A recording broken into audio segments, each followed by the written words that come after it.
All right, we're live. Let's get started. Let's see.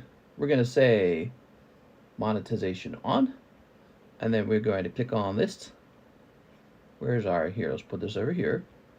Close this guy up. We're going to grab all of our details and put them in here. We're going to grab all of our tags. How's it going, everybody? Who's here? Anybody? Let's grab all of our tags and we're going to put them in here. There we go. And then we are going to say Weiss Quintessential. What is today, by the way? Is it Monday or is it Tuesday? I believe it. Oh, okay. It is Monday, but it's Tuesday morning. Weiss Quintessential new. We're going to say Blaziken alt break, and we're going to say XY Fates break live card shop. I need to have some catchier titles someday, some more fun. Let's come down here and activate that Quintessential movie. That's the name of this new set, and it is $6 a pack. Last Airbender Rascal goes down to $6. And okay, I think we're good. I'm gonna remove the new from Cyberstorm access. Opus 1 says best. Sale. Okay. All right. Okay, we're gonna hit save on that.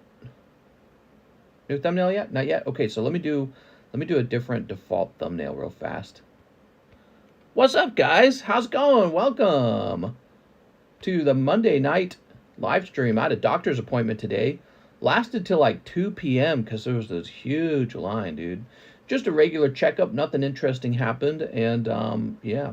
So, but the problem was I had to stay up real late and it just took all day long.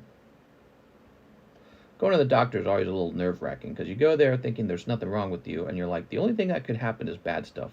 I go in and the doctor does say something's bad with me. So I was sitting there going like, oh my God, I'd rather be anywhere else. Let's jump over here.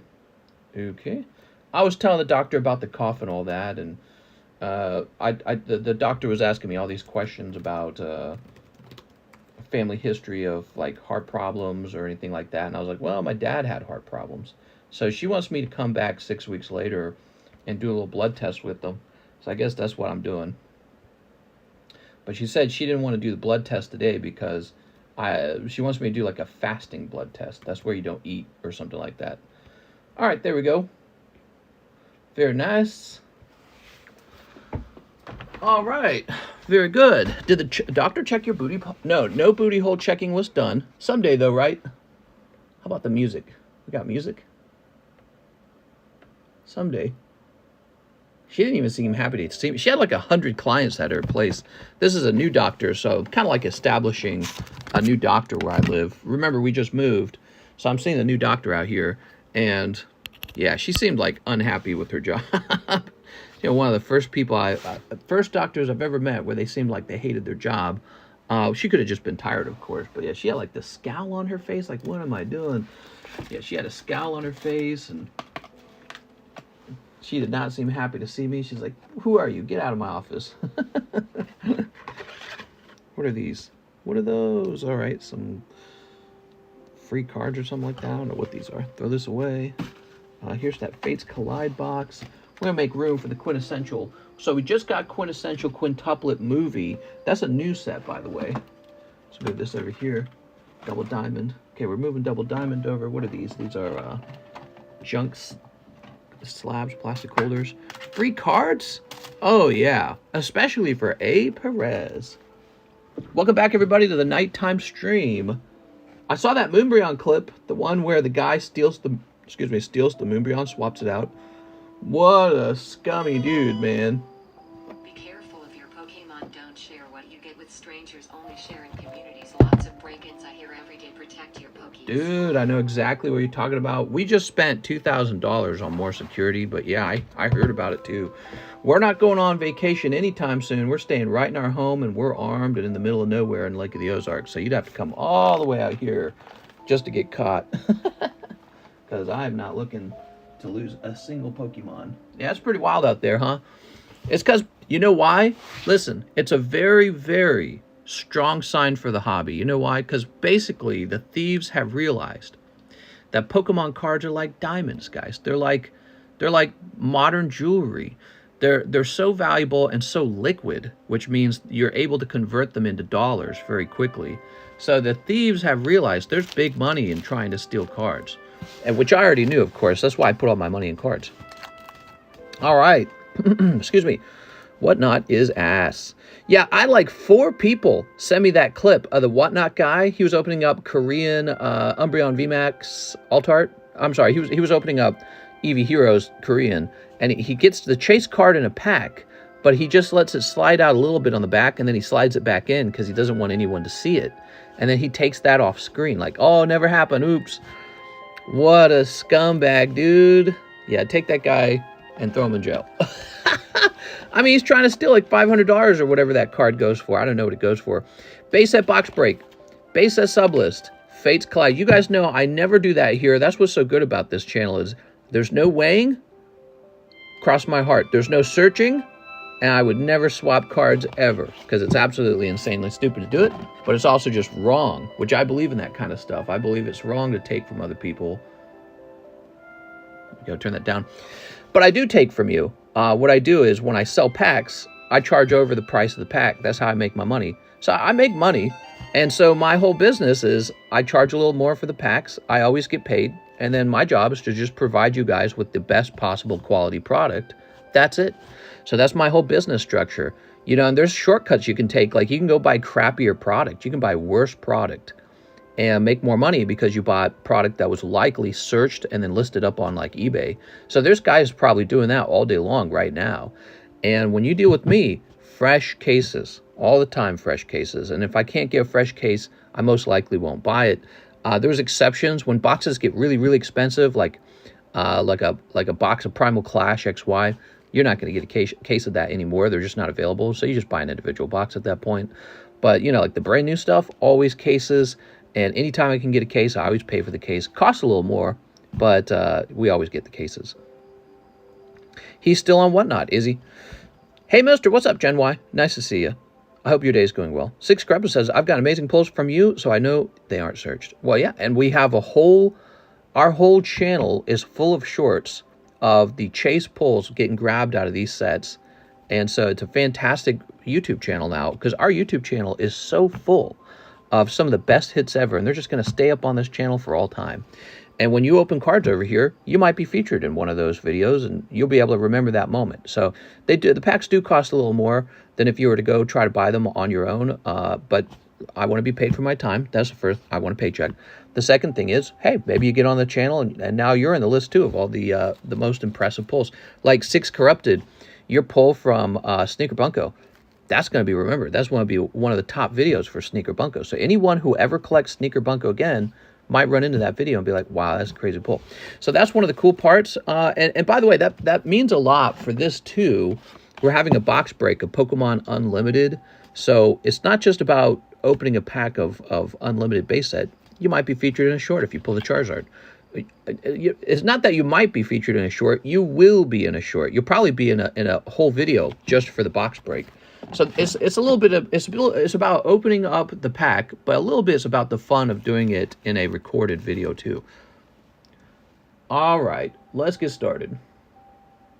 I feel much better knowing I don't have a doctor's appointment anymore. Jonathan Wang is here. Oh no, wait a second. Not yet. We start with the ZELLE, don't we? Always. Okay. Capcom. I still get messages from Capcom. Isn't that interesting? They want me to play their games. Sometimes I get, if you guys didn't know this, because of my TheCardconomist channel, I get messages from Capcom with free game codes, like go play our game. I never use them. Time to renew my auto policy. Oh my God, I gotta spend money. Gotta get insurance again, guys. Andrew Zang's here. He wants 3 Quintessential. Yes, so we have the new Quintessential series. Here it is. Ta-da. Very cute. All right. 151 coming soon as possible, hopefully. At least you're upfront and honest about it. Yeah, I charge a little more than the cost of the real pack. Let's say that a booster pack costs $2. I'm going to charge $3. It works just like that. And so that I make that extra dollar each time I sell. And that's what makes it worth my time. But the thing is, I already have an incentive to keep you here. There'll never, ever be any of these tricks. I make a very decent living doing this. It's a very lucky job.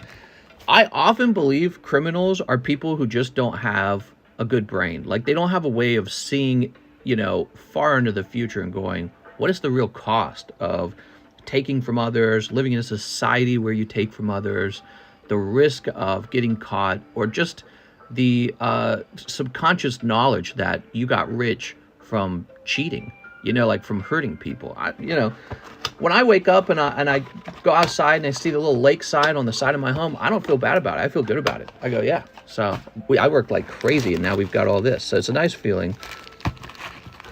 It's those new rip and shippers, man. One day they're going to create regulations for new rip and shippers. They're going to say, you got to prove yourself first. No criminal history allowed. But stealing in the hobby is so crazy right now. It's really crazy. And so this is why I think my business stands out, because all you have to do to be a good business in an industry where there's a lot of stealing is be one that doesn't steal. Because in my opinion, that's what the customer's looking for, some sort of oasis from the theft. But, you know, I've sat down and thought of many reasons why you wouldn't want to do a rip and shipper. They might handle your card wrong, especially new guys might handle your card wrong. They might weigh the packs, search the packs. They might do a little switcherino, which you just saw there. Or they might switch later when you're not watching, you know, when it's not live anymore. So all those are good reasons not to trust those guys, right? And what you see a lot with my slabs is that's not even possible with my slabs, because I don't grade things that you guys are opening. With some mild exceptions, maybe you sold me your bag or something. That happens. People sell their bag to me. Also, sometimes I get a bunch of Japanese singles, like 20 of them, and then I'll just send those all out. Steal their hearts every night, though. The Las Vegas story real. Mr. Drama Tuber Rattle doesn't like tier transfer channels. Tier transfer? You mean rip and ships? Yeah, I don't. He doesn't like card grading either. He doesn't like a lot of things, I think. He's oh, here we go. What we got? My Memory with You, Yatsuba Nakamo. Yeah, I've watched some of his content before. He takes a very cynical and skeptical approach to most things. So, it's, you know, he doesn't like the rip and ship channels either. He's going to tell you, oh, you should never do that. But listen, we have a great community. 4 years old, we got people who have been here the entire 4 years. We got people who have been here 3 years, people who have been here 2 years. It's a place where you can come back and you know that we're talking about stuff, we're sharing information, we got the latest sets getting open. So it's not just about, oh, one guy gets paid to open packs for you. It's not just about that. It's about all of the entertainment, and that really, actually, the entertainment in the community actually does have a value. And so maybe that's what he doesn't understand. Like, you could go build your own golfing course and then go play golf by yourself too. But people pay exorbitant amounts of money to get into golfing clubs because they don't want to play golf by themselves, you know? And I think that's especially true for something like a card hobby. It looks like a single player kind of activity. You buy cards, you take them home. It turns out it's one of the most social activities you can do is collect cards. Because what's the point of pulling the best card if no one saw you pull it, you know? And so this is why people are willing to pay a little more to go to a place where all the cards are being opened in one spot. Because they want everyone to see what got pulled. But, you know, it's the entertainment. When you go watch Mr. Dr. Disrespect, people just give him free money. Yeah, he just gives free money for streaming. Sometimes he gets like $500 donations, right, or more. And so he just gives free money. So when you come here and you open cards with me, it's kind of like you're just making a donation. That extra money that you're paying for the booster packs, think of it like the donation toward the streamer. Because I used to work for my other channel, TheCardconomist, and that was real. I get $20 donations left and right when I was streaming TheCardconomist. We had about 600 viewers on average. So we get about 600 viewers per stream. And every single stream, there was a couple $5 donation, $20 donations, a couple $40, $50 donations. My biggest one was by Sura, and it was a $1,000 donations. No, Sora. His name was Sora. So I haven't spoken to Sora in a while. I had to go say hi to him. But so, you know, I was getting these huge donations. $100 donation from Mary, and she told me to go buy Pokemon cards, right? So I would just get money for doing nothing. Now I do something. This is harder. This is not as fun as playing games, opening packs. It requires more careful eye-hand coordination and all that. And wait, how many of these did he ask for? Am I opening like a whole box of these? Oh, he said open 3 of them. I'm opening a whole box. What am I? Mr. Opening a whole box for a 3-pack order. What do I do here? Andrew, I'm sorry. I'm so engrossed in the conversation about the Umbreon guy. Hold on. Okay, so I lost some money here. Hold on. You gotta figure this out. I lost some money here. Let me put these here. All right. Hold on. What were the first 3 packs? Does anyone remember what the first 3 packs were? I think the first 3 packs included this guy, right? So this guy and this. But this was not one of the first 3 packs. So those 5 go over there. And this can go over there as well. And the promo can go over there. My bad. So these will go to Andrew Zhang, though. Andrew, I believe this was in the first couple packs. These are probably you're getting extra here. I'm so distracted because I wanted to talk about the Moonbreon guy because it's so shocking to see the blatant theft occur in the open. But I just feel like I guarantee you they do creepy little things like that when you're not watching. You know what I mean? Give him the option to buy the rest. Well, he might not want the rest. I don't know if he does. So this will go to the next guy. These packs will count as packs for sale, but I will toss this in as well because I don't want it. All right, unbelievable. I just lost like the value of a whole box at the cost of 3 packs. So I'm in the red now, guys. So we got Jonathan Wang, last spot in the break point and 3 sneaker bunkos. Okay. I talked myself into wasting my product.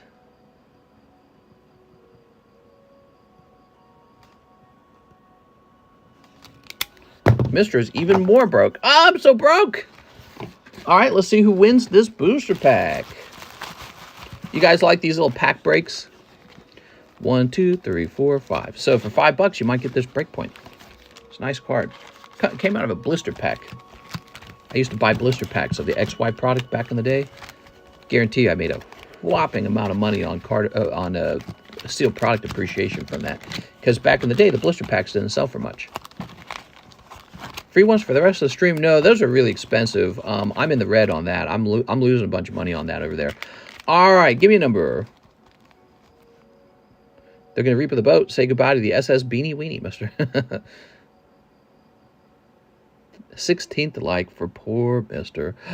1, 2, 3. Oh, Albert, we can't do 6. Let's do David's 4. 1, 2, 3, 4. All right. Here we go. Jonathan Wang. Instead of saying 6, you could have just said 1 because it would be the same. So we got 1. We got 2. Oh, there it is. Calvin Fellman is the winner of the Breakpoint pack. He got it for $5. Let's find out what that is.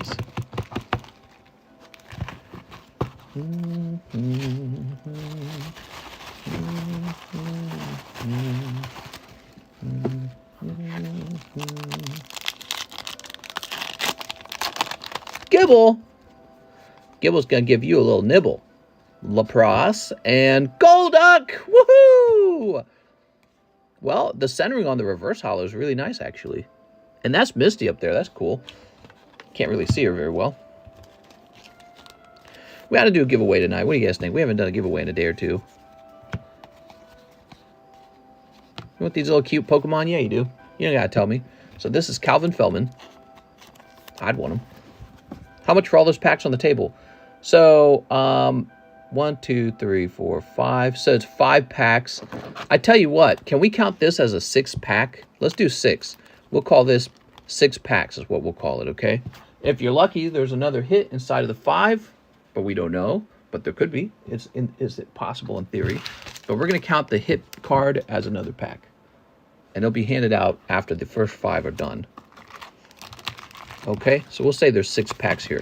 That's more than fair because there's 16 packs in a box. So you're basically getting, if he took about 3, you're taking the other 13 packs at the cost of 6 packs. That's very good, and I lose money still.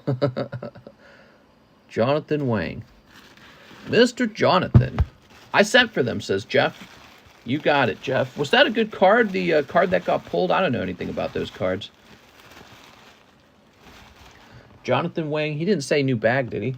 He also said, oh, 3 sneak. Oh, wait. This goes to Calvin Fellman. That's what's going on here. See, I'm distracted. Let's start by getting this sent off to Calvin Fellman. Ah, I got like a piece of dust in my eye. What the fuck?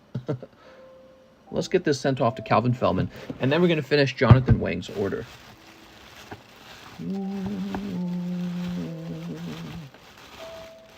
Okay, so I think Calvin Fellman must be up here then. My God.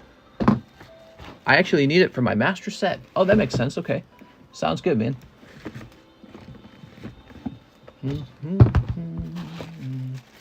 Well, I appreciate it. All right, we're getting Calvin Fellman a new bag. I think he needs a new bag. If you guys need a new bag, just let me know. If you don't mention if you have a bag or not, I'm going to be all confused.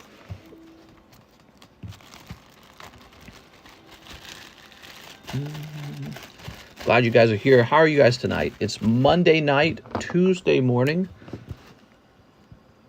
Calvin Fellman. I'm feeling much better after going to the doctor. I don't feel like I have a doctor appointment hanging over my head anymore. Don't got to go do things. Is ZELLE working? Yeah, you can test it. You can send like $1 and ask if it's working, and then your next order just send the rest. But I believe we already received our first ZELLE order from Andrew Zhang, so yeah, I'd say it is working. Now, Jonathan Wang needs 3 sneaker bunkos. Here you go, Jonathan. I do have a bag. Calvin, you've got a bag? What happened to your bag? Did we put it to the side? Did you get a box? You aren't a box guy, are you?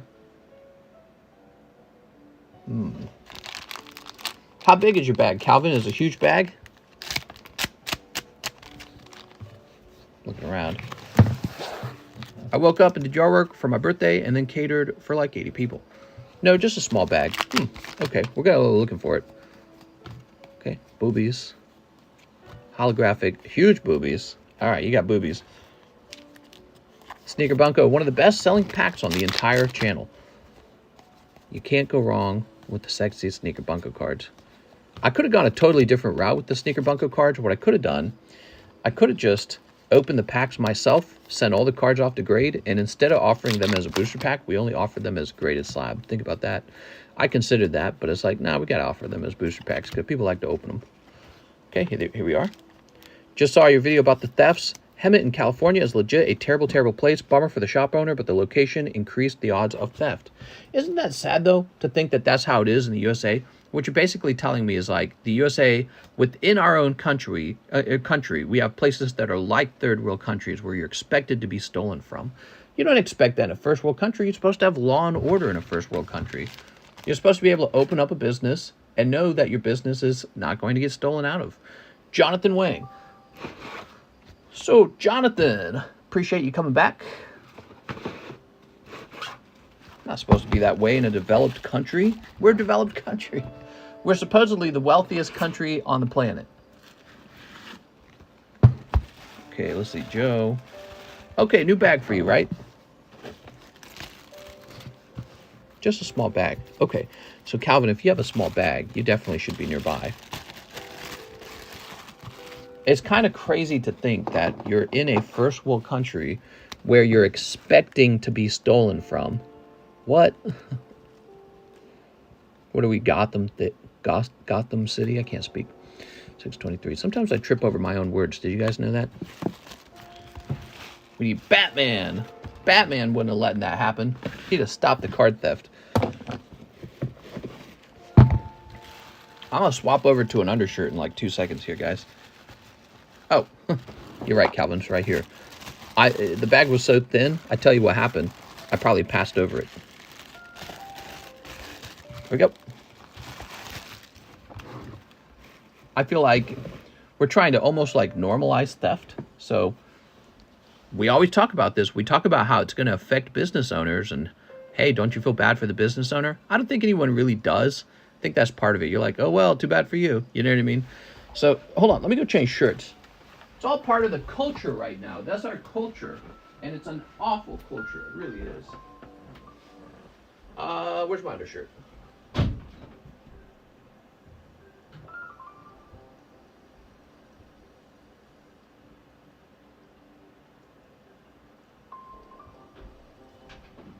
All right.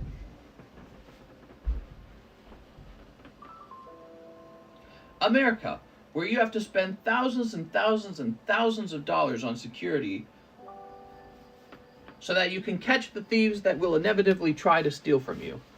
Come on, man. Isn't that what Joe Biden says? Zoom in on it. Show us the nips. Oh my God. This man wants the nips. Refresh. So yesterday was very slow. Will it be slow tonight? Let's see if it's slow tonight.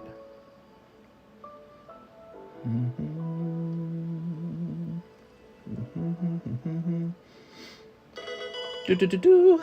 What's sad is that with the Moonbreon guy is that it's gonna incentivize more people to do it. I don't think it's going to incentivize them. It might be the other way around. They might be more scared to do it. Let me get another pack for pack break. We finished that pack. Let's grab one of these. So it says right here, $25 on Cosmic. All right, we're going to do $5 at a time for this break. Zoom in on it.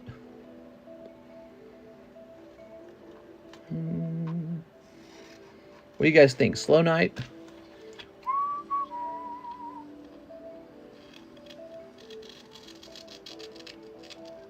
There you go.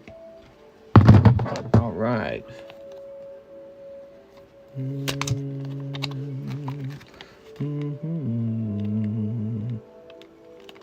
There we go. Very good. Are we back? Who's still here? Are we back?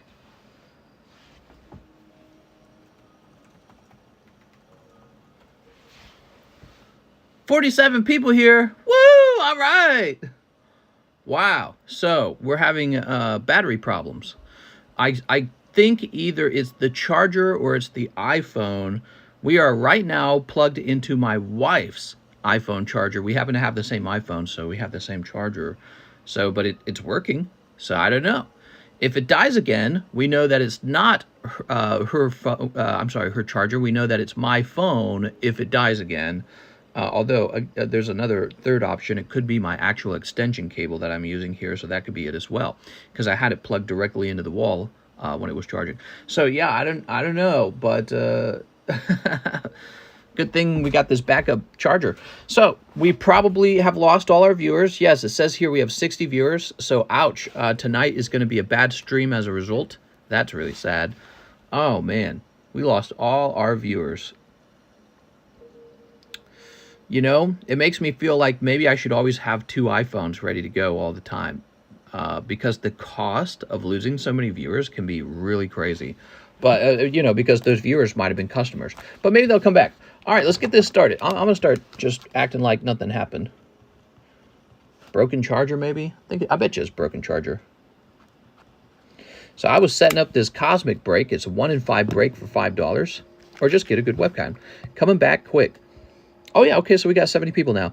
What happened, says Robert? My phone died. It ran out of battery, and it was plugged in, which is why that's not expected. So I ran off and grabbed my wife's battery charger, and now the phone is back on. So unexpected lack of charging. I think I will know now to look and make sure that the iPhone is actually charging before the stream begins to find out whether or not we're having issues with the charging battery. I'm surprised the iPhone doesn't overheat on the charger while streaming. Hello, everybody, says One Thug. How's it going, man? Get a cheap GoPro. All right, welcome back, guys. We lost a lot of viewers, unfortunately, when it went down like that. I think we were up to like 115 or something like that when it went down.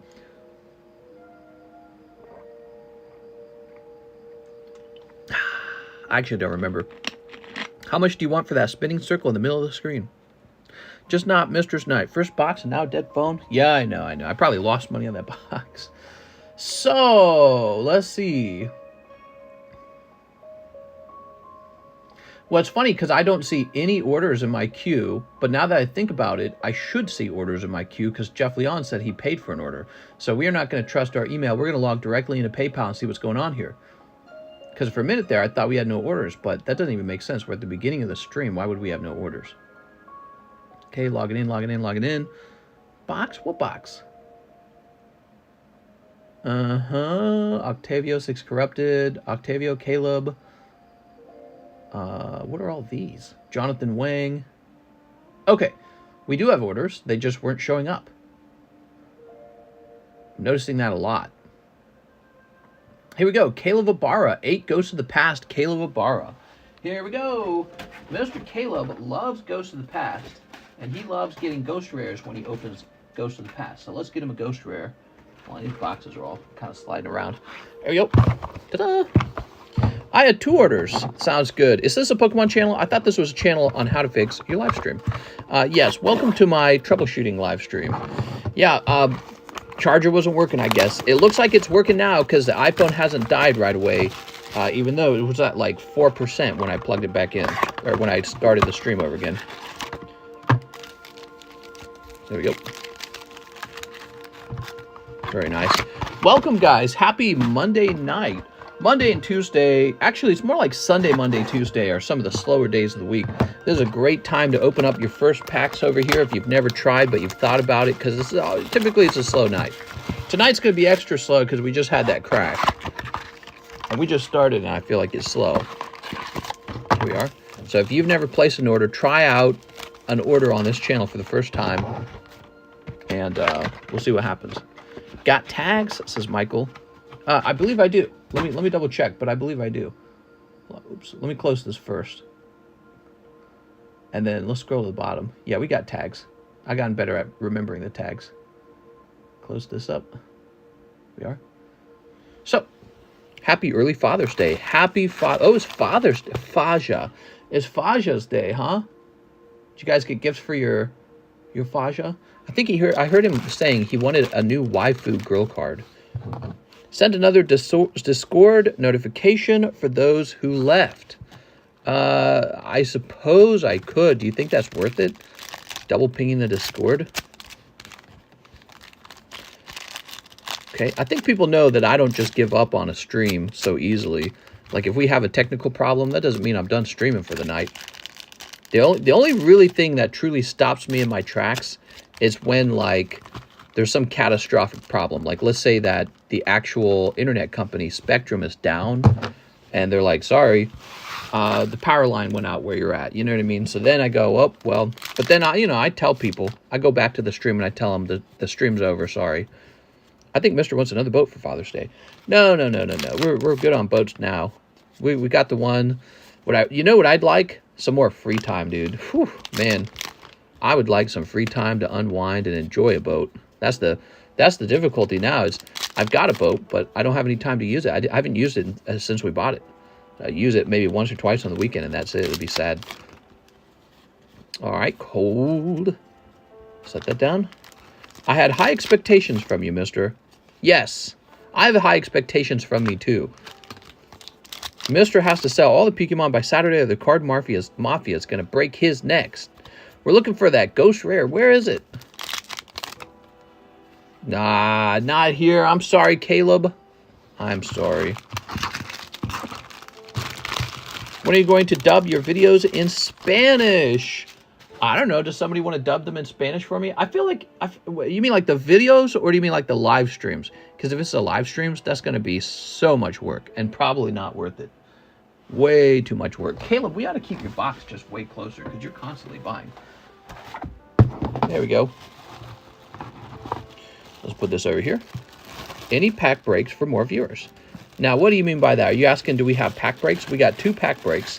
We got this silly cosmic one. So the design of this pack break is one person gets the whole pack. $5 to get into that. Now we have the big boy pack break over here. This is a this is a vintage pack of Diamond Pearl, $28 a spot, and this is much cooler. Okay, and then we also have, this is technically a pack break, basically. See this base set Sublist? This is a pack break for a vintage pack of unlimited base set straight out of our box break, and this one's almost full. 1, 2, 3, 4, 5, 6, 7, 8 spots left. When the 8 spots here are done, somebody gets a spot in the base set box break. So that's a big deal. That one's almost done. That one's almost done. Okay, very fun. It's nice to see that the phone is working again. Check ZELLE real fast. Any news from ZELLE? No news. Oh, is this a new ZELLE? No, no, no. We already did that one. All right, that's not a new ZELLE. We have Octavio Melendres. $50 to a slab away. Thank you, Mr. Octavio. Octavio is very consistent. Mr. Octavio. Octavio. So you were at 238. We're going to do some math on a calculator. 238 minus 50. 188. Okay, 188. Very good. Yeah, it's crazy. Last time we did a daytime stream, I almost felt like that was more active. Here's 6 corrupted art. 6 Paldea evolved. My sleep schedule is all messed up. All messed up. 1, 2, 3, 4, 5, 6. All right. Fill that sublist. Ghost tricks were nice. Ghost trick ghost. Packs for yourself. When you open those fancy packs, when you reach a certain amount of viewers.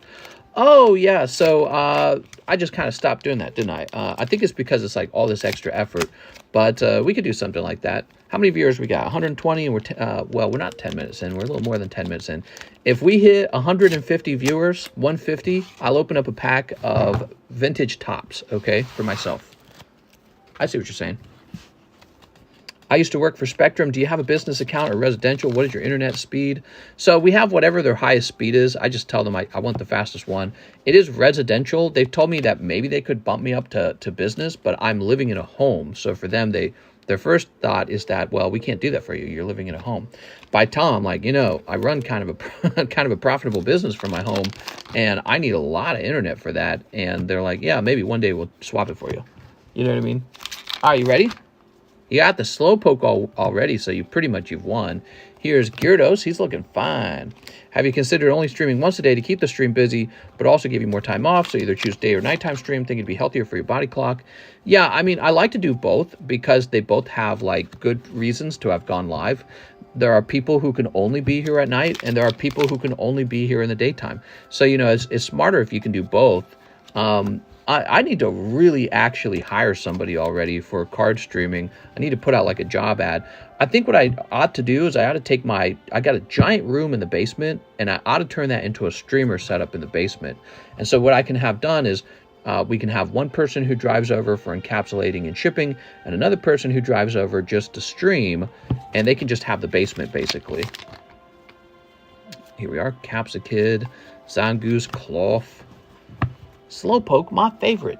Maybe one day I can move out of this house again, move out a third time, and this just becomes like a streamer home for cards.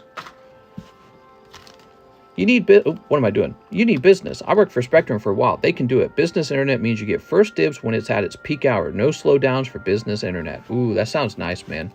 Look at that. That's a lovely round. Okay. Thanks, 6 Corrupted. Appreciate the business. Let me go grab your bag. Okay, you're over here. Making sure I do my math right. You also make sure you have a gig internet. Makes a big difference in speed. Gig internet. Maybe I should call up because we'd like to improve the internet. Obviously, internet makes a difference when it comes to the enjoyability of a stream. People don't enjoy a stream that breaks up a lot. There you go. Octavio Melendres for Quintessential. New bag. Okay, so Octavio actually bought these, is what that means, Jeff. So, Octavio, these are the next 4 packs to be opened. Is that how we should do it? I tell you what, let's do it the other way. Because let me tell you something, Octavio. I'm pretty sure this is the hit right there. So, I don't want you to miss that because it's just going to go to Jeff in the end. And we're going to get you 4 new packs out of here, okay? Jeff's going to get the other hit. I think that's fair. Jeff's going to get that hit in 6 rounds. That's a very good pull rate. You need business. Mr. Thoughts on Starfield? I keep hearing about it. I saw a little bit of gameplay. I'm not like super hyped. Are you hyped? Oh, shoot, man. This won't tear. Have you considered only streaming once a day? Yes, I've considered that. Okay. 1, 2, 3, 4. This is an odd situation where we already have a hit pulled. So I feel like we're going to give that hit to Jeff. And we're going to give Octavia a new chance, okay? All right. Jeff's going to get a hit. He said he wanted that hit. Seems like you sell everything but Magic. Is there a reason for that? I'm not a fan of Magic. I don't like their company. Here we go. All right, and you pull... Well, you did pretty good, too. You pull Ichika Nakano, and she's in some kind of bikini, so people like that kind of stuff. I work for both residential and commercial. Residential will lie to keep you from going to commercial as they will lose their commission. Just tell them you want commercial. They just need tax ID, which I have. I have a tax ID. Okay, so I will call them and tell them that. I didn't know that it was as simple, because they suggested, yeah, maybe we could move you. So they said it like that, and I said, oh, you know what? I won't deal with it for now. So they'll lose their commission because they swapped over to business with me, huh? So I'll probably need to call them up. Call them up and tell them, hey, give me commercial right away. I'm a business. I got a tax ID. I sent an order to help you, poor mister. My dad has double cancer and my mom has triple Gemini. Please send money. All right, Octavio Melendres. He has a bag up here. Excuse me. Any Tom and Jerry slabs? Ooh, Tom and Jerry, they're a classic. I've never even heard of that before. So no, there's no Tom and Jerry slabs, but that sounds fun. Set that down again. We're going to sleeve these up for you. Octavia, you're not like a guy with a box, are you? Oh, he said new bag. Okay. He said new bag. Poor me. Good tips, by the way, Mr. DP Fitness. Got any other insider information? Tell us the reason why Spectrum gets complained about so much. Is that a Spectrum a good company, or are they just kind of like this overbloated, gigantic company that doesn't really care? And how soon can we replace them? Looking for the next slab away. You know, I think it's about time to take these slabs down and replace them with the new round. What do you guys think? We'll do that in today's stream, okay? So just bear with me. We're going to take care of these guys first. We got Jeff Leon taking 4 Quintessential, 2 Paldea, no Hollow, 2 Quintessential. I need a new bag. Okay, here we go. Jeff, you need a new bag? Wait. Oh, there's a Jeff Leon and a Jerry Chang who made the same order. Oh, they made a very similar order. I see. Okay, so Jeff Leon, here we go. So these will go to Jeff. Are you ready? I got confused there because your names look so similar on the screen. Jerry and Jeff. Triple Gemini. Sorry to hear. I know. Pray for me, guys. Okay, here's a hollow. And send donations. Wow, look at that smile. Where's that smile? Didn't Spectrum used to be Comcast? Yes. Do you need mobile? Spectrum uses Verizon wireless satellite. I wouldn't mind having better mobile internet because then the walking streams would be better. Can they just add that to my iPhone? I mean, I already have a phone plan. Wow, there was actually 3 hits in this box. I said that is a possibility. I just didn't expect it to come true. There were actually 3 hits in the box. How about that, Jeff? Okay. Mr. Blessing is with another daily hand reveal. Oh, thanks, man. Our resolve. Yatsuba Nakano. Nakano. And set that here. And set this here. There you go. So you get 2, actually. Not holding back and our resolve. Lovely. What does hollow versus non-hollow for Paldea stuff? Pay $6, you keep all the hollows. Pay $5, I remove the hollows. That's all it means. So you get it cheaper if you drop the hollows. If you get a really good hollow, I'll try to pop it back into your hits, okay? It means exactly what it says. Okay, now we have Jerry Chang, and he says, 2 Paldea, Evolve no hollow, 2 Quintessential movie, I need a new bag. Okay, Jerry Chang. We sold out of Quintessential quintuplets last time I had them on the menu. That's why I was like, all right, we'll have the new set on. Yeah, we sold out last time. People liked it. You ready? Sleep.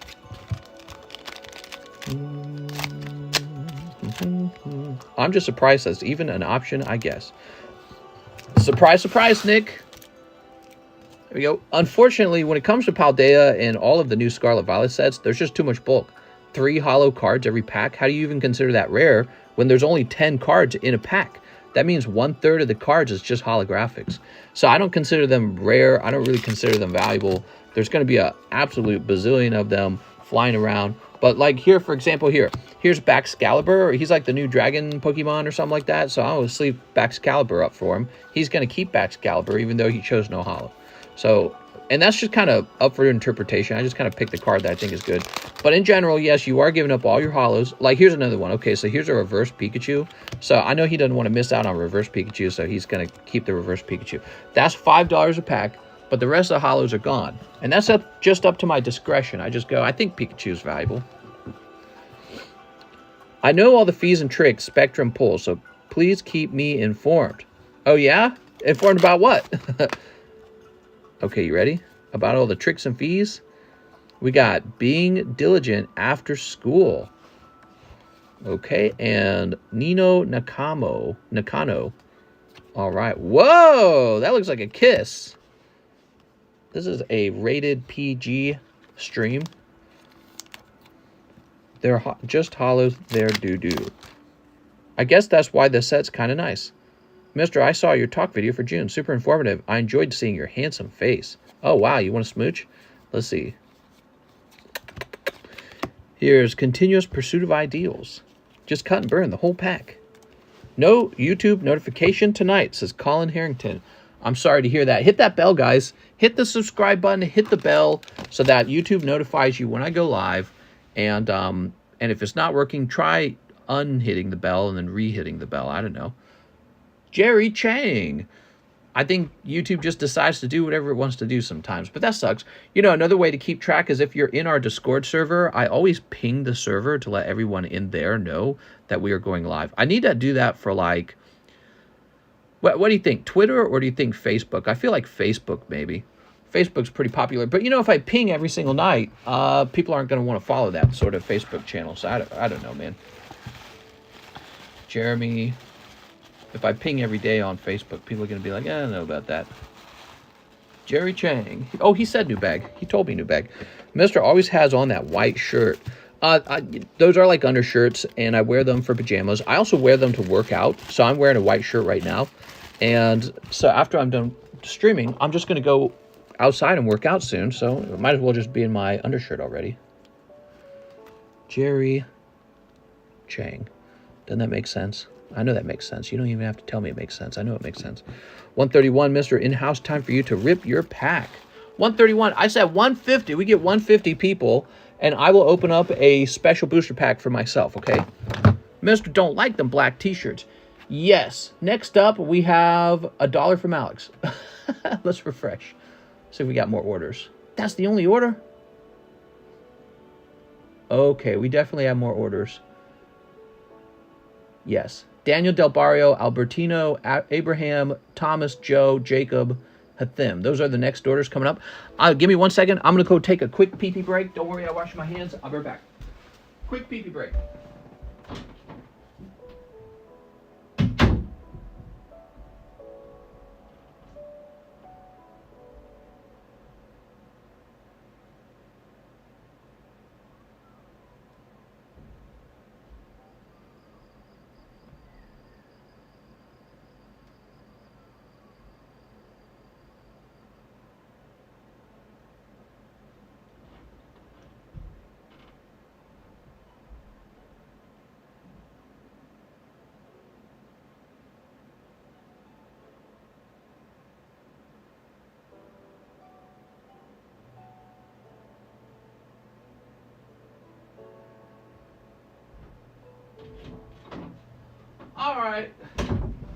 All right, I got dirty pee-pee hands. I'm ready to touch all your cards now. By the way, did you guys want new slabs on the table? I know you did. You don't even have to tell me. I know you want new slabs. Just say it. Just be honest, you know? You don't gotta be scared. You just tell me how you feel. You'd be like, I don't like any of those slabs. Give me some new ones.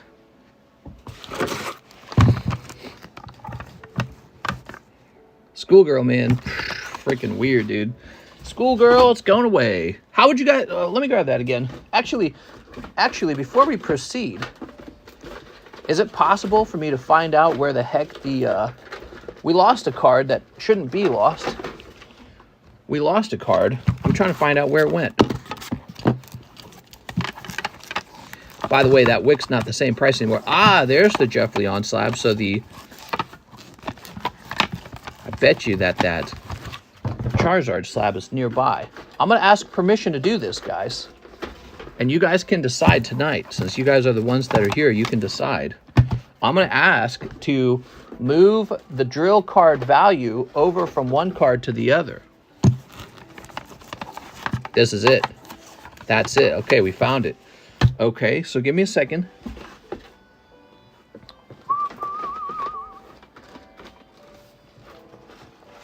All right, now we just got to find the other one that I want to destroy. Here it is. All right, check this out. So, I want to know if we can move this over to Schoolgirl, and we'll drill Schoolgirl rather than the Charizard. What do you guys think? I like the idea of drilling the Charizard, but a part of me feels happy if we were to get rid of the Schoolgirl, because it's very creepy that it sells for a lot of money. Can you make note to give John, keep the Zard? You guys vote right now, keep the Zard or destroy the Zard. Because I'm offering you, I'm like Pontius Pilate, and I'm offering you to kill Jesus or the other guy, whatever his name was, Brutus or something like that. Who should be drilled? The Schoolgirl or Charizard? If you want to drill Schoolgirl, say Schoolgirl drill or something like that, okay? If you prefer to drill the Charizard, say Charizard drill. Because if you just say yes, I'll have no idea what that actually translates to. Destroy Schoolgirl, that is weird. It is the weirdest thing, isn't it? It is actually very weird. We're making a statement about how weird it is. There's no reason why that should be the most expensive card ever. Very creepy.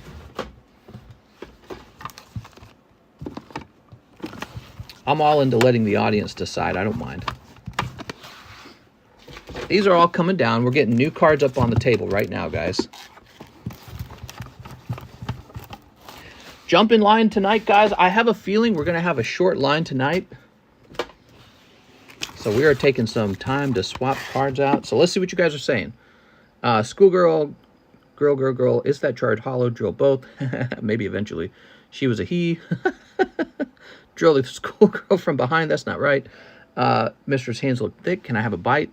I'll go into hell for drilling a Schoolgirl. Well, what we mean is destroy the card. Obviously we don't mean the other usage of the word. Destroy the card. Nobody bought into Crobat, so he's going. Oh, Mickey Mouse has got to stay. There's Rand's birthday. Here's a charity card. Okay, boom. Lovely. Actually, I tell you what we could do. No. We're not going to do that. That makes no sense. I was going to say, we could take the value off of this card and apply it toward that and then just drill it immediately. But we're not going to do that because people who paid into this want to give a card away. They don't want to drill a card. They want to give a card away. So it doesn't translate.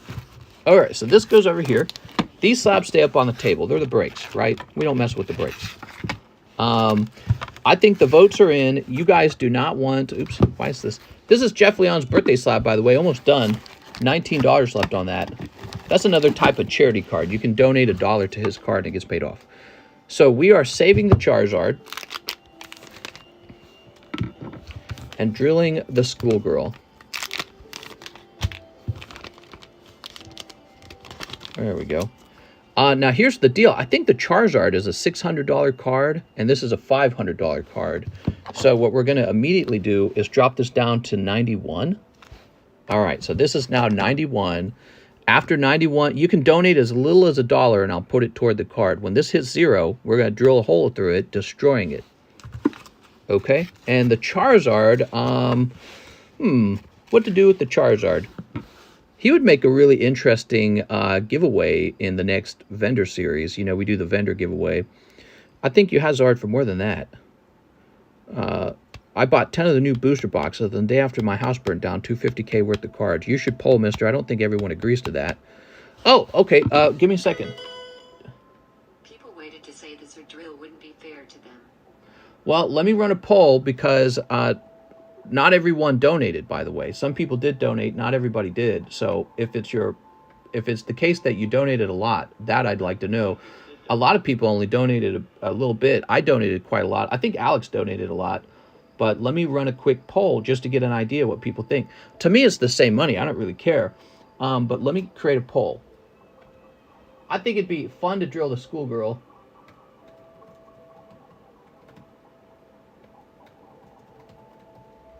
All right, so you guys have the ability to vote. I should have just done that from the start.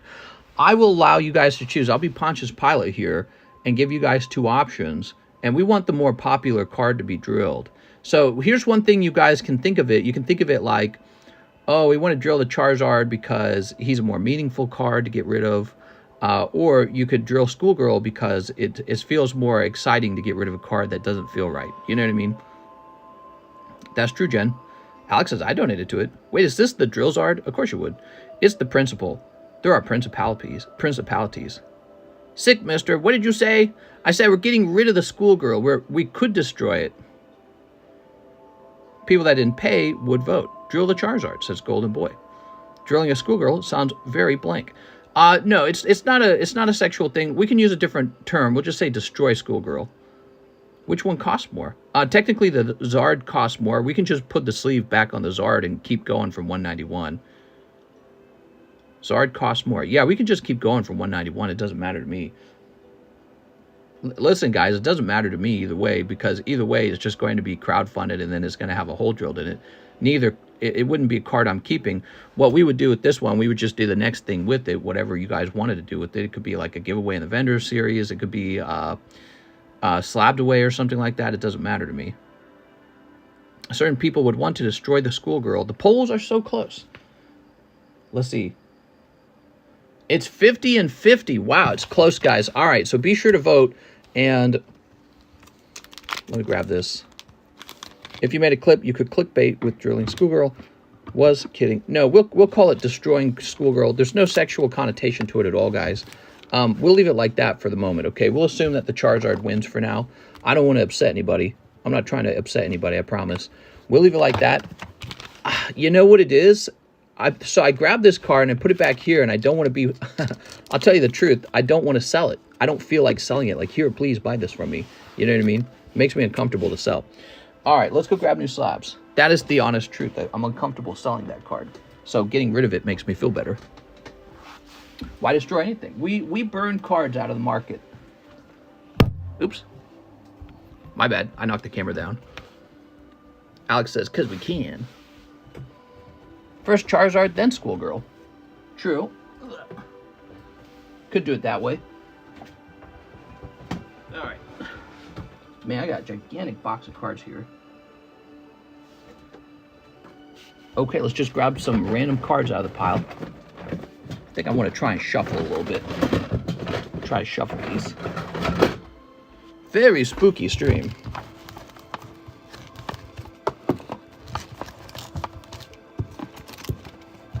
That Charmeleon looks excellent. My face! We dropped Joe on his face. Might as well drill the Zard, because people are going to give you blank for swapping. I actually thought maybe people might prefer that, because then they wouldn't have to see such a cool card getting drilled. But then, you know, there might be people who don't like that he didn't get drilled. So you're right. You know, maybe tampering with it isn't such a good idea. Why lay me down flat on the mat like that? I see you got Absolute Discordant. Oh, yes. It turns out we had another box of it. What was the price at? Do you remember? Okay, here's Armaldo. Gallade. That ain't right, says VMAX. Next one could be Schoolgirl. Drillzard, no swapping, says Dawn Silent.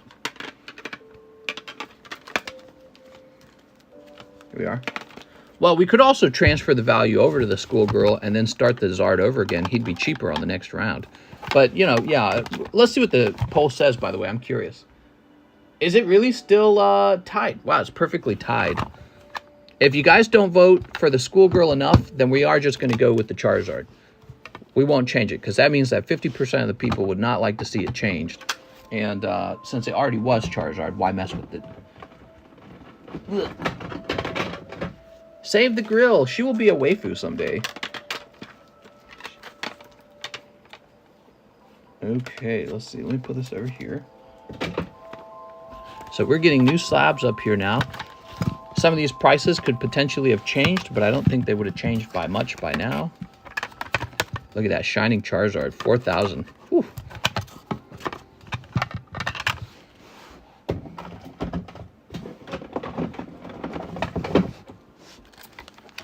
We already got a Larvitar for sale.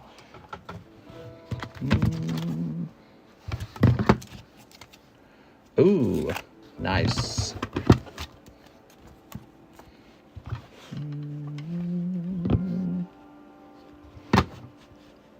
You had Absolute Discord at $3. Let's do $3 then.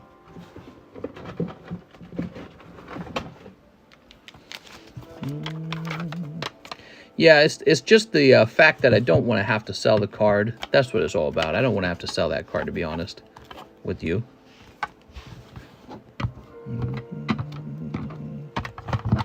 Mr. 151 viewers. Woohoo! All right, we're going to open a special booster pack because we got 150 viewers together.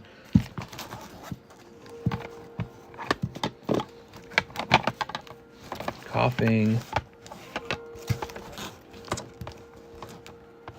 Some of these prices are subject to change, just letting you guys know that.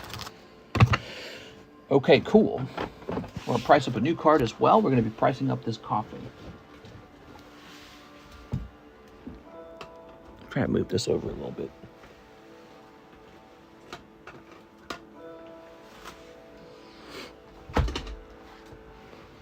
So Coughing needs a new price. I love that Coughing alt card. It says Drill Charizard. All right, I'm ending the poll. We're not changing it. Drill Charizard still ongoing. That's 81 votes. All right, I'm sorry about that, guys. I didn't mean to freak you out. Based on the comment section, it looked like people majority wanted to drill the Schoolgirl, but when I actually ran a poll, it turned out they wanted the Zard. Okay, no problem. Again, doesn't really make a big difference to me. I just want to get rid of that of the card because I don't like the idea of having to sell it. Maybe it'll be the next card to drill. You got this, mister. I want that Game Boy Mewtwo. If I finish my Cyberway tonight, can I get it? No, that card is strictly for a slab break. Apologize. That one's obviously very popular, though, because I've had a lot of people mention that they want to go buy that one. But I'm afraid I have to slab break that one. Okay, there's the Coughing. That Coughing would make a good slab break, too. I know I'm late, but what's news on the mold situation? Oh, my God, guys. Story time. So I'm getting ready to go to the doctor. I'm looking for one of my shirts that I haven't had in a while. I'm like, where to go?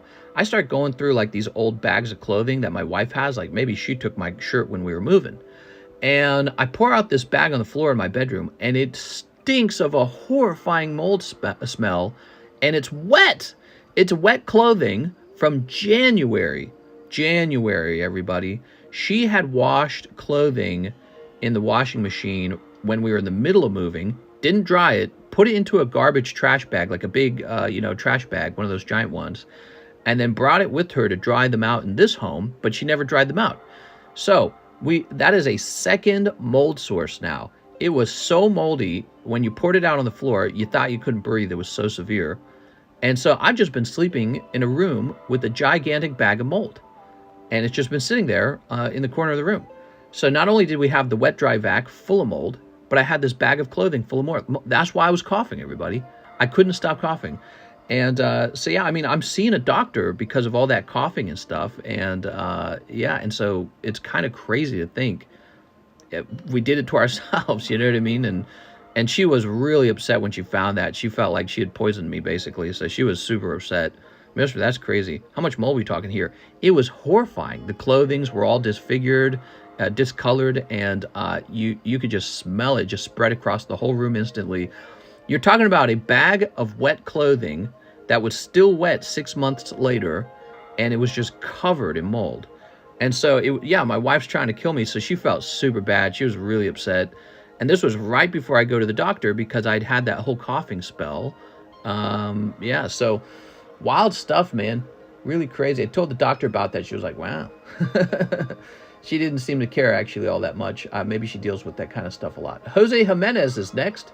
He says 1 Vivid Voltage pack. You got it, man. Mr. Jose. She wanted to cash in early. Basically, yeah. Mold mystery solved. That's got to be the end of the mold mystery. Togekiss. You know, the coughing went away when I found that vacuum cleaner and got rid of it. Actually, the coughing first started to go away when I bought the air purifier, which immediately tells you what was wrong. The air was dirty. So I bought the air purifier, and the cough just quietly goes away. And then we locate the wet-dry vac sometime a little later, maybe like a couple days later when the cough is receding. And it was like, oh my God, this has been right outside my bedroom the whole time. But it was like hidden. It was covered up with like boxes from moving. So you had this wet-dry vac, pure black water, just full of mold. You cough the moment the lid comes off of it. And so we throw that away. And then we discover, even though the cough is gone, we discover again this whole bag of mold in the bedroom. And it's like, holy effing Jesus, dude. Killing myself. So it's pretty wild. If you ever have a mysterious cough and you can't figure it out, start to clean your house because you might find something. Keep an eye out for something like that. I wonder if I shaved years of my life off with that cough, man, because that cough got really serious at one point. Okay, we're logging back in. Still 91 to drill the Zard? No, 191. 191 to drill that Zard. We were dropping it down to 91 for the schoolgirl. Okay, where were we? Make sure I get this in the right order.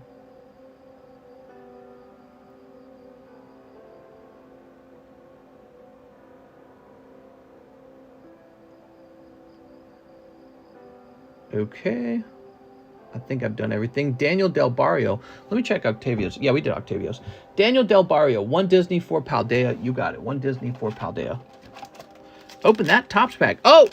Okay, before we continue, I said if we hit 150 viewers, I'd open a special pack for myself. Here it goes.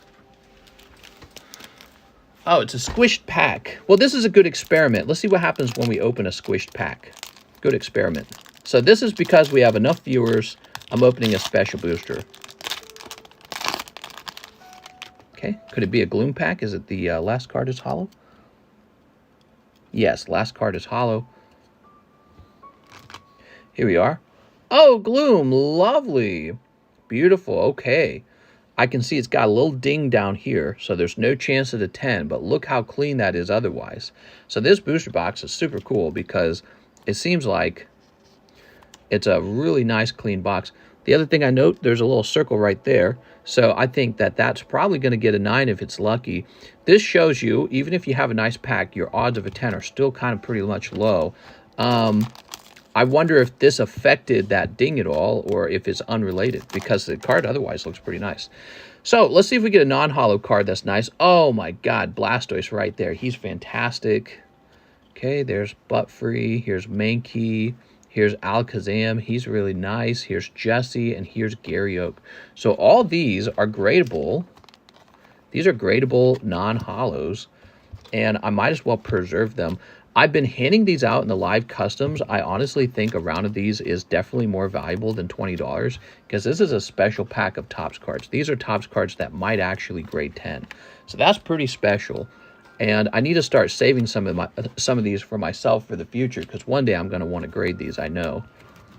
One day I'm going to go, what do I grade? And I'm going to be like, oh, I should have saved those cards. You know, and I didn't. Should have saved those cards, and I didn't. I gave them out. I'd stain that Jesse card so fast. Oh, my Lord. Are you getting any Weiss Disney Blau? I heard there are some new Weiss Disney cards coming out, and I saw some pictures of it. Was it like a skinny blue box is what you're talking about? I thought I could have sworn I seen something like that. I noted it. I said, we got to get that. 151 set going for 41 from Japanese Pokemon Center. Don't get scammed to pay 150, 200 per box. Here we go. Don't get scammed. We use the word scam very liberal. The guy who did the Umbreon trick in the Whatnot viral video where he stole the Umbreon, I feel like that's a scam. Yeah, I don't know. Scam's a very broad word. You can use it to say whatever you want. I'll take that back. All right, Daniel Del Barrio. 4 Paldeas. It's a broad word. 1, 2, 3, 4. It has a $3,000 and $2,000 card in it. Is it already out? Would you say it's already out? The pack was okay. What happened to the Umbreon? Oh, Jen. There's this scummy guy on Whatnot who was opening packs for that. Why don't I just go look at it? You guys want to go see the video real fast? Time to do some Cardconomist reporting. Wow, nice. Okay, Daniel Del Barrio. Beauty and the Beast. Let's see it. Was out since the 9th, I believe. Oh, it's a set that's been out. I didn't know that. Man, it's hard to keep track of all the different card sets. I really do rely on you guys being like, hey, we want this set. Go get it, please. You know what I mean? So you gotta tell me that. Here's Chi Yu. Yeah, let's see the video. We'll show the video off. Let me finish Mr. Daniel Del Barrio's order first. It's a little Mimikyu. It's pretty cute. Okay. Okay, Wo Chien. Look at that, Wo Chien. Whoa, Chien.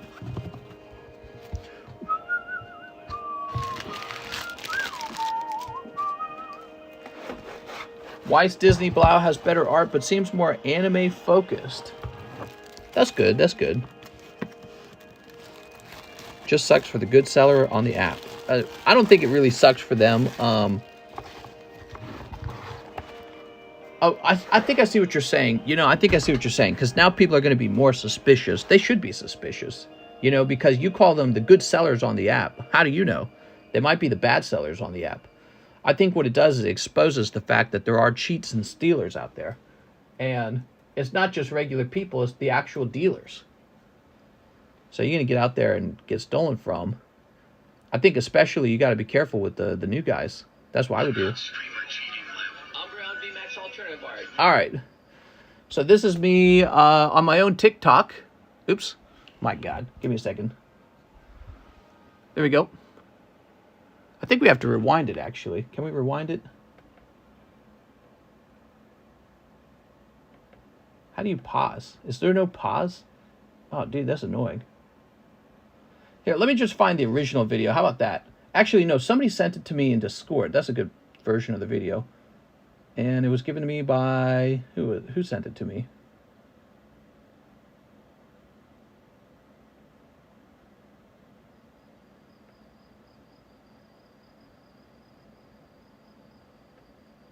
God damn it. I get like 1 million messages, and now I try to find the message that I want. And give me a second. I can't find it. Let me look it up on YouTube. I did a response to it on TikTok, but the TikTok video plays and you can't pause it. So let's look up Umbreon alt whatnot, because that'll be the keywords. All right. Here it is. All right. You ready? So let's zoom in. Look, there's the Umbreon. And look, he closes the pack back up and sets it to the side. Oh, he thinks he's so sly, doesn't he? Watch that again, everybody. You watching? He's like, all right, here it is. Umbreon. What a scumbag, dude. He slides it back together. Think about what's going on in his mind. Think about how freaking greedy you got to be to do that. So he sees it and he goes, oh, I'm going to try and steal this from this dude. You know what I mean? His heart must be racing. He's like, oh, that wasn't Umbreon. Maybe they won't notice. Maybe nobody noticed. That's what he's hoping for. Yep, he's just going through these other cards. Gonna suspense this sucker. He says the suspense. What a bitch, dude. I don't know, we're about to find out. Now, he just said, I don't know, we're about to find out. I'm pretty sure the audience must have said something along the lines of, wasn't that Umbreon alt VMAX? He says, I don't know, we're about to find out. Like, he's got one in the background right there. He knows what it looks like. Oh my goodness, it might have been. Thing is, he says it might have been. He definitely knows he pulled it. It's not, it might have been. He knows that he pulled Umbreon, but he's such a greedy little bitch that he's like, I'm going to try and steal it from you. We're going to find out. I'm shaking. We're going to find out. I'm shaking. Shaking. He's swapping it right now. Off screen. Hands on the table. Remember that, Alex? Oh. Oh, no. It's Leafeon. Oh, dude. A VMAX Leafeon trick. Oh, my God, dude. What a piece of garbage. Swaps it out with the Leafeon VMAX. Man. Makes you wonder, if he's done that, what else has he done? You know what I mean? Weighed boxes, weighed packs, shit like that. And I guarantee you he's considered it. And so, and one of his followers finally gets so crazy lucky, despite the likelihood that he cheats them, that his follower still pulls an Umbreon, and he still tries to cheat them. Now, I just want to comment on this subject. It is so risky to get involved with somebody who's new at this. I guess you could argue someone who's more experienced might even understand it better, though. But in my opinion, if it's somebody new who does not have already a decent amount of money, the incentive to steal is so much higher when you're poor. It's just a fact. That's just a statistical thing. You can go look it up. When people are poor, they steal more. So if you got some young guy, some inexperienced guy who has all the incentives in the world to try and steal your Moonbreon, you're at a higher risk with that rip and shipper. That's my opinion. I would never buy from some guy who just started. I would probably look for somebody who has been doing it a long time and does not care at all whether or not a good card gets pulled. You know what I mean? Somebody who doesn't scream. I bet you that happens so much more than you guys realize it. I bet you it happens all the time. It's absolutely crazy. I never understood giving out bounties on hit cards. Whose channel was that? I don't remember. On the go, Jen and Cowboy. That was Kim's Umbreon. One Thug. Mr. Wealthy Rip and Ship. I would never do that. You ruin your whole image. Right. Everybody is going to say they would never do it. There is not a single person who would say, oh yeah, I do that. Nobody would admit that because it's like actually a pretty serious crime. But from a statistical point of view, be careful who you open with, guys. Think about who has incentives to just sort of steal cards like that. It's not good. I would do it, says Alex. See, at least Alex is honest. I trust you, Alex. Dude, it's wild. But I've said that before. I would say if I had to choose who to do a rip and ship with, the person I would definitely not rip and ship with is a brand new guy. Somebody who just started, who has all the reasons in the world to scam you because he's got no money. And he's risking a lot of money starting his little, rip and ship channel. So he risks a lot more and doesn't have as much cash lying around. So he's got a lot of incentive to steal. Jose Jimenez, 2 Pokemon Paradigm trigger packs. That Weiss Disney Blau, 10 packs per box. Wild. I sent out the 1-of-1 messy card to that guy who paid $30 for the pack. The 1-of-1 messy card. What are you talking about? You got another cool video like that? I don't know what you're talking about. I can't change it. You're the first and only I'll buy from. Well, I appreciate that, Britt. Rip off and ship. All right, here we go. Jose Jimenez. Yeah, that's wild, man. That's wild. Not surprised. Do you think I'm surprised? I'm not surprised. I actually believe that card shops likely do the same thing, right? I've talked about this subject. The more and more that understand the hobby, the more I see that card shops could be ripping you off too. And they have a real financial incentive to do this. So we don't talk about this. We talk about thieves who break in to steal cards, stealing cards. Nobody really talks about how the actual dealers are probably also committing some sort of fraud or some sort of scam or some sort of theft. And for me, very early on, like in the first year, I was telling myself the number one issue with this is going to be the possibility of theft, of manipulations, of frauds, like a casino, essentially, right? Like, how could you trust a casino? You got to know that the casino's following laws.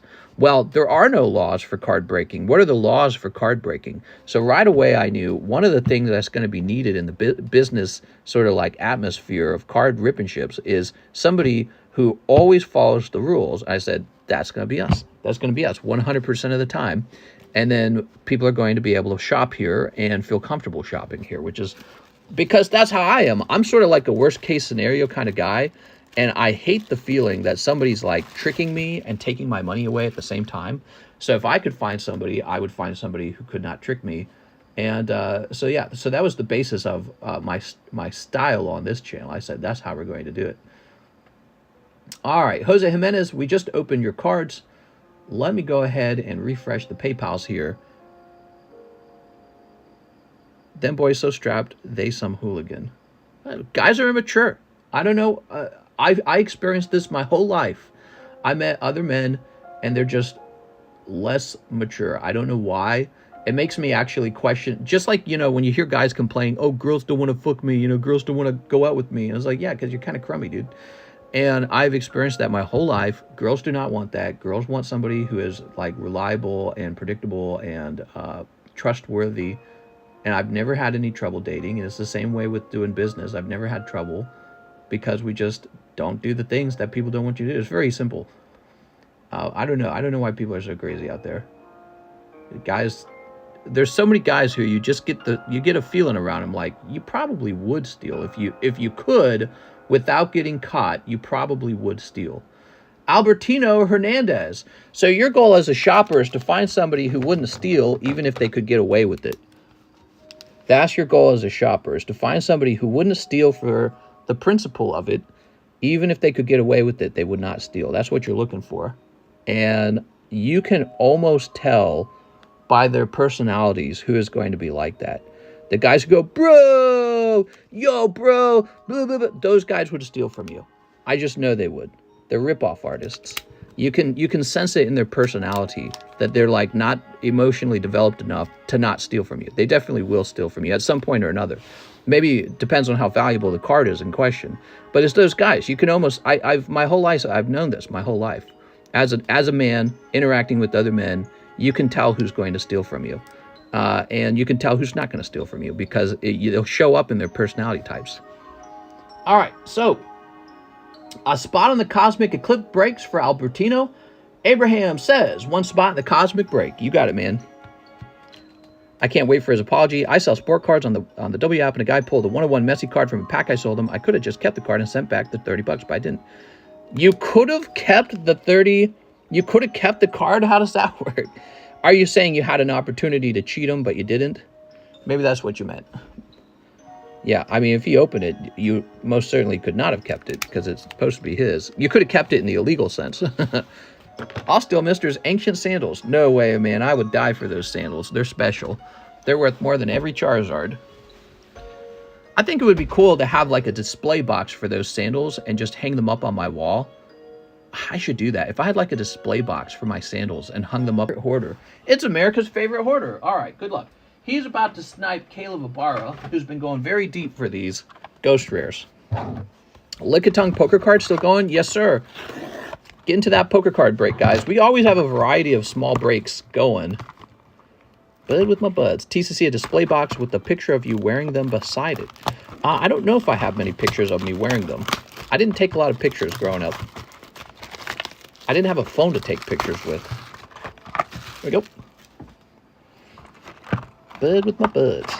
Don't forget, I have a bag. Sounds good. Thomas Hogue. All right. Yeah, it's a really fascinating subject. What happened on the Whatnot app? That's really fascinating to me. There we go. You want to meet a guy who presents like a lawyer or like a doctor or just like somebody who's professional. You know what I mean? Somebody you know isn't going to fool around when the cards fall, when the cards come down, whatever the term is. But so many of these guys who are streaming on like YouTube, Twitch, and especially TikTok, I would say especially TikTok, they always present like they're little kids themselves. I'm like, of course kids steal. That's just what kids do. Okay, that's hollow. Come on, Mr. Thomas. Cold. Can you sue? I think you can, actually. But I don't think the one guy is going to sue because obviously he got caught and he's going to get his card, right? No ghost rares. I'm sorry. You got some dirty-ass feet, mister. Hey! Fool around with cards, huh? I recently pulled a Dark Armed Dragon and saw the Dark and Ghost foil. Thought it was a damage in the case. PSA 1 sandals. Aitsu, Mr. In your opinion, why do you think Charizard is worth more than Pikachu? Pikachu was the main character most of the time. I don't like Pikachu. I don't collect Pikachu. He's just boring. He's a rat, dude. He's a yellow rat. That's what Pikachu is. He's a yellow mouse. Charizard's a dragon. It's as simple as that. The fact that Pikachu gets so much play is just because he's the mascot. If he was not the mascot, you would never even see him. He'd be like Rattata. He'd be like Dedenne, right? Do you think of Dedenne very often? No, you don't. Because Dedenne is not the mascot of the show. Pikachu's gay. All right, there we go. Let's go, Brandon, says Thomas Hogue. Joey's Poke Shop. Can I get 20 Paldea Evolved and 1 PokeBRUH? I have a bag. You got it. Okay, 1 PokeB. Soup. Poke boring. Pika boring. What about Mewtwo? You know what we do to rats around here? So we got Suicune Hollow. That's nice. Snorlax Hollow. That's pretty nice too, actually. Charmander from Evolutions. Bolton. Rillaboom. And very nice. You got lovely Garchomp. 20 Paldea Evolved, huh? Let's get those Paldea Evolved. Paldea not doing too bad, by the way. Paldea is not doing too bad. Look at that. We easily broke into 170 viewers. I think 150 viewers for the Tops pack was too low. 1, 2, 3, 4, 5, 6, 7, 8, 9, 10, 11. So we need 9 more. Oops. The Pokemon Company announced that 151 will be printed to order. Woo. Are any of them not printed to order? It's annoying that people roll their eyes with the Zard considering it's generally worth the most. I'm genuinely a fan. It's been my favorite since playing Red in '98. Of course! Charizard might as well have been the mascot for the whole series because he's so fun. 1, 2, 3, 4, 5, 6, 7, 8, 9. You get people who get tired of it. I think one of the problems, though, is they print him too often and they don't do a good job with it. So I think that Pokemon, when they make a Charizard card, he should actually look good. And they shouldn't overprint it.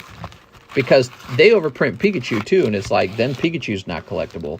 So they over-rely on their favorite Pokemon. They should focus on letting us fall in love with the other Pokemon. Like, make a Chase Gengar card. Make a Chase Tyranitar. Make a Chase Shiny Gyarados. Make a Chase Magnezone or something like that. You know what I mean? Like, let's focus on other Pokemon, not just Charizard. So the problem is he gets overprinted. And that actually dilutes him. It inflates him.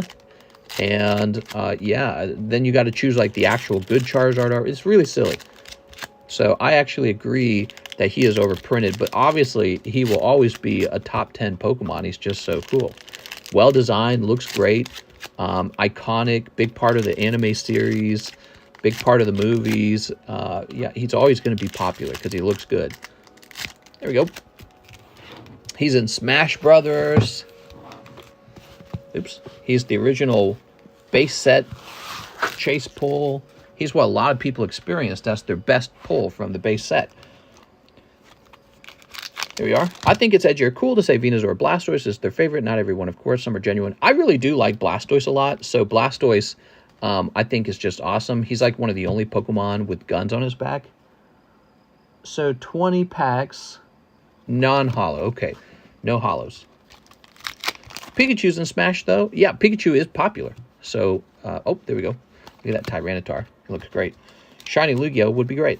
Hidden Fate style. Yeah, Shiny Lugia. That'd be awesome. Yeah, they should have continued doing that, in my opinion. I was disappointed when Shining Fates did not continue what Hidden Fates began. Because what they could have done is they could have had like a Shiny Blastoise, a Shiny Venusaur, Lugia, Suicune, Raikou, Entei. There's a lot of great... Shiny Gengar would have been cool. So what they should have done is they should have just continued Hidden Fates and done every single Pokemon ever made. And so that there was sort of like a Shining Fates version of every single Pokemon. And for some reason or not, they just decided not to do that. I think that was stupid of them. Venusaur and Blastoise. Sprigatito. Can we get some hits? Oh my god. Voltorb, Sneasel, Luxray. Blastoise offends me. Sudowoodo, Dino, Veluza. Completely agree. Here's Larvitar Wooper. Now look at those lines in the Wooper. Do you see that? Weird. Okay, Fortress. He's also off-center. Do you see the off-centeredness? That's silly, man. These are fresh cards. Isn't that wild? Volvazor. Oh, Lord, dude. He said Volvazor. It's Q-Font. Slowking. Slowking's great. Great design. I like Slowking. Bud with my buds. Do you guys like that one? I love the way... I like the... So with the Bud with my buds card emoji, my favorite part to that is actually the title of the emoji. Bud with my buds. Funny as hell. Love that Cloyster. Name a Pokemon everyone loves, but you hate. I'll go first. Lucaria and Greninja. I don't know. Good question. You'd have to go through them. I don't remember. I mean, Pikachu would be a perfect example. I don't like Pikachu at all. I think Pikachu is kind of just a mouse.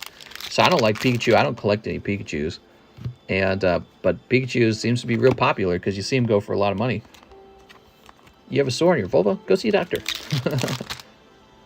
Okay, here's... His name's Frigibax or Frigibax? Yeah, I don't know, man. Not as good as Tyranitar. Okay. I like Tentacruel. I like Tentacruel too, believe it or not. I think he's a very cool and vicious looking Pokemon. I always liked Tentacruel. When I was younger, I'm pretty sure I had one in my party. A Tentacruel. They're pretty useful. Tentacruel Poison Water. Yeah, that covers a lot. Pikachu Poncho cards are the... Yeah, I hate the Pikachu Poncho cards. I've said that many times that they're overpriced. I don't understand who buys them and spends all that money. Not me. I would have never bought those. Illustrator Pikachu, not a fan. I want base set Zard. Base set Zard.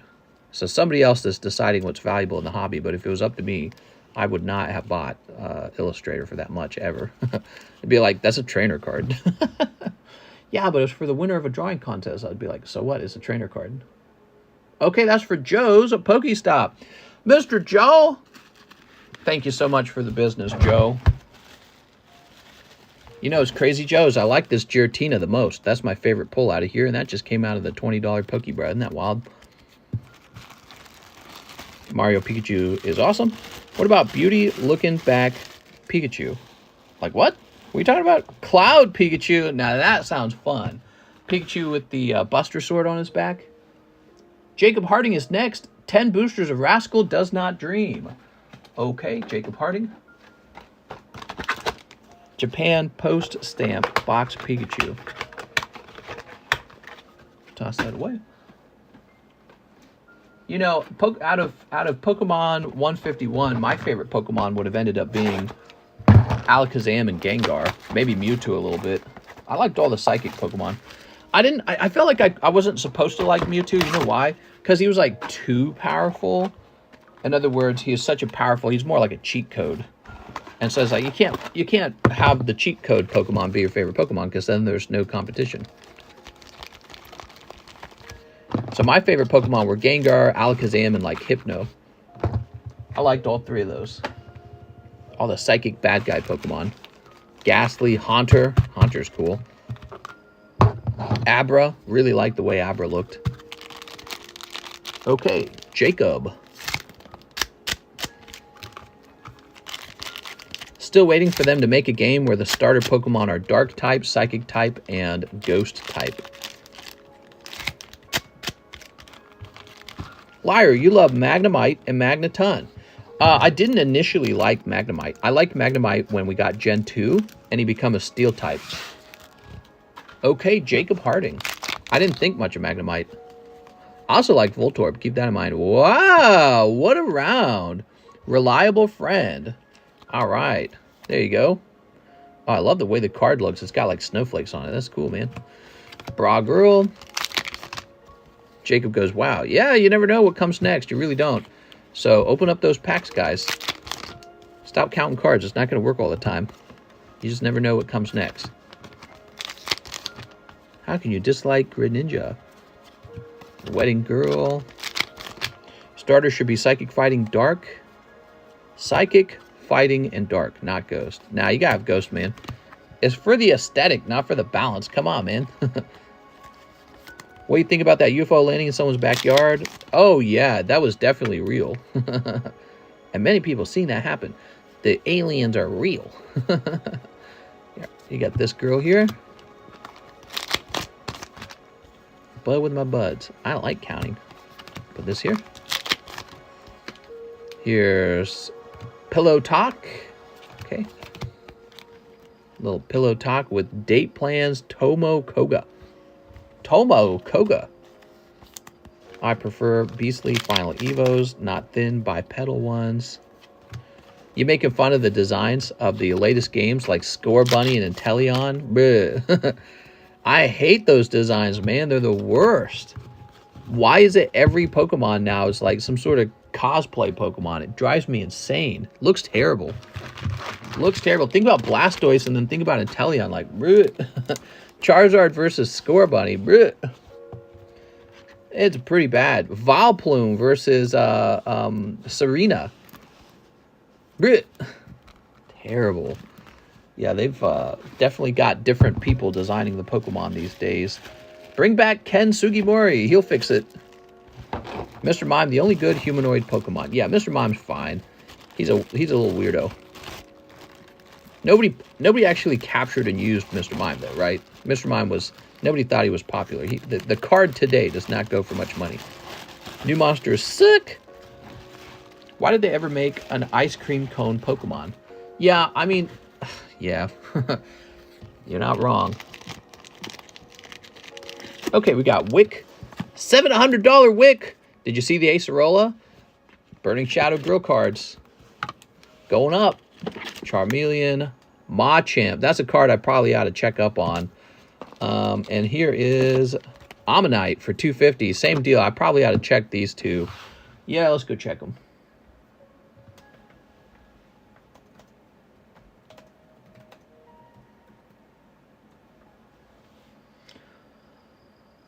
Okay, Power Keeper Machamp hasn't changed.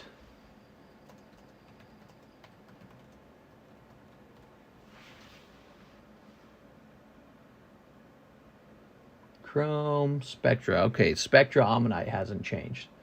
Cool. Jumping back over here. We're done with Jacob. We got Mr. Hathim, one Sneaker Bunko Snipe, one live grade Japanese Dendra from Triple B. You got it. Okay, Hathim is ordering a live grade. Nostalgia is a big part of it. We'd probably all the same about... Nah, dude. Nostalgia's not all part of it. I knew about Yu-Gi-Oh! I knew about Digimon. I'm not nostalgic for either of those, right? You're not nostalgic for every single thing that was ever made, ever. You're nostalgic for good designs, right? That's what you get nostalgic for, right? All right, let's see. It's not enough for a drawing to just be old. It has to be a drawing that inspired you when you were young. And when you were young, how did it inspire you? It inspired you because it was good, right? So if I drew a stupid booger on a piece of paper and I showed it to a kid, I'd be like, look at this drawing of a booger. You like it, right? Kid would say, no, I don't. And then 30 years from now, you'd be the kid would look back on the drawing and be like, it's still a booger. I don't give a shit about booger. So it's got to be good.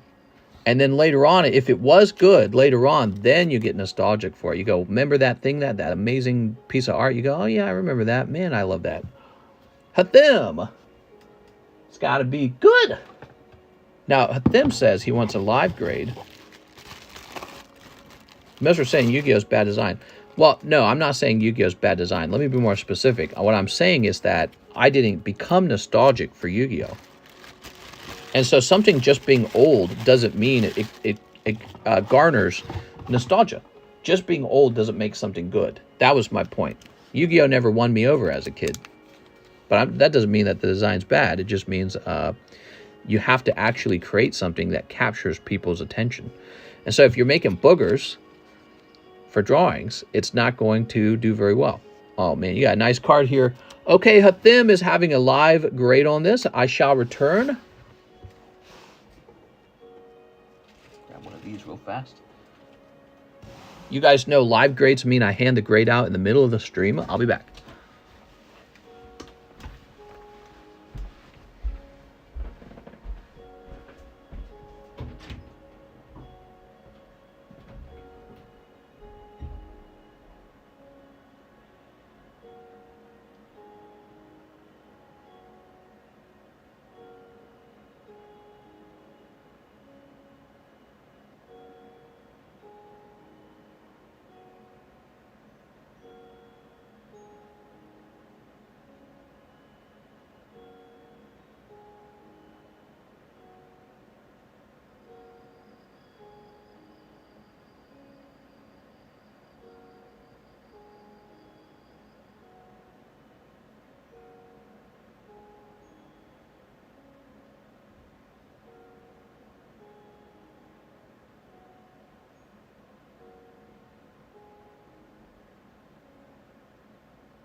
All right, I'm back. I'm biggity back. Ready? Are you ready? Soup. Ta-da!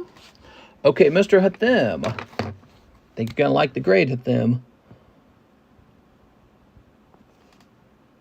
I'm just gonna write down Hathim there. Hathim S. And you get a 10 plus. That's my best grade. It means pristine. So you get the pristine grade on this. It's a really well-centered, really nice card. Oh, we gotta say live on it so that I don't leave it up here. Keep an eye on me. Make sure that I write down live if you order live. If you order express, make sure I write down express. Okay, good. Caleb Ibarra, 8, goes to the past. Oh, man. Got flying through this goes to the past. Put them says yes. Yeah, it's a great card, man.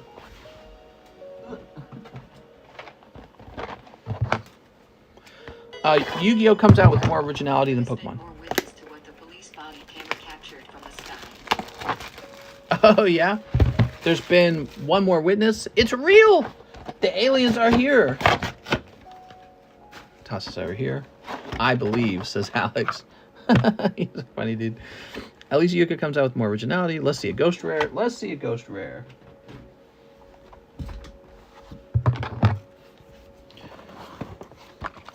My newer Yu-Gi-Oh! Deck was a Luna deck.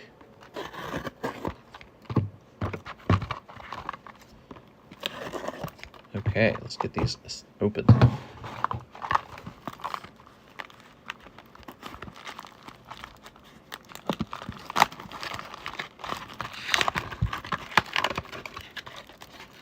God, I hate the Yu-Gi-Oh! Boxing. It's so terrible. Why do they waste so much? As a card collector myself, I would be happy to help get a law passed that states that card manufacturers must commit a certain amount of money, like a tax, for the amount of waste they produce in order to clean that waste.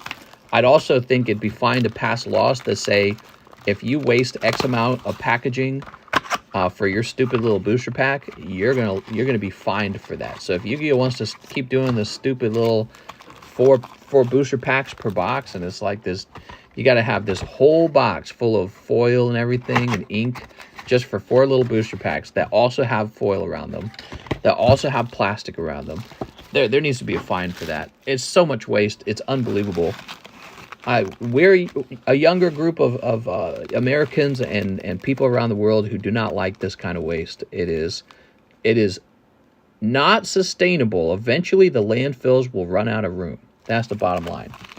And the plastic will seep into the ground, and it'll get into the water and become a microplastic because the water tears the plastic up over time like it does sand. And then we drink that water. So, yeah, man, we got to stop the waste. It's crazy. You got them like banning plastic straws. Imagine if California knew what the card collecting companies do. They just don't know about it. Nobody's brought any awareness to it. It's bad. It's pretty bad over here. You know, these booster packs could just be a thin piece of paper, right? We've seen it with McDonald's. The McDonald's booster packs were made out of paper. Paper's recyclable. This is aluminum foil. It's metal. And, yeah, why do we gotta... That's terrible, man. We gotta change it. It's not right.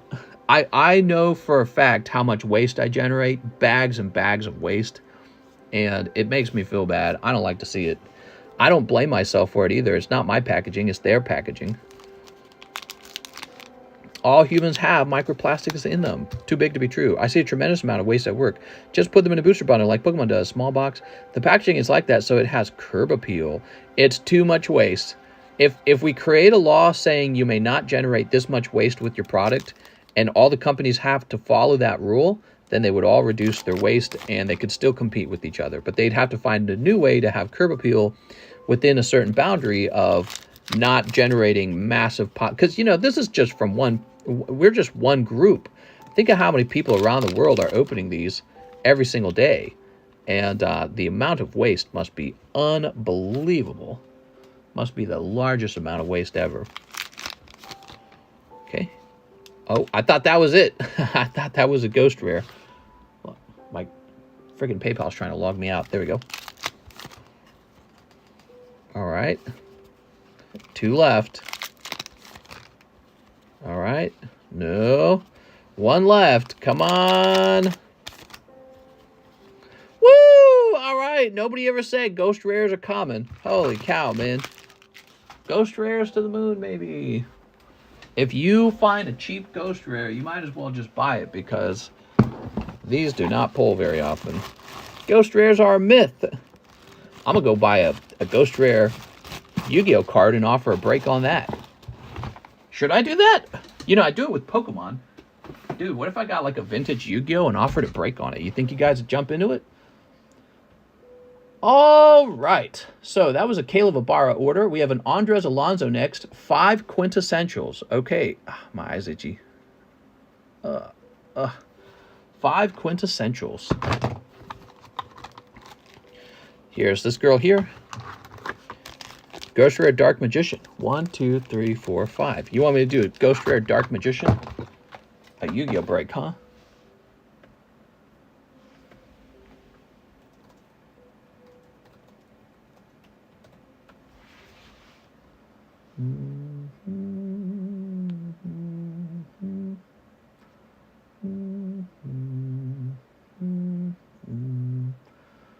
Is there like a more favored one, perhaps? Are there like a ton of these? Oh, here we go. Whoa. Whoa, those are expensive. Ghost of the Past, Second Haunting, Dark Magician Girl 10. Almost $2,000. Basically, it is $2,000 after taxes. You know, if I buy it for $2,000, I'm going to want to break it for $3,000, and then you'll get all pissy at me. Let's see what that would cost if it was a 36-pack break. $83 a spot. Yeah, I don't know. I think you would jump in, SQ. But I don't think a lot of other people would. That could take a long while to break. That'd be super cool, though, wouldn't it? Yu-Gi-Oh! Slabs are expensive. Holy cow, man. That was expensive.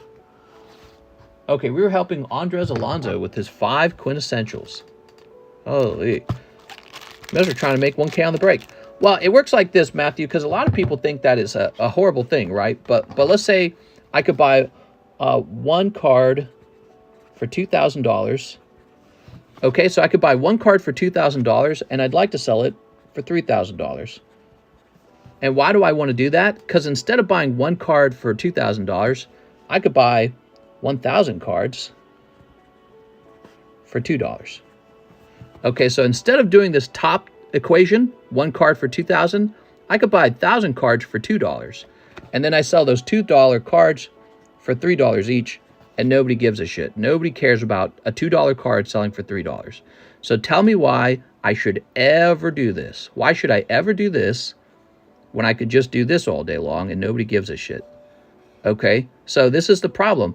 It's not like I have an infinite amount of money, so I have to decide how to spend my money. Am I going to spend $2,000 up here and everyone's going to gripe that I sell it from 2K to 3K? Or should I spend my money down here, $2 to $3? Because nobody gives a shit about this. I could do this all day long. And nobody cries about it. So this is the problem. You want to see the Dark Magician Girl? Well, I don't have infinite $2,000 laying around. You either want this and I want to sell it for $3,000, or I'm going to go do this and get the actual good profit margin. That's just how it works. It's business, guys. That's how business works. That's how monkey business works. Okay, because if I take that $2,000 and I buy Dark Magician Girl, and you expect me to raise it by like $100 and then quit there, I'm going to say, fine, I'm never going to buy it. I'm going to go buy those $2 cards and sell those exclusively. That's all. And my business does not rely on breaking cards like the Dark Magician Girl. It doesn't.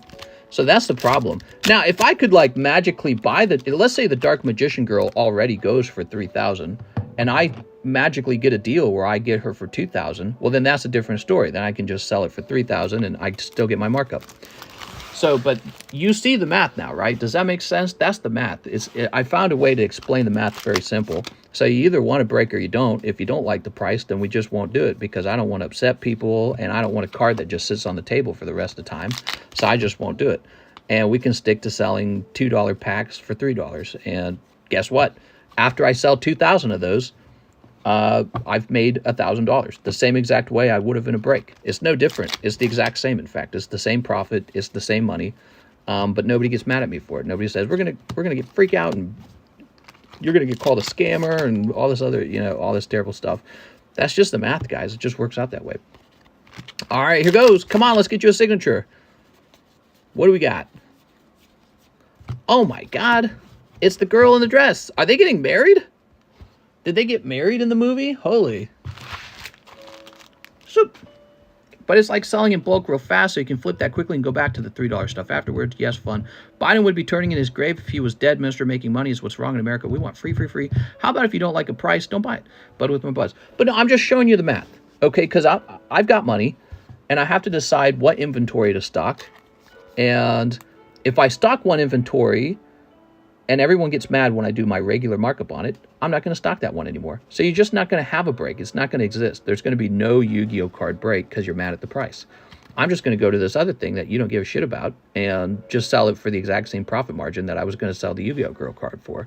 It's just how it works. You know, that's not anyone trying to be clever or mean about the price. It's just the way that it goes. It's beyond my control. Let me put it that way. It's beyond my control. It seems to be some sort of human nature kind of thing. Just it occurs that way. But yeah, I can explain how it's working, and maybe it will make it less crazy. All right, so we're done with the Andres, and now we've got Steven Gutierrez. Steven Gutierrez. 2 Realm of the Gods, 1 Sneaker Bunko, 1 Gypsy Queen. You got it. Okay. Would it be funny if this was actually the hit? 1, 2. 1, 2, buckle my shoe. I can't get that out of my head. Wait, he said 2 Realm of the Gods. What am I doing? That's not Ghost of the Past. I'm losing my mind. We're talking about Ghost of the Past too much, guys. We're talking about. All right, let's get Realm of the Gods. He wants 2 Realm of the Gods. America, I think we should get pissed. I want to stop being pissed. You want to stop? 1 Sneaker Bunko. I'm pissed. Sneaky Bunko. Yeah, if I took a $2 card and said, well, now it's $3, you guys would be like, well, he has to make some profit because it's only $1. But then I sell 2,000 of those, and guess what? That's a $1,000 profit. 1 Gypsy Queen. Gypsy Queen. Are we out of Gypsy Queen? We're not out of Gypsy. Oh, here it is. Almost out of Gypsy Queen. There we go. I'm pissed. I'm pissed. Okay, Steven Gutierrez. Good luck, Steven. Get a snip in there. And get a snip in here. Oop, get a snip in here. Gypsy Queen. AOC cards. AOC is my favorite. Big booty Latina. Go this way. You guys seen that? That's so funny. Okay. Okay. Oh, that's a good one. Okay. Oh, this was a good pack. Most of the pack was hot cards. Okay, Mr. Steven. Ta-da. Just swap someone's ghost pull for a Leafeon. Problem solved. We got a $5,000 bounty on the next ghost rare pull. Okay. Yeah. Oh, maybe you pulled something good. I don't know. We're gonna find out. Leafeon. Oh, it's Leafeon. I'm sure you didn't notice. God, what a fool, dude. What a dummy. Here, spectate. As if people couldn't just rewind the video over and over again. He's so dumb. Fuse Samazu. Why is somebody that greedy and that dumb? Open your cards. Stealing your customers' crazy moment, their jackpot moment, their special moment in time. People work hard for their money, you know. Work's depressing, it's anxiety-inducing, it's terrible, it's painful. And then you sit down, you say, I'm going to support a rip and shipper, I'm going to let him open cards for me, and you steal his special moment. I mean, I can't think of anything more scummy than that. That is major scum energy. That is scum to the max. There has to be consequences. Because for every one guy like him who gets caught, there's going to be guys who don't get caught. And they need to fear the mother freaking daylight that they're going to get caught. There needs to be bigger consequences. Steven Gutierrez. That or there needs to be regulations. I don't know. Can you imagine the government creating laws around doing rip and ships? I could. Rip and ships, there's money involved. All right. Here is a Steve Gonzalez. That's not Steven Gutierrez. Steven Leon. Steven Sanchez. Does he got a bag? You got a bag, Steven? Maybe this is his first no, he didn't say it was his first purchase. Steven Gutierrez, new bag? No, here we are. Found you. You got a big fat bag. All right, we're good. It was Korean Moonbryon, so it's okay. Oh, you didn't tell me it was... Okay, guys, listen. It was Korean Moonbryon. Now, didn't he have like a... He had some sort of bounty on it where if you pulled it, you got paid cash too, right? Wasn't that part of it? I bet he was scared he had to pay that cash out. What a crazy dude, man. So scummy. You weren't supposed to pull that. Jose Jimenez, 1 live custom. What's that? Was what he did not considered fraud? It's theft, man. Gotta wake up at 3:30. Have a nice day, Mr. America.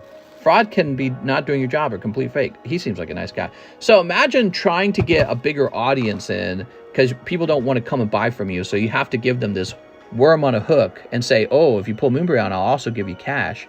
And then somebody actually pulls it. Oh, you're not supposed to actually pull it. Oh, no. Now I'm on the hook.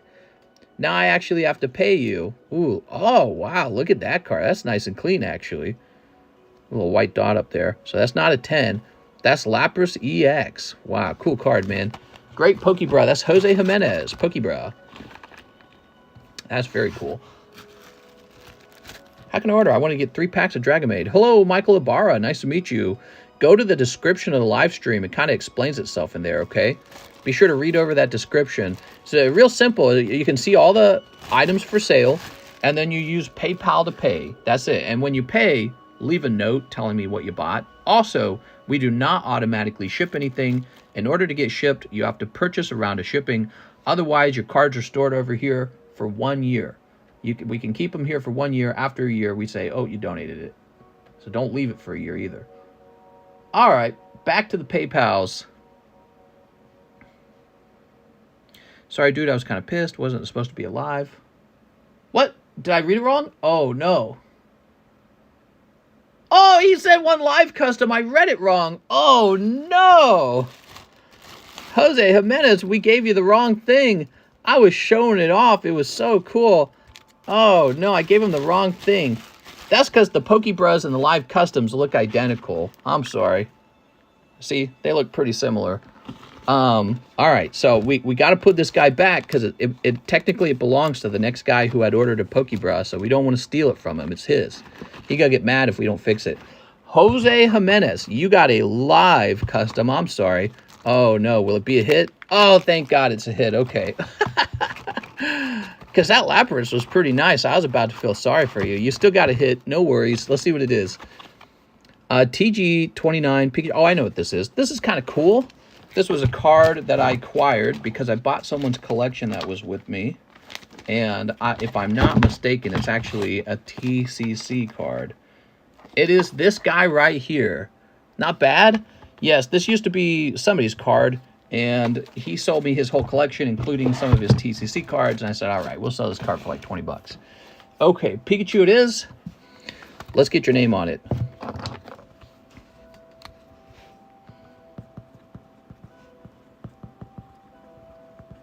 There we go. Pika. Really lovely. Look how clean that card is. Crazy clean. Really nice. All right, and we'll set this over here. Congratulations on that. We are done with that. We're back to the PayPals. The bounty was $1,200 worth of product, so it was a huge bounty to be scammed out of. Oh my God. So he was supposed to get $1,200 of product, guys. And he did not want to give that out. He saw the Umbreon. He said, well, that wasn't supposed to happen. I bet this is exactly what happened. When you offer a bounty like that, you're expecting to sell so much product first that it pays for the bounty. So you have to sell a certain amount of product to pay for that bounty. And I bet he did not sell enough product. What if he just started and the bounty comes out right away? So for the seller, that's just a $1,200 loss. And he said, oh, whoops, that's not Umbreon. What are you talking about? That's not Umbreon. Oh my God, dude. I can't stop thinking about it. It was so awful. Octavio Melendrez for Paldea 4 across time. You got it. 1, 2, 3, 4. Dude. People were asking me, they're like, why don't you do bounties? It's like, because I'm not going to do that. It's like gambling, but for the seller. Because I'm gambling that you don't pull the hit. There you go.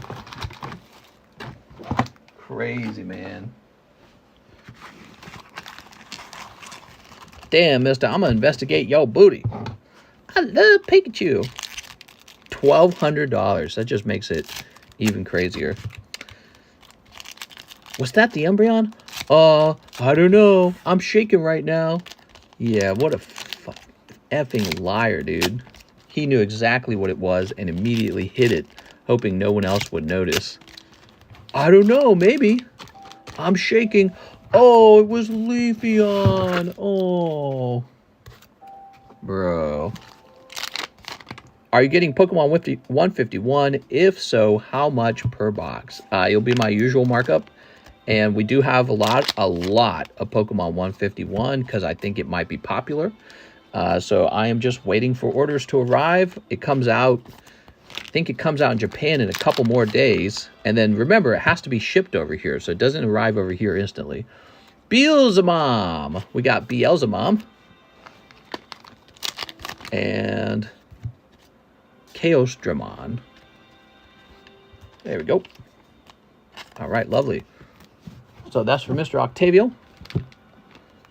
Lovely pulls. Digimons. Actually evolved into Leafeon without consent. What are you talking about? All right, so are these no hollow rounds? I think they are, because I think you did no hollow last time. 15 per pack? Whoa, are they at that point? They shouldn't be. What kind of set is it? It's not a special set, is it? Or is it a regular? Whoa, it might be like, is it like a VMAX Climax kind of set? I don't know what it'll be. 15 sounds kind of high in my opinion. But I know what is this? Paldean Tauros, but he's like water type? I didn't know that was a thing. Man, I did not play enough of the actual game. Here we go. Jigglypuff. All right. You got Reverse Pikachu, which I think is actually pretty decent. Let me see if I get you another one. Jigglypuff's pretty cool. Oh, well, Hydreigon's a little bit cool. There you go. Okay, we'll toss some more of those hollows in, because that was a pretty cold round. You should start molding bread. I saw you walking, mister. Have you been losing weight? I have lost some weight. Almost 20 pounds, I think. But it has slowed down in the last couple days. But I also hear that you also put weight back on because you gain muscle, so maybe that's it. Okay, Octavio. Or maybe it was the scale saying that I lost more than I really lost. You never know. Or maybe I ate a lot of salt and my body's holding on to a pound or two of water. Octavio, but I've been doing really good. Today, for example, what have I eaten today? I've eaten, I ate some ham. I had some chips and salsa, some chips and hummus. Oh, and I had some chicken breast. That's everything. That's my whole day. I haven't eaten anything else. In fact, right now, I feel kind of low energy, to tell you the truth. I feel like I don't have enough energy. I fell asleep. Have we done my order yet? Oh, Brett, you'd be surprised. You're actually next. You are literally right after Octavio Melendrez. I looked over for you. There we go. They're doing made to order 151, so there will be a lot of product eventually. Yeah, so just, I always tell people this. Sometimes it's better to not open a set when it first comes out and just wait a while. Vivid Voltage is a perfect example. I think one of the problems with that, though, these guys look kind of similar, don't they? I think one of the problems with that, though, is the hype's died down, and then it's not even fun it's not as fun to open anymore at that point. $34 holographic Spiro 9. It's pretty cool. So I think people like to be part of the fun. Here's Misty's Poliwag 9. Fruit will give you energy if you're not constantly eating added sugars. That's right. No sardines today. Not yet. I could have some sardines after this stream, actually. Brett Gilbert, 2 Disney packs, 1 Willy, please. You could pull Willy out of these. You really could. Let's find out. 20 pounds, good stuff. Now, that's been over the last 2 months. So I started walking about an hour and 30 minutes per day 2 months ago. I did that for a full month. Most recently, I walked for about 1 full hour, but we do it outside. And it's up and down hills. So I feel like I get a lot of resistance training on my legs because those hills are so steep. Wow. That's the Mandalorian stamp card, and I think this is actually a hit. Isn't it, guys? This is like more than $100 as a 10 with PSA, I'm pretty sure. So that is a hit. Congratulations, Brett Gilbert. Great card. Okay, not Steamboat, though. Space Jesus, eat mold out my blank. Wait belong, says Tammy. Tammy, you're close, too, I think. So it goes Alex, Steven Mitt, Six Corrupted, Tim Frazier. Hey, it's Asian Tim. Tammy Lowe, Ruben Aguilar, Calvin Feldman, Sven Jansen, Andrew Drew, Rob Taven, Tim Stodgel. That's the current line. There could be more if I hit refresh. All right, but we were currently helping Brett Gilbert. I can speed it up if the wait time's gotten pretty bad, so I can speed up a little bit. I try to go at just the right speed. It's $25 raw. It's fucking raw! Oh, here we go, Brett Gilbert. You don't know that. What do you know? You probably know. That's still good because he only paid 26, right? So if it grades 10, he's just got a really nice card. And I think it will because it's pack fresh. The expensive one was the gold Mandalorian. Oh, okay. Okay. Okay, we got Steven Mitz. $80 toward my slab away. Steven Mitz. Okay, give me a minute. Thank you for making a payment toward your slab away. Steven Mitz. 330 minus 80 would be 250. That's called quick math. And now $20 Sublist vintage box break. Oh, yeah. So this is the base set booster pack break. Base set unlimited booster pack break. That's what it is. Steven Mitz going on spot number 27. It's close. 1, 2, 3, 4, 5, 6, 7. And this goes off. There's 7 spots and it goes off. So you might be interested in this. Your odds are 1 in 34. And if you were to be pulled, you'd get right into here. We sell these booster packs for $6.50. So that, from $20 to $6.50 is a big jump. And you'd be placed right over here. I think you'd take spot number 13. Damn it, Cheese. Cheese marked this spot out. And now it's got a freaking line through it. It's over here. So that's annoying. But you'd be put right here on spot number 13. There you go. By the way, did you want to see the breaks, everybody? We got this little booster pack break. The Destroy slab, people just voted to keep it because I was offering to swap it over to a different slab. Jeff Leon's birthday slab, you can donate here to give him that slab. Blaziken is the official big card break. $22 a spot, 36 spots. I think a Blaziken just sold an auction for over 500 as a 10. So that's not bad. And that's auction, by the way. Rand's birthday. So this is Rand's birthday present. It's a PSA 10 My Little Pony Keldeo. We have this very weird, wonky Mickey Mouse from 1935. These cards are expensive, so don't be fooled. If it just looks like a cheap piece of cardboard, a lot of people are getting into Disney recently, and those are expensive now. We always have a poker break, so that's Blue Deck Lick a Tongue for only $60. There's 12 spots. It looks like 5 people are in, 5 spots are used. Jonathan Wang is in the Naughty Girl break. We always have a Naughty Girl break, too. We're almost out of these, by the way. So there are 5 spots remaining here. This is the charity card. You can give $1 to it. When this reaches 0, we just give this card away. And actually, this is an interesting one because this card has gone up in value over time. So it's actually a good deal in terms of charity. It's an appreciating charity card. I think what's funny, the Destroy card on the Charizard actually went down. He used to be 700, and I think now he's like 600 or something like that. So that's what we got going on in the breaks. We also, don't forget, we also have over here lots of breaks. More breaks than you can keep track of, really. We got the Mickey Mouse break here. All right, so this is the $28 booster pack break for Diamond Pearl. Apparently, it's an expensive Diamond Pearl set called Secret Wonders. So you might want to be in that one because if it's expensive, that's either because it's more rare or because the pulls in there are pretty good. The Blaziken break is about 1/3 filled. 1, 2, 3, 4, 5, 6, 7, 8, 9, 10, 11, 12 is a 1/3 spot. Dylan, Edward, and Daniel make it 14, so it's more than 1/3 filled. At 18 spots, it'll be halfway filled. Is it 18? No, it's not 18. Is it? I can't do my math. Go buy it, mister. Thick Wick, 2.7. Buy it now. What's 2.K? Thick Wick is? No way. Burning Shadows Thick Wick is 2.K? It hasn't sold for that much, that's for sure. I don't see any wicks. There are no wicks for sale that I know of. No, Willie. Willie? Steamboat Willie? 2.7K? Let me look.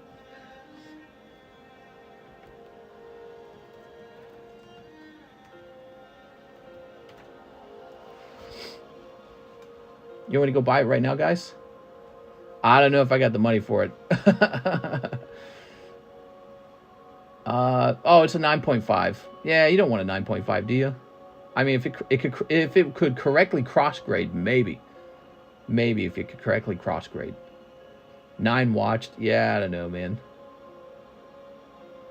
Said the edges were no good.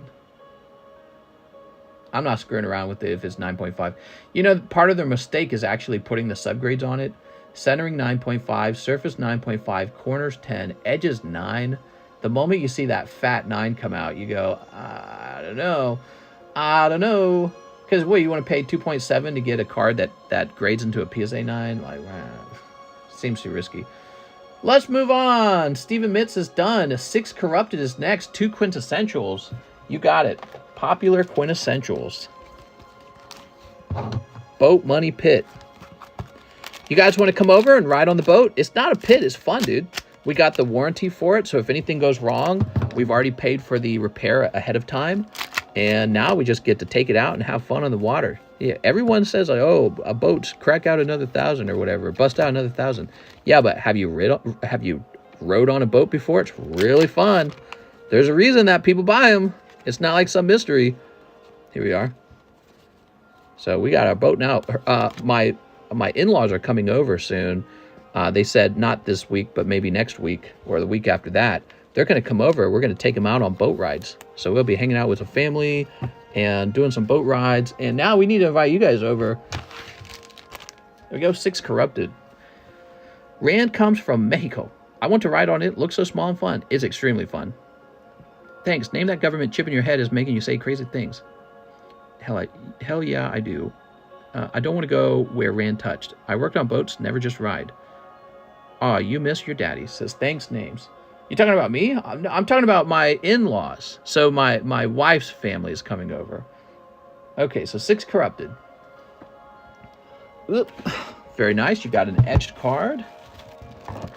Only if there are some boat babes. Well, I mean, I guess my wife will be there, but she's my boat babe. You have to bring your own. Yo, daddy. Let's see. We got Tim Frazier, Top Series 1. All right. Let's see what we got, man. Love these.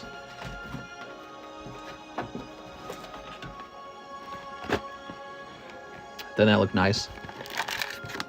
Okay, there we are. What is this? Toss it over here.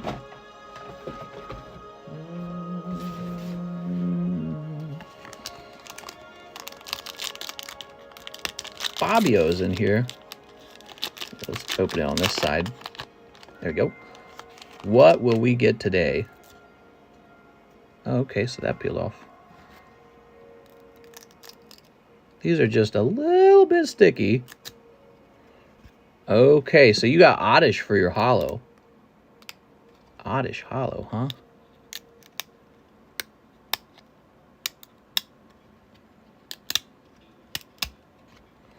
Aw, he's so nice. There's a little bit of sticky on him. It doesn't look terrible, actually. Lovely Oddish. Beautiful rainbow hollow. That's what people want. They want the coveted rainbow hollow. Hard to acquire a rainbow hollow 10. If you actually look up their PSA population, it's really low. Despite the fact that a lot of boxes of this set have been opened, the rainbow hollows for the tops, when you're looking at PSA 10s, the number is really low. Oh, look at that. That's a sweet looking Venusaur. Wow, he looks a lot cleaner too. That's good. How about the back? Does the back peel well? Back peel's pretty good. Venusaur non-hollow with your Oddish. You got to keep an eye out on those common comments because sometimes they contribute a lot to the value of the pack. Venusaur, Blastoise, and Charizard. Really good pulls. I would also argue Squirtle, Bulbasaur, and Charmander. That's a chubby toad. Can't swim, mister, so no boat for me. You can't swim? Really? Well, you could come over to the lake anyways because we live in an area that's shallow water, so you can actually walk into the lake, and it's like you could just float in the water without swimming. It's really nice, dude. Really nice. So yeah, some places you would have to jump straight in and start swimming. But, you know, almost everyone, I won't say almost, I'll say everyone. Everyone who swims out here in the lake, they bring in inflatables. So, like, life jackets. There's these foam seats you can sit on. They're really nice because people float in the water and drink beers and stuff like that. So, you know, you would have fun anyways, even if you don't know how to swim. And getting in the water is the best way to know how to swim. It's really not difficult. Learning how to swim is very simple. All right, you just kick with your arms and your legs until you don't sink. And if you've never been in a lot of deep water, which you probably haven't, as long as your lungs are filled with air, so as long as you got plenty of air in your lungs, you just don't sink anyways. You just float because there's air in your body. That's a chubby toad. 5'8", 175. You can miss weight by 30 pounds. Mr. Swim Lessons. But you could play in the shallow water and you don't even need to know how to swim because you'll just be standing on your feet. Stonden. Tim Fraser, let's find your bag. Welcome back, Tim. Take a bow. Here he is. All right, I like this order. Hi, all. Good morning. It's Sven. Sven's on vacation. How's it going, Sven? Hope you're having a nice day, Mr. Sven. Cerebral Happiness. Okay, there we go. The TheCardconomist. My dad was in the Navy, and he taught us how to swim. And he would tell us stories about when you're in the Navy, they put you through, like, swimming training. How weird. And then we all got scuba certified. And I did actually take swim lessons when I was a kid. Tammy Lowe says, 15 Paldea evolves. Don't give me any hollows. You got it, Tammy. Oh, Tammy. Time to give Tammy all the hollows. It only takes 3 inches of water to drown. You can drown in your own bloody nose, right? Isn't that how Genghis Khan died? He got super drunk, and then he drowned in his own bloody nose. That's 13. Oops.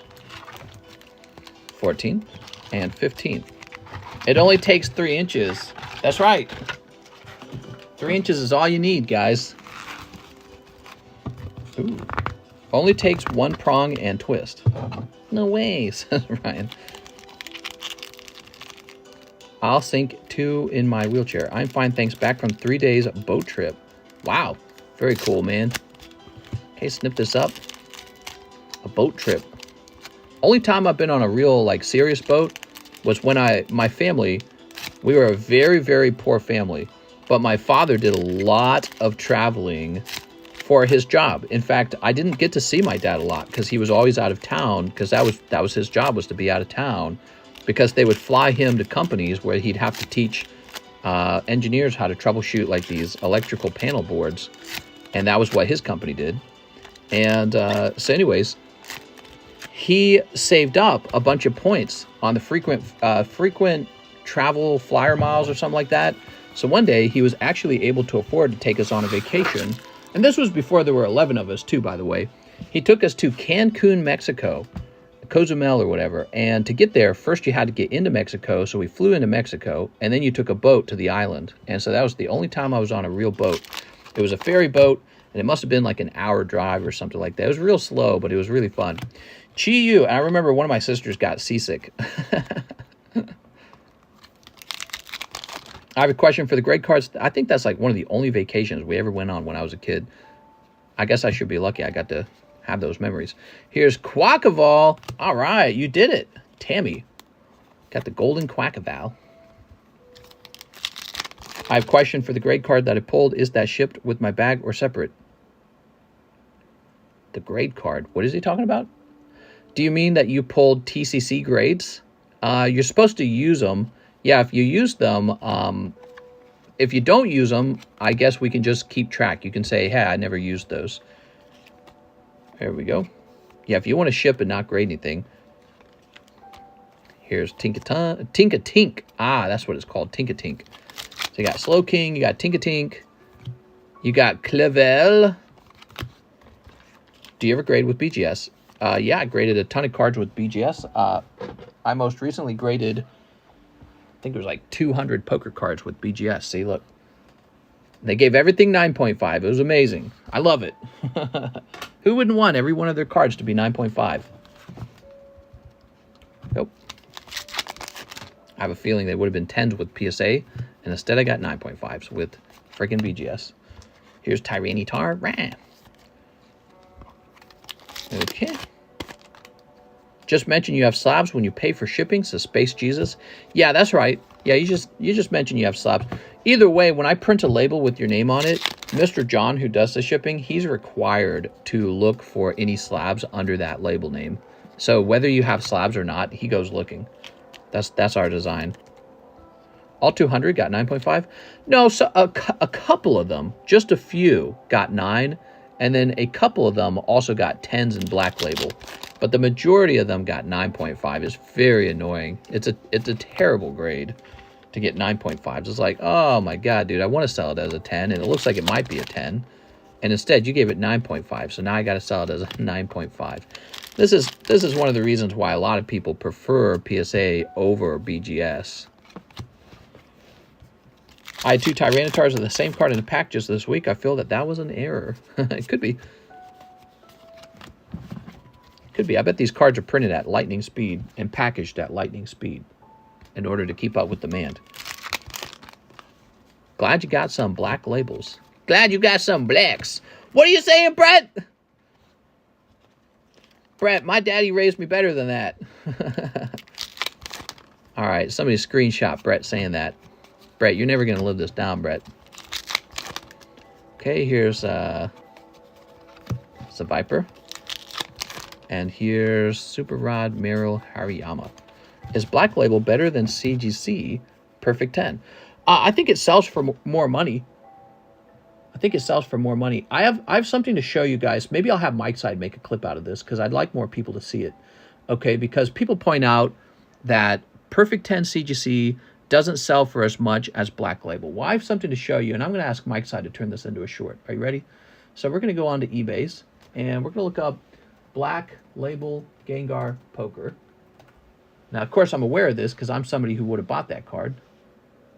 I don't see it. Did it already sell? Oh, I'm looking in sold. Hold on. Let me clear this. It hasn't sold yet. So, oops. I've shown this off before. I'm not surprised it hasn't sold yet. Here it is.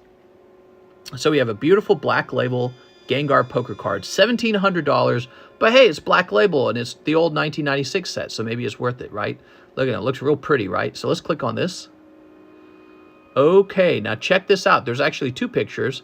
Remember, Black Label means perfect. 10, 10, 10, 10. Okay, but wait a second. We flip it around, and what is up with this? It is visibly fatter on the left, and it gets worse down here at the bottom. Do you see the off-centering? It is clearly off-center. Let's do a zoom. Take a look at this. I'm going to zoom in for you guys. All right, now look carefully. You tell me, does that look like a 10 to you for centering? I could have graded that and instantly seen it was not 10 centering. All right, this is a recently graded card. This was not graded 7 years ago.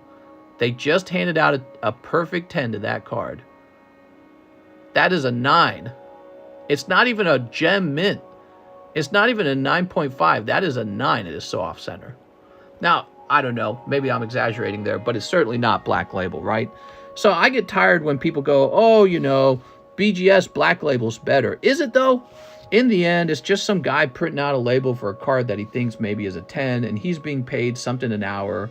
You know, he's not the owner of the company. He's being paid something per hour, and he's probably grading them quickly and just grading them quickly.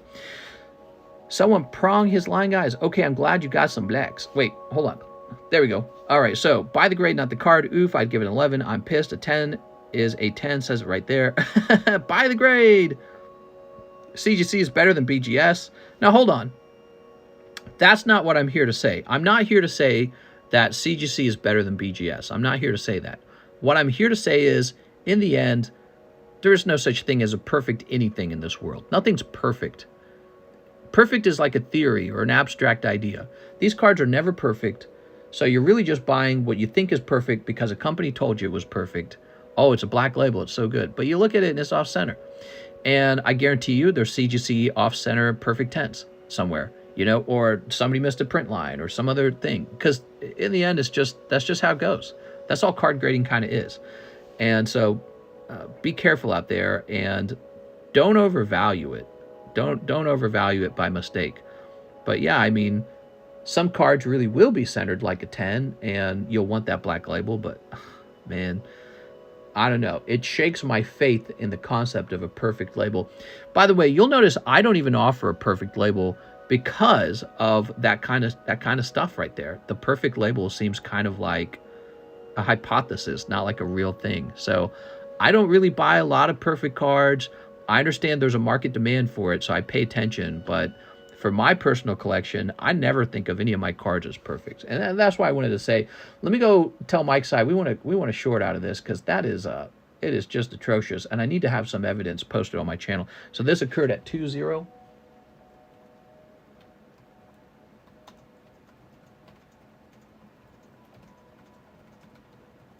Okay, because Mr. Mike's side needs some meat for the shorts cannon.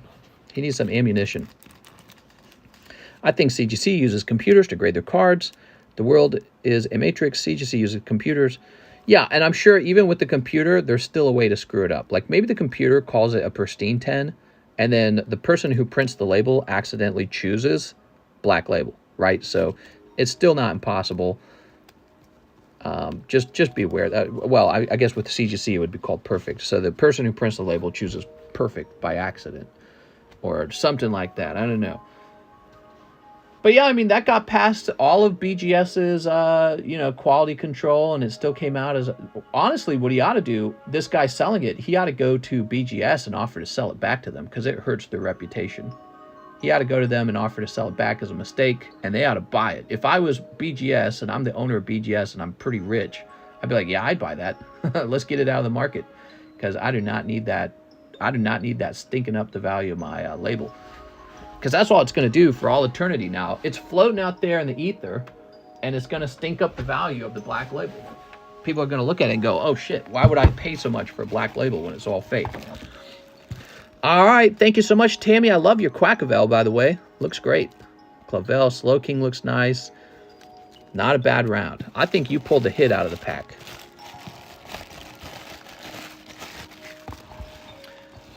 Any Sun, Moon, Alt-Art Slabs? I need some, says Louis. Yeah, apparently those are kind of popular right now, but no, we don't have some special stock of Sun and Moon Alt-Arts that I was just sitting on, waiting for them to get more popular. Okay, we're logging into the PayPals. Oh, okay, tonight's gotten a bit busier. That's good. Tonight started out really slow. I'm not going to lie. We started really slow tonight. Ruben Aguilar, 3 paradigm triggers for Mr. Ruben. Okay, Ruben. They're down here. Here they are. Wonder where I'm keeping my... I don't even know where I'm keeping the paradigm trigger restocks. We're going extinct. Thank the white man, then kill him. Damn you, white man. Who's going extinct? It's the white man. Okay, here's unknown. Earth just spins like a ball, spins on your finger. There you go. Here's a hollow. Damn you, white man. Ah. Ruben.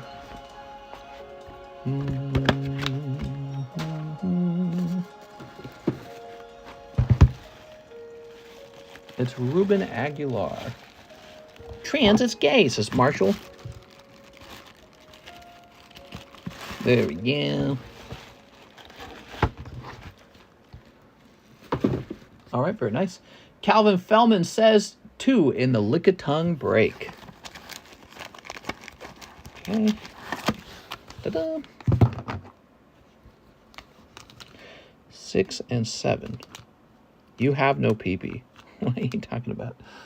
Talking to somebody else, obviously.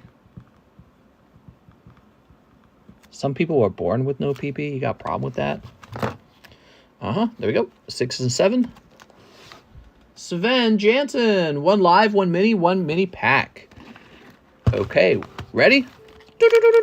It's cold! I'm sorry, Sven. Oh, Sven. Sweet, sweet Sven. Okay, one in the mini slab.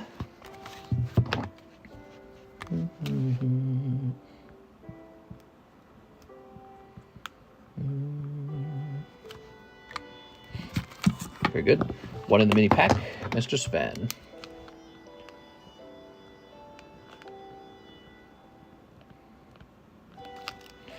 Very good.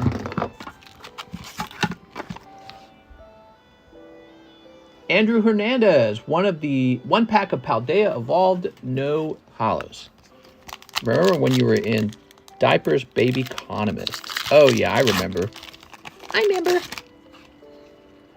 Okay, what do we got? Giacomo. Nakli, didn't scientists recently come out and say that they believe humans start making memories much earlier than 6? Because the old theory was that you didn't start making memories until you're about 6 years old. That was the old theory. I think they changed it to be like even younger. Okay, Andrew.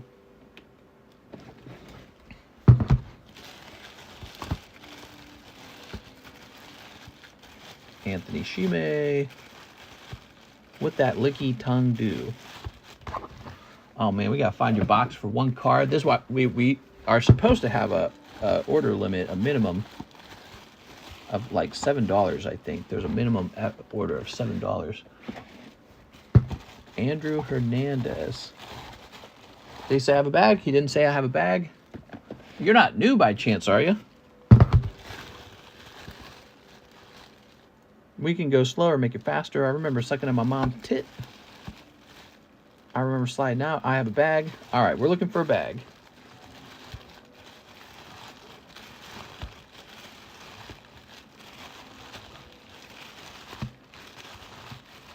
Not in box number 1, unless it's at the very back. Give me details about this bag. Is it an old bag, small bag, large bag?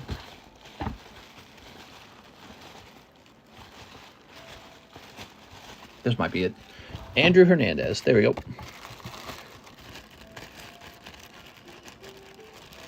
There we go.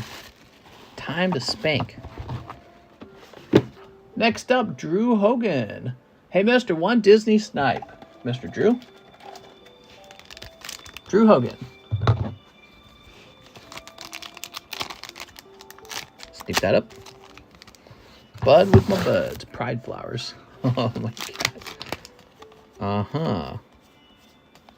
I finally learned a bit more about that Call of Duty controversy. Apparently some guy said something along the lines of they need to leave our kids alone, and that's being called do not come. Do not come. I'm gonna come. Thanks, names. Mom came over last night. She told me he has 2 BFS because he has 2 buttholes. It's a deformity. What? What are you talking about? Hold on. That was Subadan. Thanks, name's mom came over last night. She told me she has 2 boyfriends because she has 2 buttholes. It's a deformity. I don't know about that. That doesn't sound like a deformity. That sounds like an evolution. But yeah, so this Call of Duty player with the big community had his skin. I guess he had like a custom skin for him, and it was removed from the game because he tweeted something like, I wish they would leave our kids alone. And he's referring maybe to like drag queen hour at school or something like that, or, you know, do your stuff, but leave my child in school out of it. And that is being called a dog whistle for anti-LGBTQ-ness, right? So it's a dog whistle for homophobia. And this is a really fascinating topic because from a point of view from their side, that does seem like a dog whistle for homophobia, doesn't it? Because, hey, wait a second, I'm perfectly normal. This is perfectly normal. Everything's fine. This is 100% acceptable. Nothing about what we're doing is unacceptable. And so how can this be considered, you know, why should you tell me to leave your kids alone? Because I'm just doing the thing that's acceptable and normal in society. So it's a really fascinating thing because the Call of Duty corporation, I guess you would call them a corporation. Are they Activision still? I don't remember. They're basically saying it is normal. It is normal. Everything's 100% normal. LGBTQ should be exposed to your children at any age because it doesn't matter because it's as normal as, you know, straight heterosexual relationships, and there's no reason not to expose your kids to it at any age. It is Rob Ryan, 1 live. Oh, you got, hey, that's kind of nice, actually. You got a little Topps card. That's got some value to it. I don't remember doing this. So what happened was, after this guy gets his skin removed for the homophobic dog whistle, that's what they're arguing, is it's a homophobic dog whistle. Another major Call of Duty player comes out and tells them, well, you have to remove my skin too. And then right after that, Dr. Disrespect uninstalls Call of Duty. So Call of Duty is getting boycotted a little bit. It's kind of fascinating. Okay, Rob Ryan. What do you guys think on all that? See, this is the problem. So the problem is there's still people in society that don't agree with it. Or they say, fine, I will let you practice what you want to practice, but I definitely don't want my kids to practice this. So it's sort of like a tolerance, right? Like, you don't want it, but you'll tolerate it, but don't push it on my kids, right? And there are people who still are part of, there's a lot of Christians, a lot of people raised Christian, and it states very clearly, you don't do the gay stuff in the Bible, right? Or maybe you're Islamic or something else, and it states really clearly, no, we don't do that. Rob Ryan, new bag? Mr. Rob, let me check up here. You guys need to start letting me know if you have a bag, okay? Because it really speeds up the wait times. If I know that you have no bag, I can just go make you a new one right away. Here we go. All right, Mr. Ryan. Yeah, it really speeds it up. If you don't have one and you know it, just let me know. One flag in school, not two to divide us. Right, we talked about the whole flag thing. I think that the government represents all, and it's inappropriate to fly other flags like that.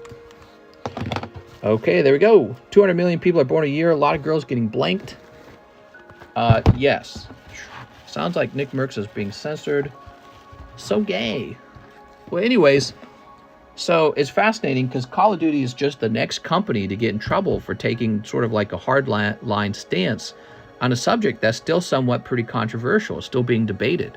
So Call of Duty is taking a stance, Target taking a stance, Bud Light taking a stance, and they're all getting punished for it, and it's kind of fascinating.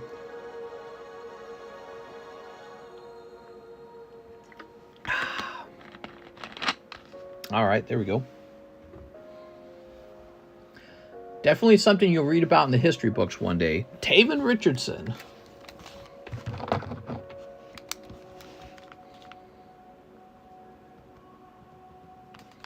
You guys love $5 breaks. I'd offer a $5 custom booster pack. Tim Stodgel, $20, one live custom, $14, 2 new Minecraft. Minecraft. You got it, man. This is for Tim Stodgel. Is there a booby break right now? Yes, sir. There is a booby break. It is active. Somebody is in there waiting for someone else to join. There it is. We got 2 spots. Jonathan Wang, 7 spots total, $10 per spot. COD was only staying relevant because of people like Nick Merckx in the first place. Sneep. It's a tough situation. I bet you there's a lot of people who work at Call of Duty who probably agree with Nick Merckx. They say, look, this is still controversial. I don't want my kids exposed to it. They can decide for themselves at an older age, but I don't want to indoctrinate my children into questioning their sexual identities when currently they have no questions about their sexual identities, right? So why would I introduce that question to them? And there are parents who they prefer their children to be straight, and there's real reasons for that, because if your child's straight, they're more likely to have actual offspring. And it used to be the case that was a big deal. You wanted, what did grandma and grandpa want? They wanted grandchildren. What did mom and dad want? Go have kids, right? Because you're continuing the family line. So that kind of stuff was always a big deal forever, except for in the last like 20, 30 years did it change. In fact, Joe Biden, if you go look him up, he's president today. But if you go look him up like 20 years ago, he was saying, I do not support gay marriage. He was saying that like 20 years ago. It might have been less than, well, no, it was at least 20 years. So it's very rapid. These changes did not occur over a long time. They occurred very rapidly. And there's a lot of people who still, ooh, is this a rainbow? Nice. Doing swimmingly. Is that one of those axitols or whatever they're called? What are they called? Loot card. These Minecraft cards, by the way, are mind-blowingly beautiful. See what I did there? Mind-blowingly beautiful. And I think if these graded 10, there would definitely be a market for people who play Minecraft. Minecraft, to this day, is still one of the most played video games on the internet, one of the most watched streamed games. There's a lot of YouTubers whose whole career is just Minecraft. And if these graded 10, those guys might be interested in buying them. All that it really takes is for people to become more aware that there's a Minecraft card series that can be collected. That's all it takes.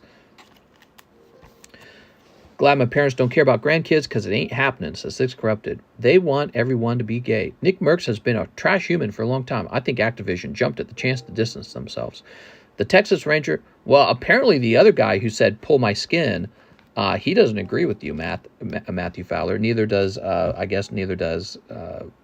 Dr. Disrespect. Corn Pot was a bad dude. I bet we don't see another creator skin for COD after all this unless it's the Scump the King of COD. 10 foot. Good point. Maybe they'll pass a rule in their company saying, hey, you know, we don't want to get involved in this kind of stuff in the future. Let's see, Tim. You never know. Oh, wait. I know where your bag is. Tim Stodgel, you're over here. Tim Stodgel. Did we already open Tim Stodgel's live custom? I feel like we didn't. We got to open his live custom. I want to have a lot of grandkids, says Random Gamer. Here you go, Six Corrupted, you're mentioning you don't want to have kids. You know, my wife's been the same way. She's getting a bit older now. She's turned 28 this year, and her attitude toward it's changing over time. She is starting to realize that she's kind of lonely, and she sees other women her age who have like a cute little daughter following them around, Halloween, Christmas, whatever the case, whatever the cute little event is. And she goes, man, I'm sort of working my whole life for money and not really living. So she's reaching that point and saying like, man, maybe I do want a kid. So, and I'm sort of the same way. Like when I was younger, I said, no kids. I'm older now and I got enough money and I go, sure, I could do kids. You know what I mean? Because so as you get older, you just start to realize life's kind of short. It's life and then death. And the closer you get to that death side, the more you go, I haven't lived everything there is to do in life. I haven't had my own family. I haven't experienced everything. Oh, Bambi. So I feel like a lot of people today, for financial reasons, for reasons of wanting freedom and independence, are saying no kids, no kids, no kids. But the closer you get to that age of not being able to have them, you go, maybe kids. You go, wait a second. I'm going to lose something, the ability to have a family. And, you know, nature is pretty powerful. Nature puts a sort of pressure on you that you never felt before. Michael Ibarra says 3 packs of Dragon Maid. Yeah, I'm 34 with no children. And if you'd asked me to have kids at the age of, let's say, 28, I'd have said no way. Said no way. I'm saving up. I'm building a position. I'm working on my retirement. I'll have kids later. I'm 34 now, and if my wife said I'm pregnant, I'd be like, all right, there we go. We got a kid. You know what I mean? So it changes. Your feelings change over time with age. Hey, yo, Dan, quit being weird. Dan who? Super Dan? Me and him can change that. Oh, okay. COD has been trash for the last 5 years. They like to SA their female workers. Oh, my God. 6 is forbidden white chocolate. He blocked me for throwing. The world stops having babies. The world ends. I don't think it will, by the way. There's some, like, fear over that. Here's what'll happen. I'll tell you what'll happen.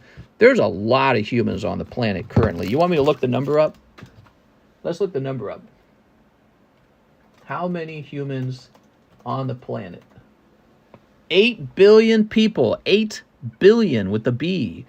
So it's not like we have a shortage of people. But, you know, if there was this constant trend downward where the population shrunk and shrunk and shrunk, what would actually happen is babies would be valuable again.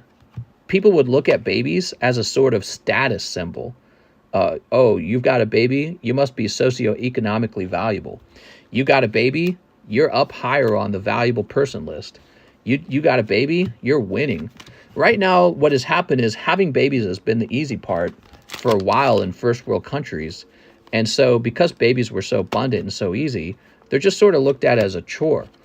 But as, you know, having babies declines rapidly over time, people are going to start looking at it as a sort of brag, you know, like, yeah, I got kids. Do you got kids? Oh, you don't? You're kind of a loser. So over time, that'll happen. It'll flip. But before it flips like that, there's going to be a decline for a while. That's my suspicion. So children are not a status symbol, a social status symbol. They're not. Today, social status symbols is like money. I'm a powerful woman in a corporation. I'm an executive. I'm a lawyer. Those are status symbols today. If there's a big decline in babies, the supply drops, the demand will rise. And when the demand rises, suddenly having a baby will be seen as a status symbol. But we haven't reached that point, but we're on our way. We haven't reached that point. Maybe the next generation will happen. Who knows when it will kick in? But like in Japan, for example, nobody having kids in Japan, they have rapidly deteriorating population. Give it like 1 or 2 generations when it gets even worse, and they're going to go, well, you don't have a baby? You're kind of a loser. So that's what'll happen. But first there has to be a decline. So, you know, it's all natural. It'll happen whether you like it or not. It'll happen. That sort of perception will occur. All right. So that was Michael Ibarra. That's my opinion on it. A bigger question is if humans lose their fertility. That's a bigger problem. If you're not able to have a baby even when you want to, that's scary. And that could happen, in theory, maybe much further in the future from pollutants. But probably that won't happen. I think if we ever get that badly polluted, we'll like freak out and start becoming very, very environmentally aware. So humans react to stuff, you know, we're not stupid. Some humans are stupid, let's be honest. Not everyone's stupid, though. People start to notice stuff and they start to react. They go, we just can't have this. Michael Ibarra, I don't see your bag. You guys ordering and not telling me if you have a bag. You got to tell me if you have a bag, guys. All right, so I'm going to go create a new bag for Michael Ibarra. If I order, how long till they rip? Oh, are you asking what the wait time is? 10 minutes. Quick, order. Well, wait times matter, huh? Michael said he was new earlier. Oh, I might have missed it. Okay, we got a new guy, Michael Ibarra. Nice to meet you, Michael. Michael wouldn't have known that. Sorry about that, Michael. I'm not trying to berate you or anything. Here you go. 623. It does help to know if you've got a bag in the message. I don't catch 100% of the comments in the comment section when we're live, so I apologize for that. Miguel Reyes isn't new. I know him. He says 105 toward my slab away. Miguel Reyes. Michael Ibarra, your name sounded very familiar. I feel like we have another guy with that name. So Miguel Reyes down here. 105 brings you down to 200. Berate you. Berate is to sort of like nag. Or, oh, there we go. There's that Lapras. Beautiful card. You guys see this card? Fantastic. Fantastic card. These PokeBRUHs are really cool sometimes. Okay, Mr. Miguel with an MI. Let's go grab your bag. Honestly, from a scientific standpoint, we're all just like the animals that we see every day in nature. It's our genetic subconscious. We need to pass ourselves on and keep the line going. Yeah, well, another thing about humans, though, is they can be talked. Really think about this for a second, guys. You can be talked into drinking cyanide, because that's what they did in that one religion, whatever it was called. I always forget the name of the religion. You can be talked into drinking cyanide. So that moral of the story sticks to me like crazy, because it means if you can be talked into that, which is just like kill yourself, right? That's what that is. Then you can be talked into doing all kinds of similarly harmful stuff that isn't quite as extreme, and yet it sort of subtly is. You know what I mean? So like you can be talked into never having children. Well, that's kind of like a different kind of death, isn't it? It's like a death where you never had children of your own, you never had a family, and so your whole bloodline ends right there. So this is sort of genetic death. And nobody is trained, nobody's taught by school or by the government to value their own family, to value their ancestors, to appreciate how you exist, why you exist. My ancestors got me here, so I owe it to the next layer of my ancestors to bring on the next generation. Nobody thinks that way. And that's usually because you need like almost like a god to make that kind of stuff valuable. Otherwise, you can only rely on sort of like hedonism, nihilism, that kind of stuff in order to suggest maybe another row of humans should exist. So it gets really kind of boring. And but yeah, so it's a struggle. Sven Jansen, it's a struggle to convince people, oh yeah, you need kids. Because right now, again, society doesn't value them, but it will eventually. Society will when we have a decline. There's LeChonk for Sven Jansen. I'm sorry, Sven. My ancestors were fucking. There's not a lot else to do, is there? Right? Like all this extra stuff we do, whether you are an artist, whether you are an investment banker, Who cares? I don't care what you do for work. You could be a doctor. You could be an engineer. You could be the guy who puts the bread on the shelves at Walmart. None of that matters. You're just working. It's just sort of like, what would you call it? You would call it hardship. You'd call it toil. You'd call it, it's just sort of this monotony that you go through in order to buy your food and go home and do the things that you actually want to do, right? Which might include art or engineering or doctors. Maybe they enjoy their job. But the point is, it's just busy work, isn't it? You're just doing something productive to have money to survive. So what are the things that really matter in life? And I would argue it's a couple things, but maybe the number one is your relationships. And the number two is probably family, because family is your relationships. So, and then one of the relationships you're not thinking about is the relationship you might have had with the child that you're not having. So you might have actually had a very good relationship with your child, and you just don't know because you don't have one. And so you're like missing almost like a best friend that you never had. Because you see some families and they're like that. They're like best friends almost. And that's the goal, of course. My parents should have been told that. They didn't know that. But, so I'm going to have kids, and my relationship with my kids are going to be better than my parents were with me. That's for sure. But, yeah, I mean, you're missing out on that potential relationship. And name something else that's more valuable. I can't think of anything else. Because there's nothing else to do. Like, I doctored for a while. Okay. It's like, that's nice. There's not a lot of things that have as much, let's call it intrinsic value. Octavio Melendres, book grade the Beelzemom. You got it. Beelzemom it is. Beelzemommy. You want your babies to blank is your new husband. You beat her till she's eating through a straw in the neck, then with the forearm inbred. What are you talking about, man? You okay, Mr. Thanks Name? By the 33rd generation, about 800 or 1,000 years ago, you have more than 8 billion of them. That is more than the number of people alive today, and is certainly a much larger figure than the world. I want some Lucky Charms, or rubbish is swinging in swaggin'. We talking about swinging now? There's only a set of people that will hold your hand as you go into the horror of death. Well, right, but that's like, that's a very negative take to it, Super Dan. Like, don't you want your kids to be there on your deathbed? Nobody really wants to talk about deathbeds or like you're about to die. Nobody wants to talk about that. That's not fun. But like, let's be honest.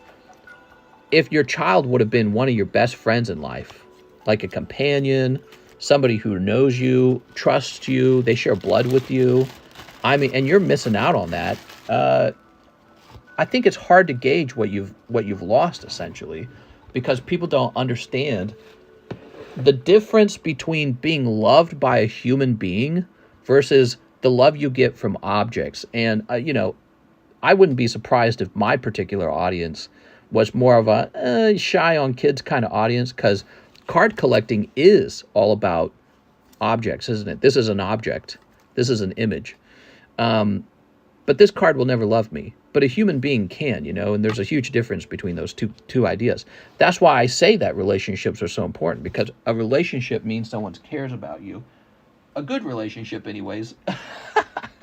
Who cares about bad relationships? Those can go away. All right, book grade. You got it, Mr. Octavio. We're going to reuse this holder here. So in theory, you have a good relationship with your child. I think sometimes that might be part of the fear that you have a kid and it sucks, and maybe that does happen sometimes. But I think it's worth the risk, because you lose so much more. It's kind of like love in general. Like, you can be hurt in love, true, but it's better to try and fail and try again rather than to not try at all and to never ever succeed. Caleb Ibarra, 8 Ghost of the Past. You got it, man. We're going deep now. Caleb Ibarra. Deathbed conversations can be fun. Would you try heroin? What would your last meal be? Fried chicken. My wife loves my money. What's next? Or end up like Ran. Yeah, you don't want to end up like Ran. Surrounded by pony cards? No, I'm just kidding. But yeah, I mean, this is a subject we've talked about on this channel a number of times. I think that for some people, relationships might be harder. I don't know. I'm just saying, as I got older, my perspective on children changed as I got older. That's for sure. And I think that it's the closer you get to understanding that you could be diagnosed with like cancer one day or heart disease one day, knowing that life is... So the average person lives to be like, 75? So a lot of people call hitting 50 as getting over the hill. No. 50 is not over the hill. 35, 36, 37, that's over the hill. I think the average lifespan for a man in the U.S. is 72. So when I hit 36 years old, I'm over the hill. I'm basically grandpa. So people need to start having their midlife crisis sooner, in my opinion, and start speeding up their important plans in life. Because, you know, I don't have kids, and many of you guys watching probably do, but there are a lot of guys like me. And the difference maybe is I'm in a position where I could have kids already. So I've got a wife and I've got a house and all that. But there's guys of my age who don't have any of those things at all even. So you see this in Japan too, like hikikomoris and stuff like that. You got to start planning to get those things done right away, because you're older than you think you are. And the more that starts to sort of set in, the more you realize, maybe I do want a family. Maybe I do want to experience the rest of life. You know what I mean? Because you've experienced the adolescent side of life where you have no responsibilities except maybe like a fur baby.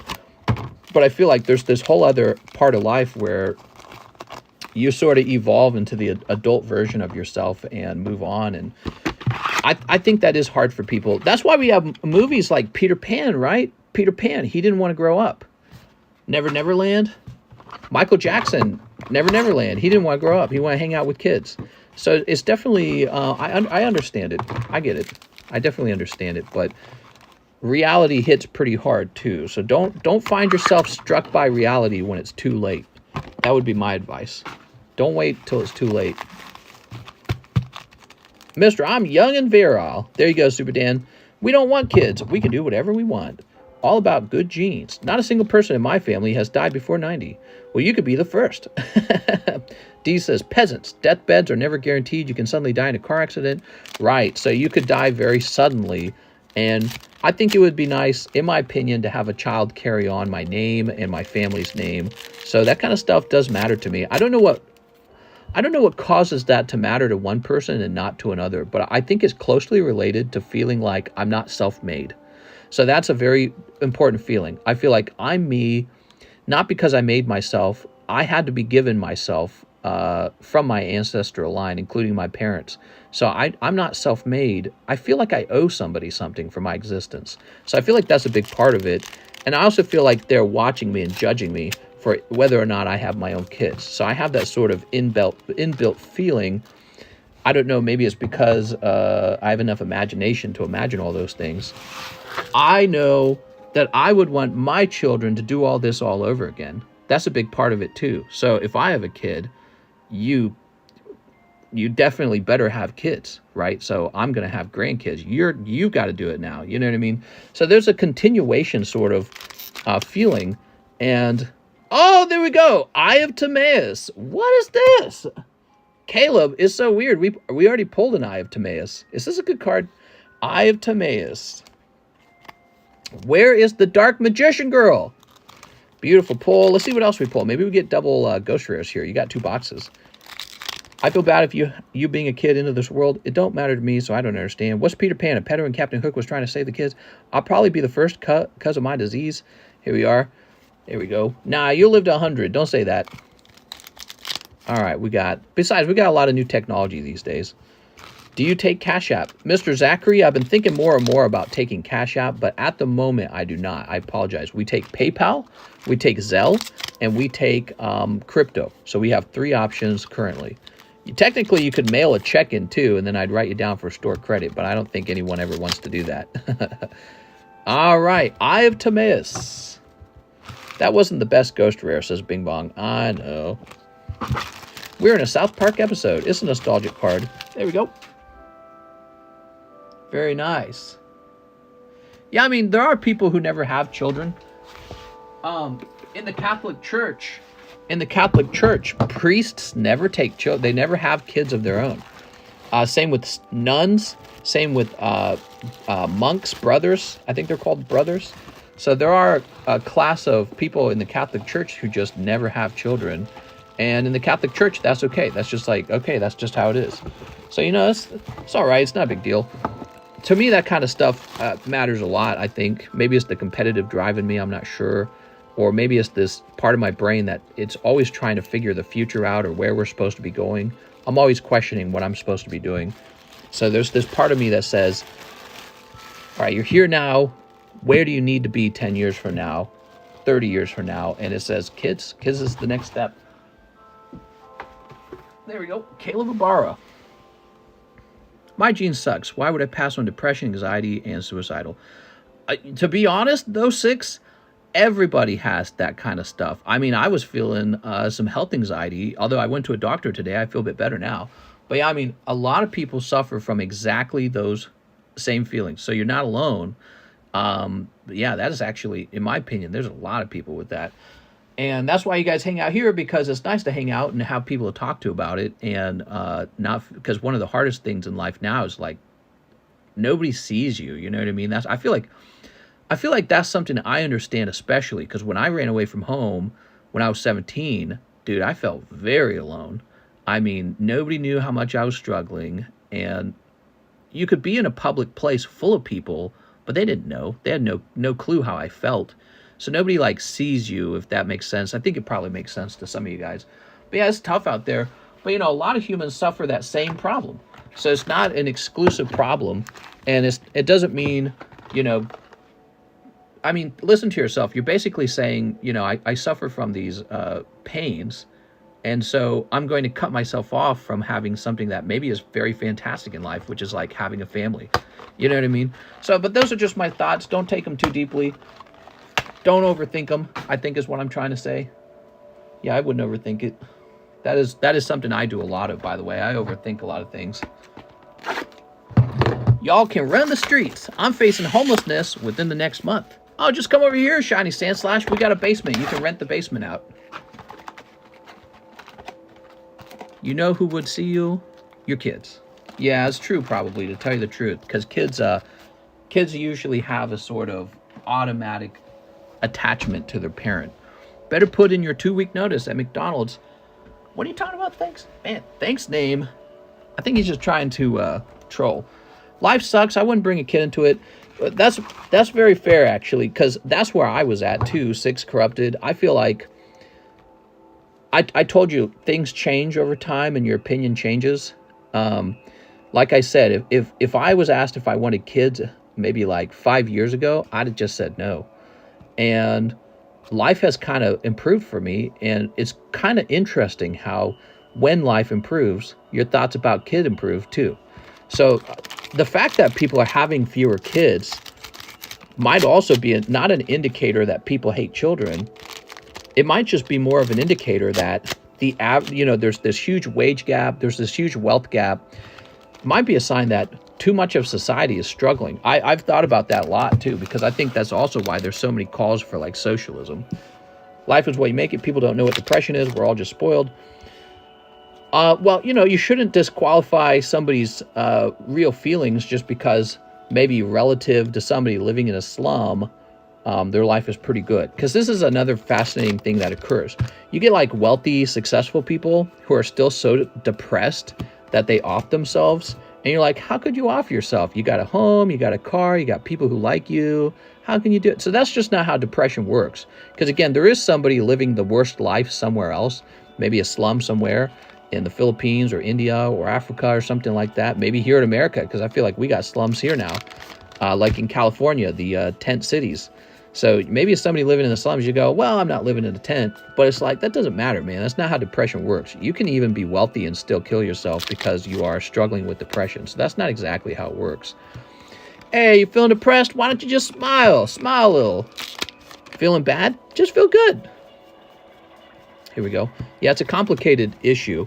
I think that depression has more to do with feeling like, well, so there's physiological problems that can cause depression. Physiological means that there's no outside stimuli causing the depression. It's just completely internal, and you just got a bad body that has depression.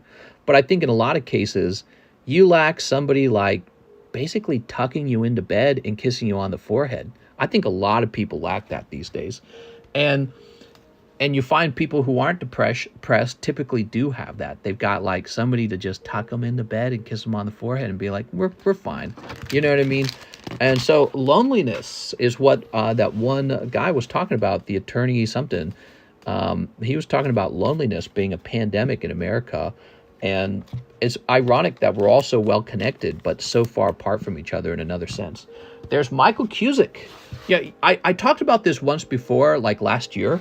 I was watching some old 1970s, 1980s Price is Right. This guy stinks. Thanks names mom gave birth to a nematode. Has so not squanchy. Mister, if I had blue wrench, I'd mute permanently.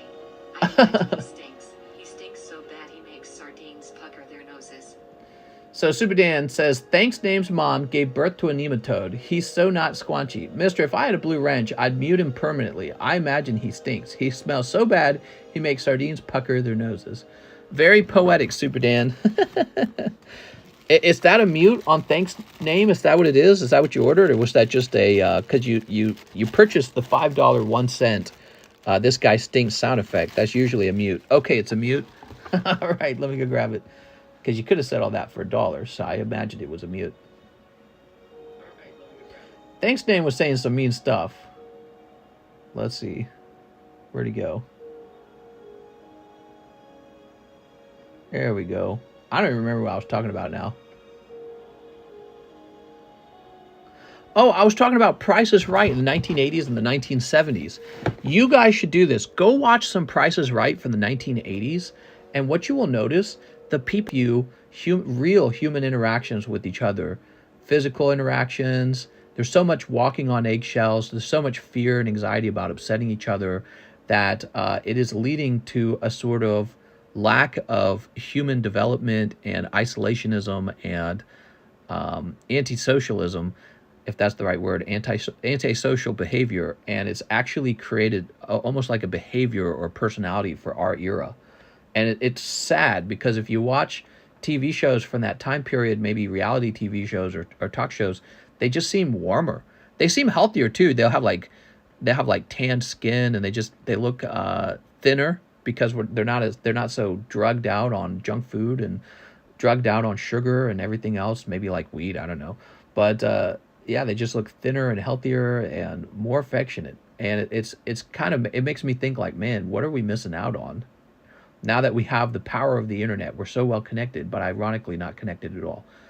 Okay, so we are done with Michael Cusick. I believe we just did Michael Cusick. We have Mr. Athim, 6 Paradigm Trigger. You got it, Athim. Free speech is hurting us as a civilization. Got a card. PSA got a card I sent for Express Grade on Friday, and it still hasn't processed. I'm pissed. I want a kiss on the forehead. Dang, Mr. 5-hour stream. We're at 2 hours and 40 minutes. 1, 2, 3, 4, 5, 6. There we go. Kojima was right, says New Type. But yeah, I mean, yeah, it's a tough thing. The Patriots were right. Not having free speech. I'm here for the Pokies. That's right. Well, I'm here for the Pokies too, for sure. This is a Pokey stream after all. You didn't say no, says A. Perez. Okay, you ready? Hathim. Picking up Reggie Lecky. I miss Mister's cough. No, Mister's cough was very bad. It could be doing heart damage to me. I saw a doctor today. They want to see me 6 weeks from now, and they're going to run a ton of vitals on me. They're going to draw my blood. And I told the doctor that my dad had heart surgery done, and she got real concerned. She's like, all right, we're going to be testing you for heart problems. So today was just a general check-in with the doctor. 6 weeks from now, I'm going to be having some tests done on me, and they're going to see how healthy I really am. Weed saved my life, mister. Ways to clear your head. Don't let them steal your blood. I'm here to gamble. I injected weed in elementary. Mister, can you put that CGC 8 tops, the first movie slab, for $16 put to the side? What are you talking about? I don't know what you're talking about, man. Is that like a slab on the table? I don't know what you mean. If it's on the table, it's got to stay on the table, though, okay? Mr. Hathim. Here we are. We definitely helped me stay off opiates. Nice. Oh, no, mister, I hope everything goes well. Well, you know, I didn't go to the doctor for heart problems. I just went to the doctor for a general checkup and to establish a new, like, doctor out here in Camdenton. And so that's all. And but I told her about the cough, told her about the mold, and then she was like, all right, tell me about your family history. And I'm like, okay, so I think my dad had heart problems. She's like, all right, we're going to do a heart test on you. So that's where we're at. Share for your stuff out now. Mister, you forgot one pack. Was I pack short? I'm sorry. That is very possible. Let me grab this. Upper endoscopy. Oh, Quick question. If aliens are proven to be real this year and they show up, will you all get on the ships? Not me. I'm staying here. I got too many Pokemon cards. Okay, what do we got? Oh my god, we got almost star. You know, but so going back to that topic, I feel like we got like these problems like school shooters. And I have a feeling like the school shooters, people always talk like, why do we got school shootings nowadays? We had guns in America for so long. Why do we have school shootings now? I feel like it's a sign of a rising problem of a lack of real human connection, a lack of that sort of affection that they had in the 80s, like the sort of confidence and social closeness that they had in the 80s, the 70s, and the 60s. And now today we have isolationism, we have depression, we have anxiety, we have addiction to maybe our devices, maybe it's going to be some other sort of thing, maybe sex, maybe food, definitely food. So we got all these addictions now, and we can't talk to anyone about it, and we're not close to each other. There's no real physical interaction with each other. And I bet you people who are already sort of fragile or on the edge of doing something, they get sent over. And so the school shootings is their way of like forcing other people to suffer with them. They're like, I'm suffering, you're going to suffer too now. Now you'll get what you deserve. You know what I mean? Arturo Perez, Mr. for my slab away and one Dragon Maid. One Dragon Maid, just one? All right, let me see about that Dragon Maid price. You're making this hard, man. Let's see. Dragon Maid. Okay, Dragon Maid is 5. So then you're applying 95. Is that right? Yes, 95. Arturo Perez. So I think it's not really a cry for help. It's beyond that point. The school shootings is you've reached a point of suicidal anger. Oh, so you're done with the Snorlax then. Arturo Perez, Snorlax.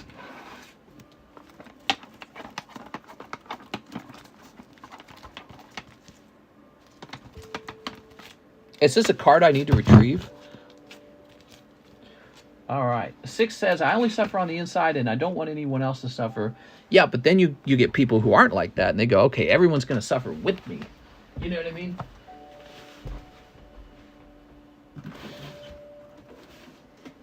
I think if we just bought everybody Pokemon cards, found it.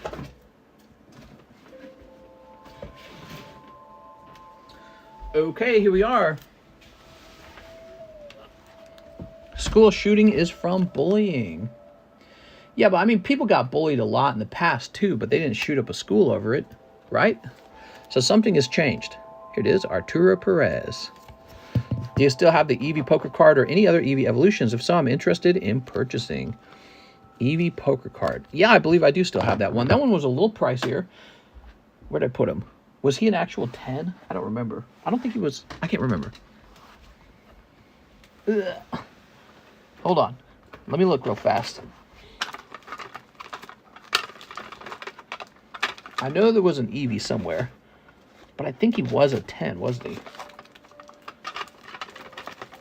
Hold on, let me check the 10s first, because I put the 10s to the side. So hard to get those 10s, because I sent in like 180 cards, and only like a couple of them got 10s.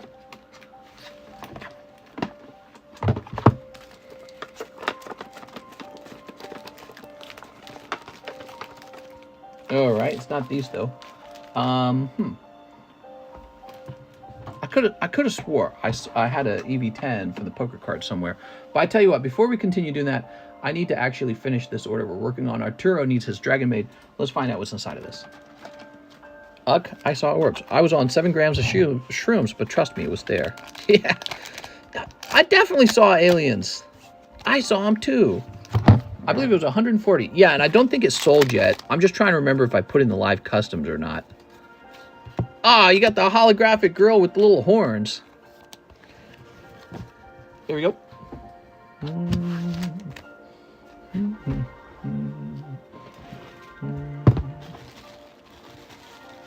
Arjun, Ayan, Austin, Arturo. Do you need a new bag, Mr. Arturo Perez?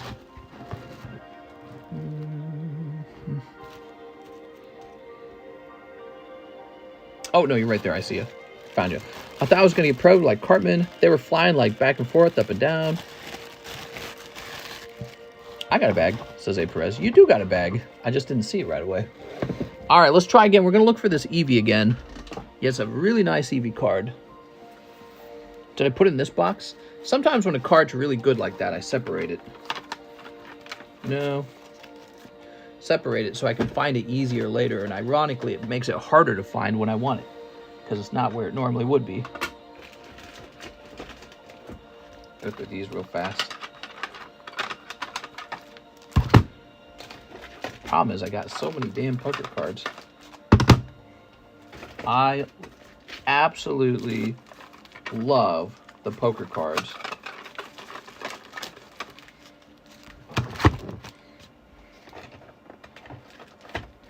Who's got the DMT hookup? Let's see. Oh! It is a 10, but it's not with my other 10. So weird. There it is. We got a 10 Eevee, graded 10 by Beckett. Their 10's harder to get because it's immediately a pristine at that point. Wet and dry hands. I have dry hands and now they're not wet. There we go. All right. Yes, that is a nice looking Eevee. Why do I have so much energy when I should be asleep?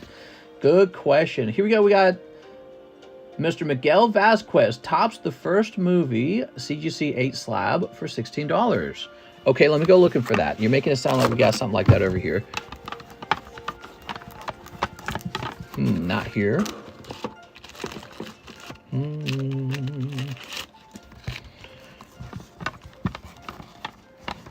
Let's see. Shiny Sandslash, you got to be in a good environment. What is he talking about? The first movie, CGC 8 slab.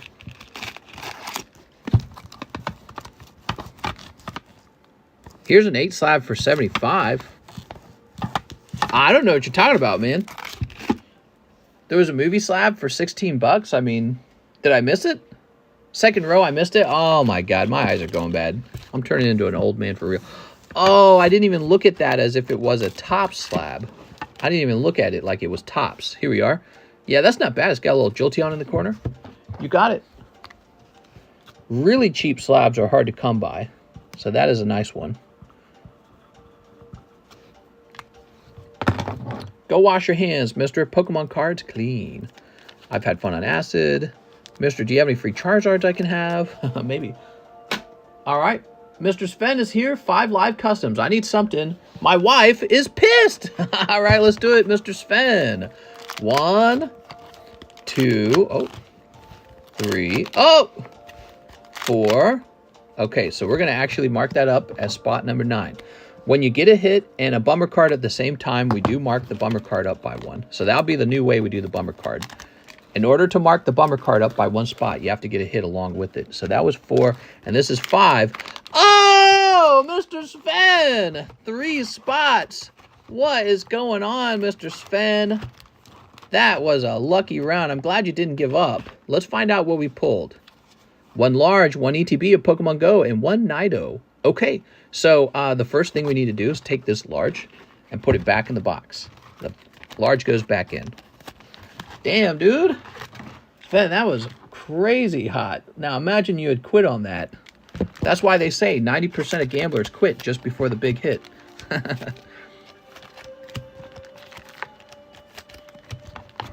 It's in there, 6 Corrupted. Just, since it's always shuffled, it's probably getting missed over and over again. All right, so this goes back in because there's always a large in the live customs at all times. Now, we don't have an actual large anymore. The large has been replaced by the Blaziken break. Let me show you. Oops. So this is the large currently, is this Blaziken break. So you're going to end up with 5 spots in the Blaziken. And I tell you what, we'll put you 1 spot in the Mickey Mouse for free, okay? For fun. Okay, congratulations on that, Sven. 1, 2. I can't believe this is Minecraft music. Minecraft music with Gareth Coker Hanging Monastery. That's cool. All right. They say give us some Chinese sounding music.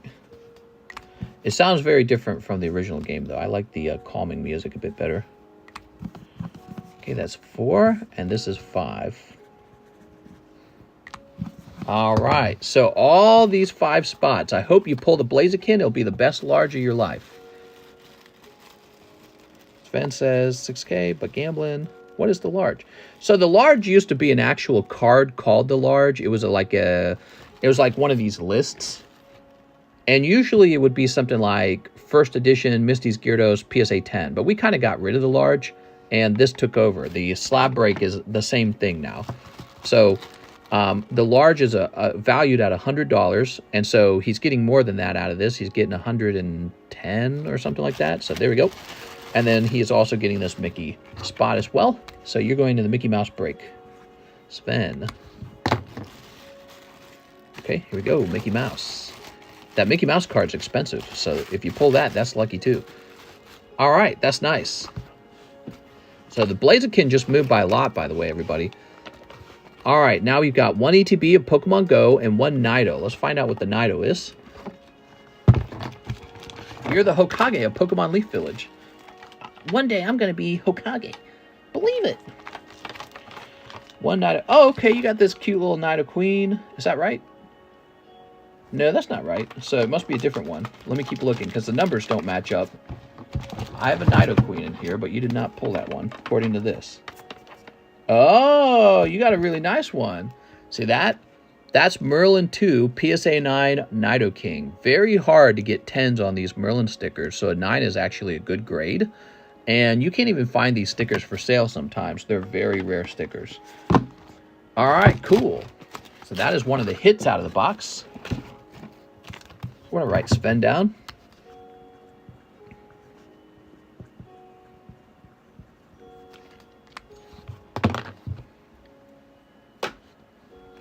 Okay, and now the ETB of Pokemon Go as well. You know, I would have sold this for 60 bucks, so the ETB is $60 value all by itself. You did extremely well here. And actually, we're going to put this back in the box as well. That's kind of how we roll. 2, 3, $30 ETB is a hit. It's not $30. Not where I live. Where I live is $45 in taxes. So I don't know about where you live. If you can even find it anymore. They don't sell it in the stores anymore, right? So it is officially a set that you don't find on the store anymore. 20? Yeah, okay. I'd buy it if it was 20. $20 ETB. They don't sell any ETBs for $20 retail anymore, so you have to be speaking strictly about an ETB that's on clearance. They clearance Pokemon cards where you live? I mean, I don't know what you're talking about there, Dalbu. That sounds made up a little bit. Sounds like you might be exaggerating. 20 bucks, bro. All right, here we are. There is not a single clearance Pokemon card at where I live. You guys getting clearance Pokemon cards? Walmart sells them for $3.50. Mister, they clearance ETBs in the U.S. all day. Just look it up. Not where I live. I don't know. Where are you guys living that they're clearancing Pokemon cards? Average player, you're not even in the U.S. You're in Norway. All right, let's see. My liquidator bin store sometimes has ETBs that come through, but yeah, that's not really a thing. Yeah, Pokemon cards are on fire right now. It's the other way around. There we go. Read Sven's message. Oh, what does Sven say? Sven said, give me 3 more live. I don't like the ETB. So with the ETB, I can give you 2 new live. Is that what you would prefer? It can't be 3. Whenever we do live customs, it's possible to sell me back the thing that you got, but I never buy it back at full price. I can do 2 if you want. It's a gamble, though. You might pull the nicest card out of here, though. Then open the boosters. All right, let's do the boosters. Yeah, it's pretty normal to do the live customs that way, but yeah, I mean, I'm open-minded. There we go. There we go. You did really well, Sven. You got the nice Prism card. You got the nice 5 spots in the Blaziken, which would normally be like $100 value. And you might pull something out of here. We don't know yet. This could be a cold round. Let's find out. Well, now, wait a second. You get this Mew as well. You get this Mewtwo. So that's yours. What if you pull a perfectly centered hit? You'll be rich. I'm poor AF right now. I just watch. Sneak. That's fine, too. I'm glad you're hanging out. Brother Bear Disney movie from 2003 classic. Man, has it really been that long? 2003? Jesus. 2003. I'm feeling old, guys. Feeling real old. There we go. Brother Bear feels like it was yesterday. All right. Pokemon. Good luck, Mr. Sven. We're blessing your packs right now. Okay, your packs have been blessed. Oh, right there. The Radiant Charizard right away. It was the blessing that did it. It looks a little thin on the top, though, unfortunately. Let's see what else we get. That's so funny. We did a little hand motion, like a goofy hand motion, and then out pops Radiant Charizard. Okay, here's a Charizard Holo. Can't ignore the Holos. Holos in this set are actually pretty cool.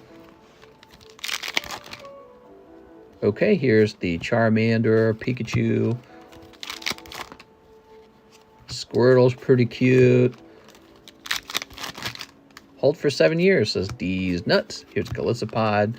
Hey, you never know. Everyone said that, everybody was saying that XY Evolutions was overprinted. Remember that? And then all this time later, XY Evolutions goes to the frickin' moon. So it's not impossible. Anything's possible. I was wrong about Moonbryon. I said Moonbryon's too common. He'll fall in price. And he went up in price. So I was wrong. Here's Blastoise. So you got all 3. You got Charizard, Blastoise, Venusaur, Holos. That's pretty cool too. Look at that, see? Cool set, man. Nah, for real, Uck, it would only take one person to go buy all those stars on TCG, and boom, the price goes to the moon. Oh, look at that! I told you, beautiful golden Mewtwo. What a great ETB that was. I'm glad I told you I couldn't do that for you, because then you would have missed it. You'd have missed your golden Mewtwo. Here's Golisopod and Lapras. All right, not bad. You got the Radiant Charizard, you got a golden Mewtwo, and you got all of the base starter evolutions as holos. See, that was a great one. Now, to be fair, it could have been a very cold round. We don't know. So it was pure luck. He was having great luck tonight, so he had to let it roll. So that's not bad. Radiant Charizard, Golden Mewtwo, the 3 starters. Not bad at all. Plus, you get this little Mewtwo V. It's kind of like a bonus. Okay. Ugh. How about that? In the end, it was pretty good. You know, I'm going to start a new bag for you. It's going to be called Sven 3. That's definitely a fire ETB. Jesus, that's really good.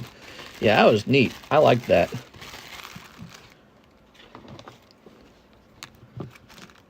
Not bad when you add it up with all the other stuff you got. That was a really good value. Number 3. We're basically using the SC box as your own personal box at this point. But there's not a lot of people in the SC box, so it works.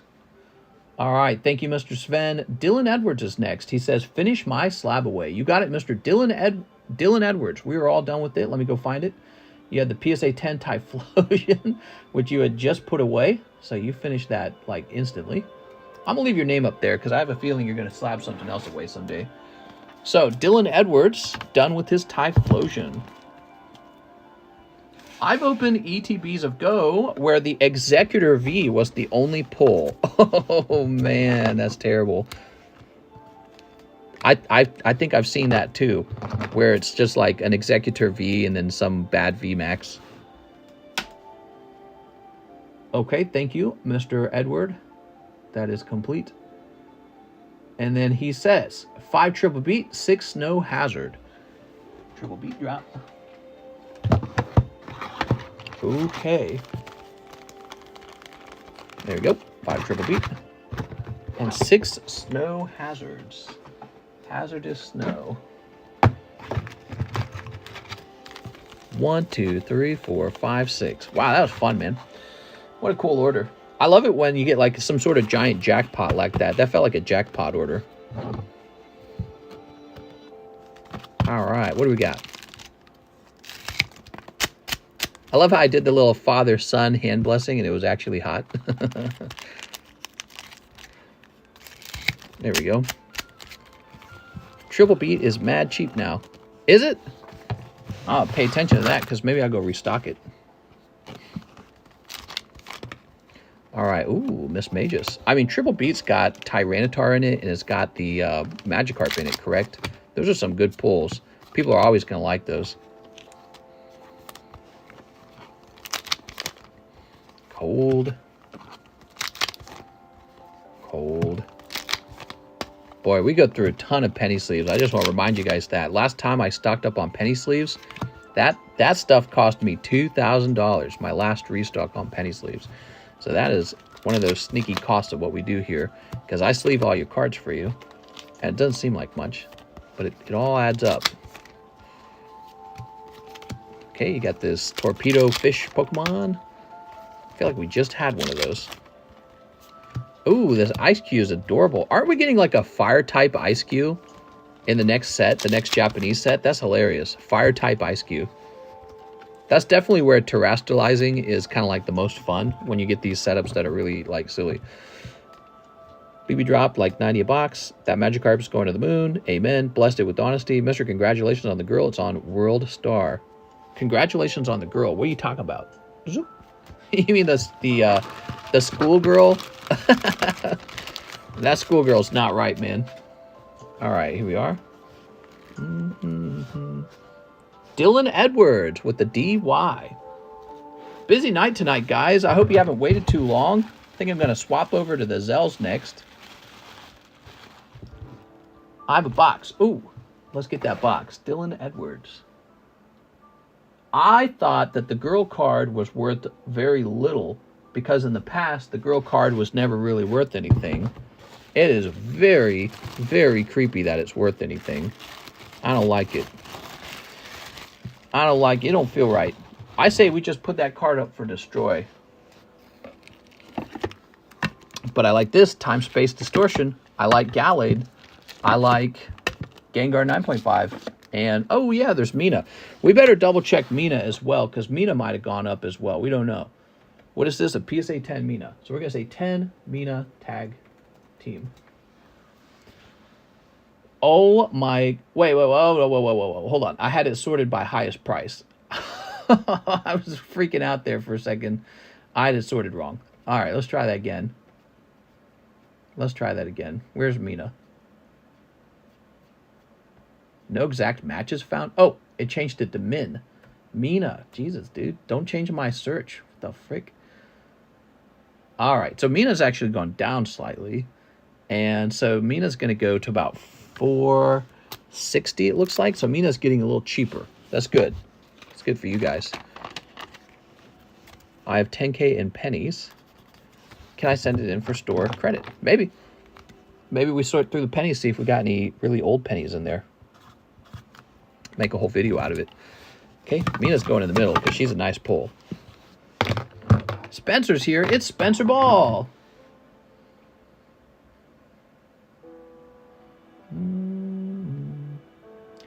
Emiliano. All right, Mr. Emiliano. It says, hello, Mr. 25 TCGs, 2 Galaxy Chrome, 8 Double Diamond, 10 Crystal Revenge, 5 spots on Crystal Eclipse, and 5 Disney. Whoa. All right, hold on. So, okay, so hold on. I got to calculate that. Are you ready for this? Hold on. We don't want to mess this up. Mr. Emiliano is next. Mr. Emiliano, I didn't know you were here. How are you today? So the 20 TCGs from the NFL 5. Let's start there. I want to make sure that I understand how much we're withdrawing here because you're using store credit for this. Is Pirates He still sometimes? Mr. Use the $25 Eclipse pack to open up V-Star and live shipping. I've Slabs. Emilio Estevez. 25 from the Eclipse pack. Emilio, I'm sincerely confused. So, are you saying it adds up to 284? 284. There it is. And he says 25 from the Eclipse pack. So let me look into that. Make sure I fully understand. 5 spots Cosmic.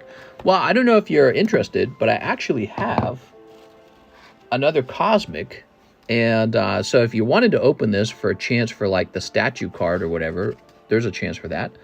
But so to open a V-Star and live shipping, I tell you what I can do. Why don't I open this up for you and give you free live shipping? Would you let me do that? Let's do that. We'll open this and I'll give you free live shipping.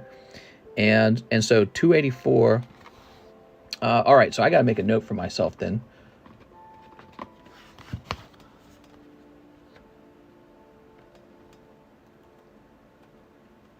All right, 1236 is the new number.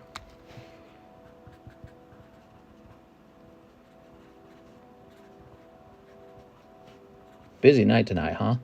So this says 1, 2, 3, 6. All right, so that's what you got remaining. And so that's what the check will be unless you want to use any more of that tonight. I could be way off. So, we got Cosmic. I tell you what we're going to do, Mr. Emiliano. I was pretty happy with the trade in the end. I'm going to give you 2 Cosmics, okay? So let's get the rest of the order put together. 20 of the 5 TCGs. 5 TCG. Do I have another box of it over here? Ugh. Oh, that's G.I. Joe. Well, I ought to hand out the G.I. Joe pack someday, just for free. All right, give me a second. I'm going to get a fresh box of the TCG. I don't see it. NFL TCG, that is.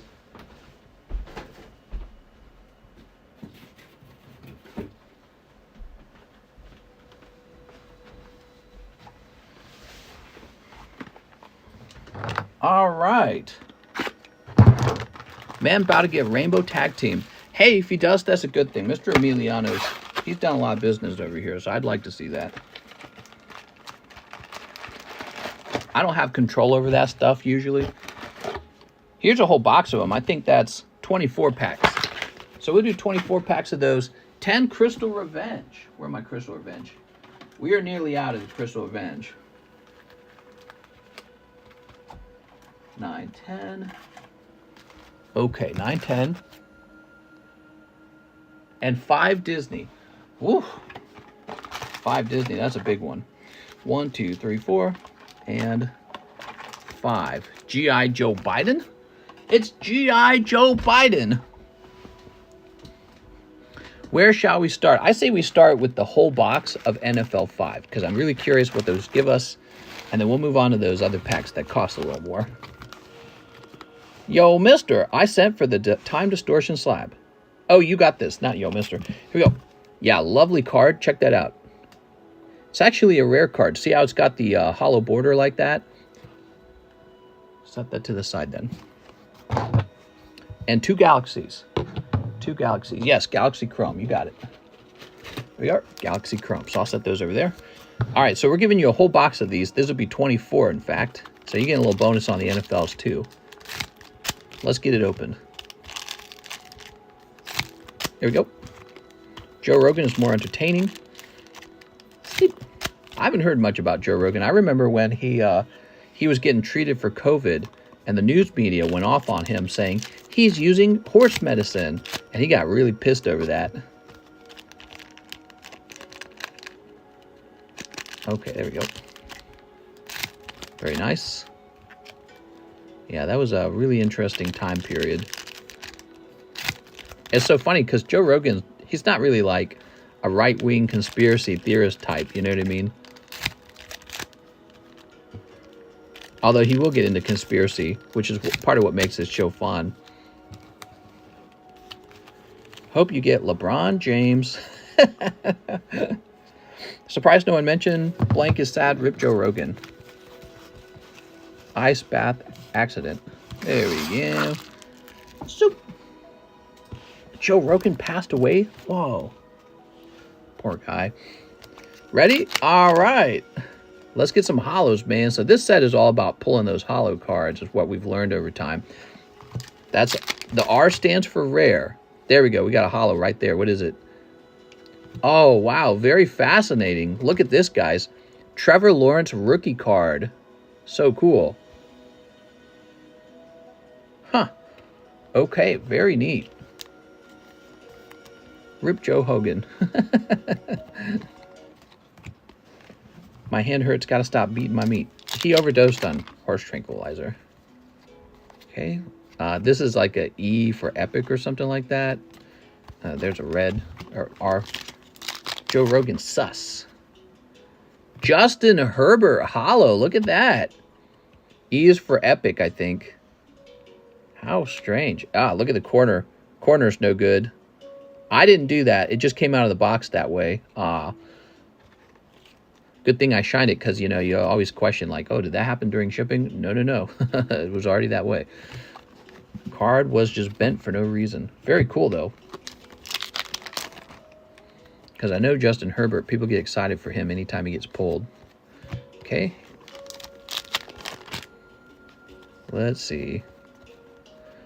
Here is Rondale Moore, rookie. Wide receiver. Okay, how weird. This is an actual football card game. You actually play the card game with friends. And you can grade them. So it's very strange, very sort of niche thing. What's cool about it is it's not very expensive. It's a pretty cheap set. But maybe one day it'll be expensive. Here's play. Mr. Learn Sports, damn. No, not really. Don't say that. I just know a little bit here and there. Okay, here is Calais Campbell. So there seems to always be a chance for a hit in the middle of the pack, and then you always get your rare at the end. But you're looking for the hit in the center. So like this is Justin Herbert, epic. The E is for epic, and then this is a rare in the back. Okay. Tom Brady, quarterback, and Deshaun Watson. Is Tom Brady still valuable? Is he still in retirement after he left and then came back and then left again? Okay. Oh, hold on. What's that? Oh, just a common. Okay, nothing in that pack. Fred Warner. Tom Brady, a homo. Whoa, you got Brady. Yeah, Tom Brady's in here. I'm pretty sure there is a hollow Tom Brady because I think we've pulled one before.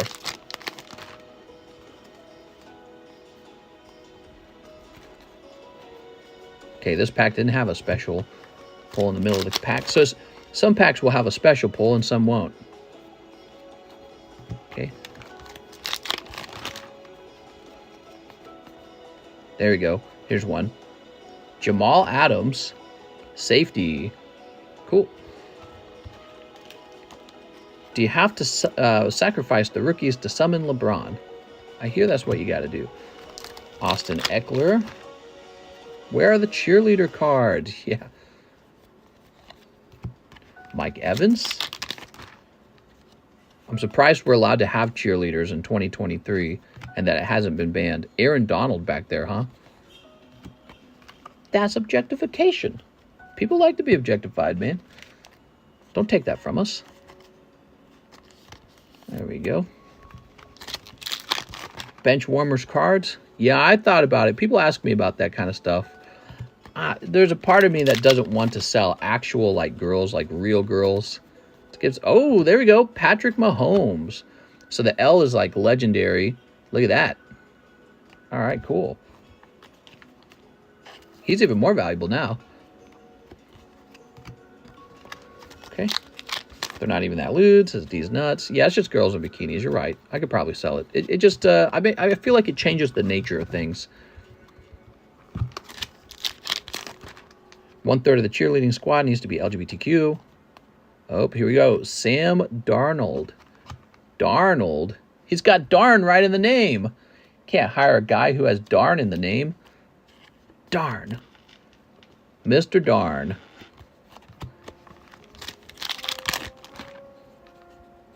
Okay, you ready? You'd probably make $1 million in a week. What, from selling bench warmers? Hardly. Here we go. Tredavious. Juju Smith-Schuster. His name, Juju. It's a funny name.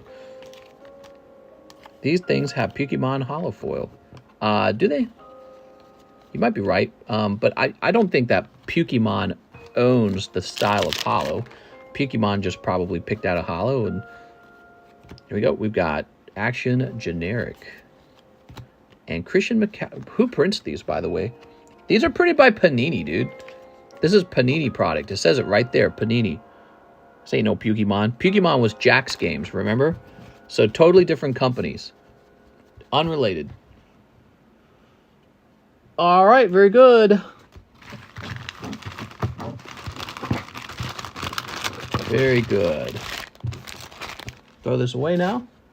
That was a whole box of them. 24 packs. We tossed you the 4 bonus packs. Look at all that. Ta-da. Trip out, cheapest buy it now for the Lawrence Swirl Holo is $50. Is it really the cheapest buy it now for hold on. You're saying this, the cheapest buy now for this is actually, oh, not the Lawrence. This right here. Not the Herbert, the Lawrence right here. You're saying this is 50? That's cool if it's true, because that means he profited. If that is a $50 card, he profited. All right. Wow, did you hear that? That's cool, man. All right, so let's get these Cosmic Eclipses. We're tossing the bonus Cosmic. Let's see if you pull that statue card. So in this set, there's a lot of different cards that can make you money, actually. Not just the statue card, but that's a good one to pull for making money. Here's Ambipom and... Nah, they're both cold, actually. Probopass, Ambipom. All right. No luck on the Cosmics. It's the biggest hit in the set, I think. Really? Wow, that's cool, man. So congratulations on that. And then let's move on to the Crystal Beasts. The Crystal Revenge. Emilio said he was looking for that card, so it has to be big money. Oh, that's so cool, man. We actually pulled it. That's so neat. Emiliano waited a long time for his order, too, so it all paid off in the end. Hey, there we go. Did you get Double Diamond? Yes, sir. We have fresh Double Diamond. I have a whole case of it. I have a whole case of Double Diamond. I could open it in front of you. All right, let's see what we got. Mister, these cards look like something my son finds in the Dollar Tree. Here's Numeron Dragon. You know, Dollar Tree can sell Pokemon cards or whatever cards. Here's Advanced Crystal Beast. Are you judging the Dollar Tree? You best not be judging. Celine, Queen of Master Magicians. Advanced Crystal Beast. Okay, here's Advanced Crystal Beast Ruby Carbuncle. The Chaos Creator. Emiliano pulled a Starlight rare piece of the leg guy or whatever, where you got to have all 5 pieces. So he's probably hoping to pull another piece. I had 8 in this order of Double Diamond. Oh, only 8 of them? I think I grabbed you 10. And shuffle. You got a bonus one then. 1, 2, 3, 4, 5, 6, 7, 8, 9, 10. All right, you got 2 bonus ones, Mr. Emiliano. Thanks for making that deal with me and being so patient. I was supposed to send Emilio money over Zelle, and I couldn't figure my own Zelle out. Actually, I did figure it out. The problem was they required my PIN in order to be allowed to send the money, and I don't know my own PIN on my debit card. So in the end, I wasn't able to send him the money. So now I'm going to be writing him a check, but he's using some of the money as store credit. That's what's going on here, guys. Okay, you ready? Star Wars next. Try this Star Wars out. Let's see if we can pull you a signature. My PIN on my debit card, I don't know my PIN because I never used that debit card. They just sent it to me in the mail, and I never, ever, ever, ever, ever use it. It just sits in my wallet unused. Wow, look at that mirror-like finish. You can see me in the reflection. So these are high-quality premium booster packs called Topps Chrome Star Wars. I think they're like $24 on the menu, or they're like $25, I don't remember. But they give you a chance for, there's a rainbow foil in every pack. That's called a refractor. They give you a chance for numbered cards and signatures. They're really cool. We also, by the way, if you guys are ever interested, we have really old Lord of the Rings Topps Chrome packs. I don't know if you guys are aware of this one. Let me show you them real fast while we're opening these. So these are $33 a pack. Here they are. Lord of the Rings Trilogy. So it's got a chance for all 3 movies in here. and they are also Topps Chrome. They have a nice, not only do they have a nice shininess to them, just like these, but they actually have texturing too, kind of like the Pokemon Chrome. So those are from the year 2004, I think. So those are vintage, and they're very cool. And I know there's a lot of hype right now because of the new Lord of the Rings for Magic the Gathering, and I think that will affect people's appreciation of these cards as well. Here's Boo Boo Fett getting tentacle made love to, just like in the animes. Okay, so he's trying to resist at first, but eventually he'll be making an uwu face. Here is this is a sketch card, and it is in rainbow. So this is like a bonus hit in the pack. You received a base sketch variation. Check it out. Pretty cool. And then this is your regular refractor. Every pack comes with a refractor. And then you get two of them, actually, because this is Salacious Crumb. And behind him is the regular Salacious Crumb. All right, there we go. Digimon, not Yu-Gi-Oh! How bloody blood? You know, just a lot of blood. My parents are helping me kill this blank made free weed. Pay me back for the bags I got you. I think Thank's name is sounding a lot like the Jose guy, and he just got to go. So if anyone starts sounding like that Jose guy, just delete the account, okay? Hold on.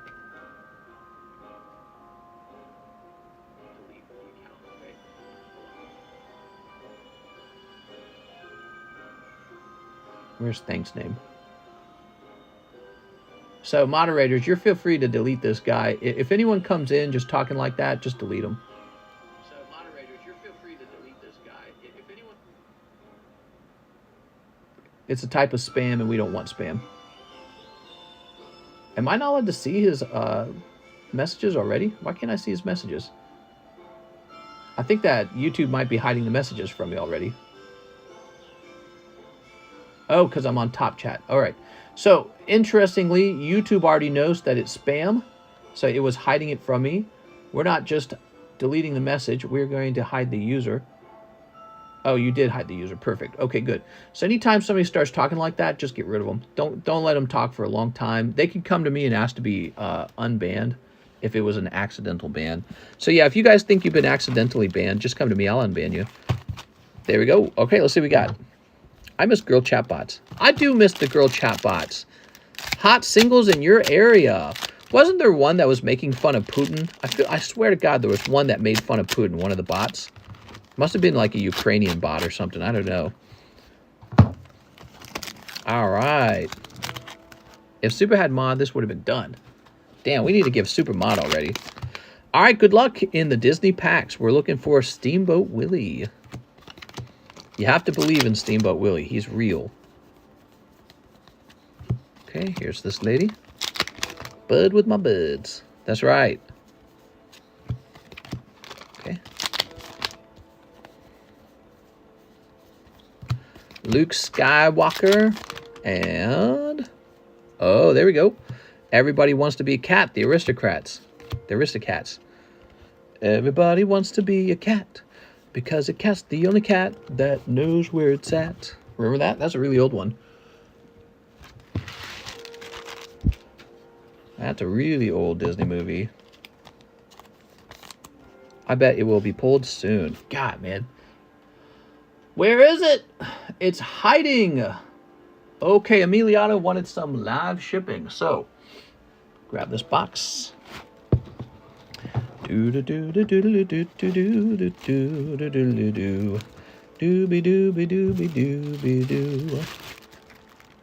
There you go. Grab this and grab this.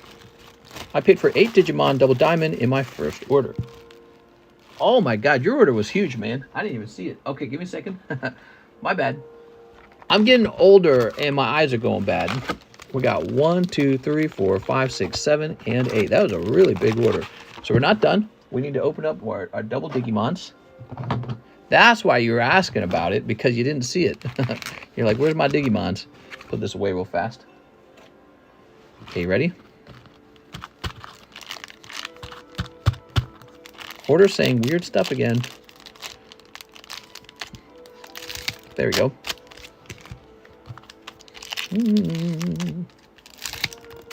There we go.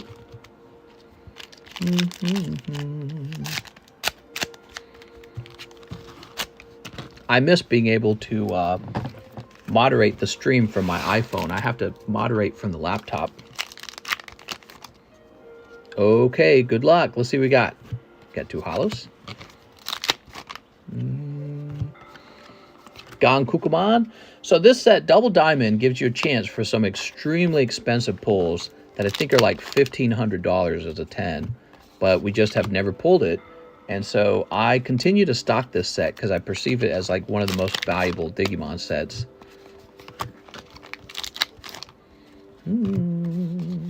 Bond of Bravery.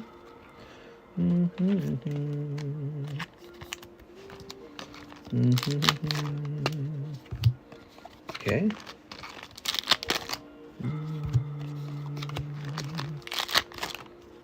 Digimon. All right, there we go. No crazy $1,500 card out in the Digimon pulls this time. Emiliano, do you remember, did you have some slabs? I'm trying to decide how heavy of a label to print here. I bet you did. I have a bad stigmatism in my eyes. I have a real bad vision. I'm sorry to hear that. I had a sister who had a bad stigmatism. She always wore glasses. I remember one day she upgraded to contacts and I almost didn't recognize her. I was like, who the hell are you? There we go. Yes, mistress, says Mr. Emiliano. We'll get you that pricey shipping, okay? Oh, I wonder if I could put the check in the box. Would that work, Emiliano, if we put the check in the box? Because this is going priority mail anyways. So, this is going to be this. We're going to have to rewrite the check. I had it written already. So, the check now is for a different amount. It's for, well, I wrote it down somewhere. Where did I write it and put? Oh, right. So, I put it here. So, put the check in my box. So, I need to write a check for that much now. And, I think I can actually keep this in here. Just don't forget about it. $12.36. Write that check down. Put it in the priority mail box and ship it together.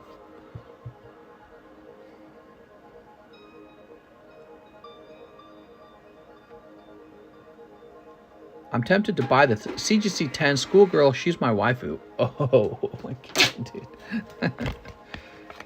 Oh man. I don't know about that.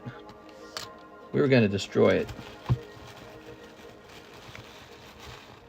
All right. Mr. Believe in the Vegas story? No, not even slightly. Not even slightly. The schoolgirl's price might not even be that much because I don't think there's any record of it selling for that much. That's just the cheapest buy now currently on that card. And I don't know. I did not expect that. I thought it was a junk card. I have the Naked Lady Sneaker Bunko card and a TCCG 10. Nice. Mr. Believe in Vegas story. Bud with my buds. Common Mr. Look at this. We have this lovely Blastoise. Here you go, Emiliano. Just have me throw the Blastoise in. Boom. Mr. Biden really needs to stop eating ice cream. We're one more brain freeze away from a failed nation. Oof, I had a brain freeze not too long ago. I had a brain freeze, and it was the worst pain of my life, it felt like. Okay, here goes, guys. We're back to it. Where did we leave off at? I'm trying to remember in the PayPal line what we did last. Emiliano's order was really long. We've been opening the orders straight out of PayPal, which is how we used to do the stream back in the day before we swapped to email. But the emails are acting up. They're not reporting properly. So I do remember. Let's see. Here's Michael Cusick. We did that one. We did a them. Arturo Perez. We did that. We did Miguel. We did Sven. We did Dylan Edwards. And so now we are on to Tim Stodgel, EV Poker card. Okay, that's where we left off. And where did we put the EV card? The EV card's not here, is it? New? I put the EV card somewhere. Oh, where did I put it? I plopped it down. I sent twice, mistress, says Dylan. Sounds good. I think we got the second order, the one that says 5 triple beat, 6 no hazard. We did that one.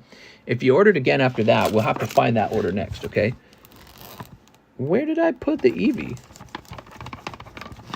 By the way, did you guys see this one? Shining Charizard. Wow. Far right stack. Hey, you best watch your mouth. The far right, huh? That's what I thought. World War II. Tim Stodgel. There we go. Ta-da! All right, lovely.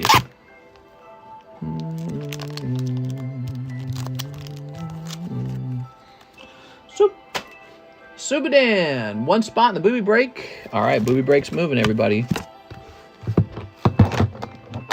Where are the current live breaks for slabs? Well, this is one of them. We have this guy, too. This is Super Dan.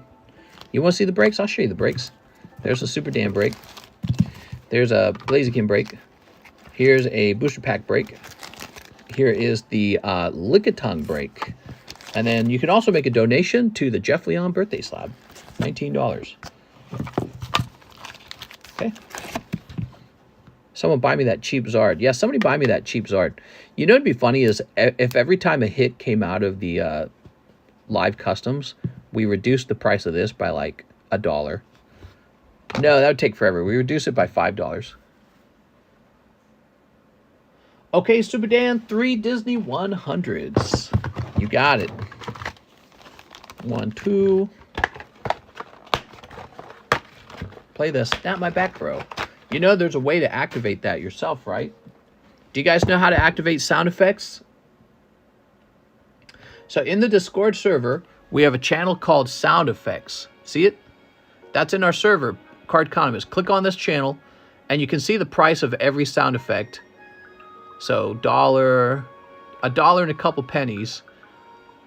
Okay, and the sexier one, $3.70 for Snap My Back Bro. Okay, these are $5 and $5 for like getting people to mute people. But this is $3.70 Snap My Back Bro. And the way you activate that is with the Streamlabs link. I don't know, maybe I'll make that one cheaper in the future. No weight limit for standard US shipping, correct? I believe I'm up to 25 slabs. That's correct. Just tell me, when you order shipping, just tell me you got that much so I make the correct label. Got to make a good label for you. Okay. So you guys could activate those sound effects anytime you feel like. You hear Alex does that from time to time. I don't know what's worse, politics in the 1940s or now? How so? What was bad in the 1940s? Oh, you mean the World War II? I tell you what, Antifa is obsessed with World War II. I remember I was arguing on TikTok one time. I was having a debate in the comment section, you know, because I got time to debate people on TikTok. And but I was hooked. You know how it is. And I was talking to this guy, and he started calling me like a Nazi. And I was like, what are you talking about? We're not talking about anything even remotely close to that. I was talking about how I don't like workers' unions. I'm not a fan of unions. And I said, look, if you're being underpaid, it's because there's too much labor and too few CEOs, which means you should start a competing business and then just hire the cheap labor, right? And that way there's more competition, there's more jobs, labor has to be paid more because there's a competition to keep talent. So I was arguing that with him, and he just started calling me a Nazi out of nowhere. And I'm like, what are you talking about? I'm not anti-Semitic. I don't believe in any of their ideals. And all we're talking about is the unions. I started to realize people who are like, they join groups like that, I think they have like this fantasy going on in their mind where they're participating in World War II and they're the heroes. That's what's going on in their mind. They think they're heroes fighting off the evil World War II Nazis. And it's like they're actually fully removed from society. Or, I'm sorry, from reality, not from society. Well, I wish maybe perhaps from society. But I get the feeling maybe I could be wrong. I could be wrong. I got a feeling they might be mildly autistic because I'm starting to wonder. I'm starting to wonder if there's some sort of mix of anarchists, hardcore socialist communists, and then maybe some people who are also just like autistic or something. And so this is their group. Yeah, I'm fighting the Nazis. It's like, you're not. What are you talking about? That was like 100 years ago, bro. When are we going to put that dumb war behind us? It was 100 years ago. Things have definitely changed. It's a whole new world. A whole new world. But we're so obsessed with it. Every movie coming out from in the Hollywoods, half of them make a reference to World War II or some concept from World War II. We just are so stuck on it. my wife pointed out, is because nothing interesting since World War II has really happened. Nothing as interesting has happened. It's the most interesting event in human history in the last 100 years. I'm like, yeah, you're probably right, but man, I'm getting tired of it. Everything's just World War II this, World War II that. Like, bro, that was 100 years ago, man. Time to move on. Not everything is World War II. That's how it relates to World War II. It's like, what are you talking about, man? You were reaching so hard. Super Dan, post the Daisy card. Let's get this into your bag. Anyways, yeah, so I was shocked because he called me like a Nazi sympathizer, but all we were doing is talking about unions. And I said, I don't really like unions. And he says, oh, yeah? Well, that's what I thought. I thought you were a Nazi. I was like, what? People who don't agree with a union being a solution to the wage gap, they're automatically Nazis in your mind. Like, what? Where? Yeah, it makes me, it's impossible for me to feel sympathetic toward their movement, because you can't just be immediately labeled a bad guy the moment you don't agree with them. That's, what is that? That's like something out of religion. I came out of the Catholic Church because of their inflexibility, their fundamentalism. And funny enough, the Catholic Church isn't even the most fundamentalist Christian group. But fundamentalism is wicked, dude. I hate fundamentalism. And so I was like, I immediately understood. I'm like, oh, you're a fundamentalist and you're living in La La Land in your own head. And I'm just this bad guy in your head. Oh, Cold Beedrill, huh? That's cool. Okay, Cold Beedrill came out. So shall we get the sequel started then? Last one was almost yeah, time for the sequel, dude. I'm tired of referencing World War II. Oh my God, dude. When are we going to do something else? Ooh. That's a pretty good cold pull. That replaced like a common card for you is what that did, Mr. Sven. Man, Sven, you're getting so lucky in here. Normally you would get like a common uncommon or an energy card. You get a nice PSA 8 Cardos Beedrill, and he's shooting a stinger. Scary, man. He can shoot that thing like a gun, like a harpoon.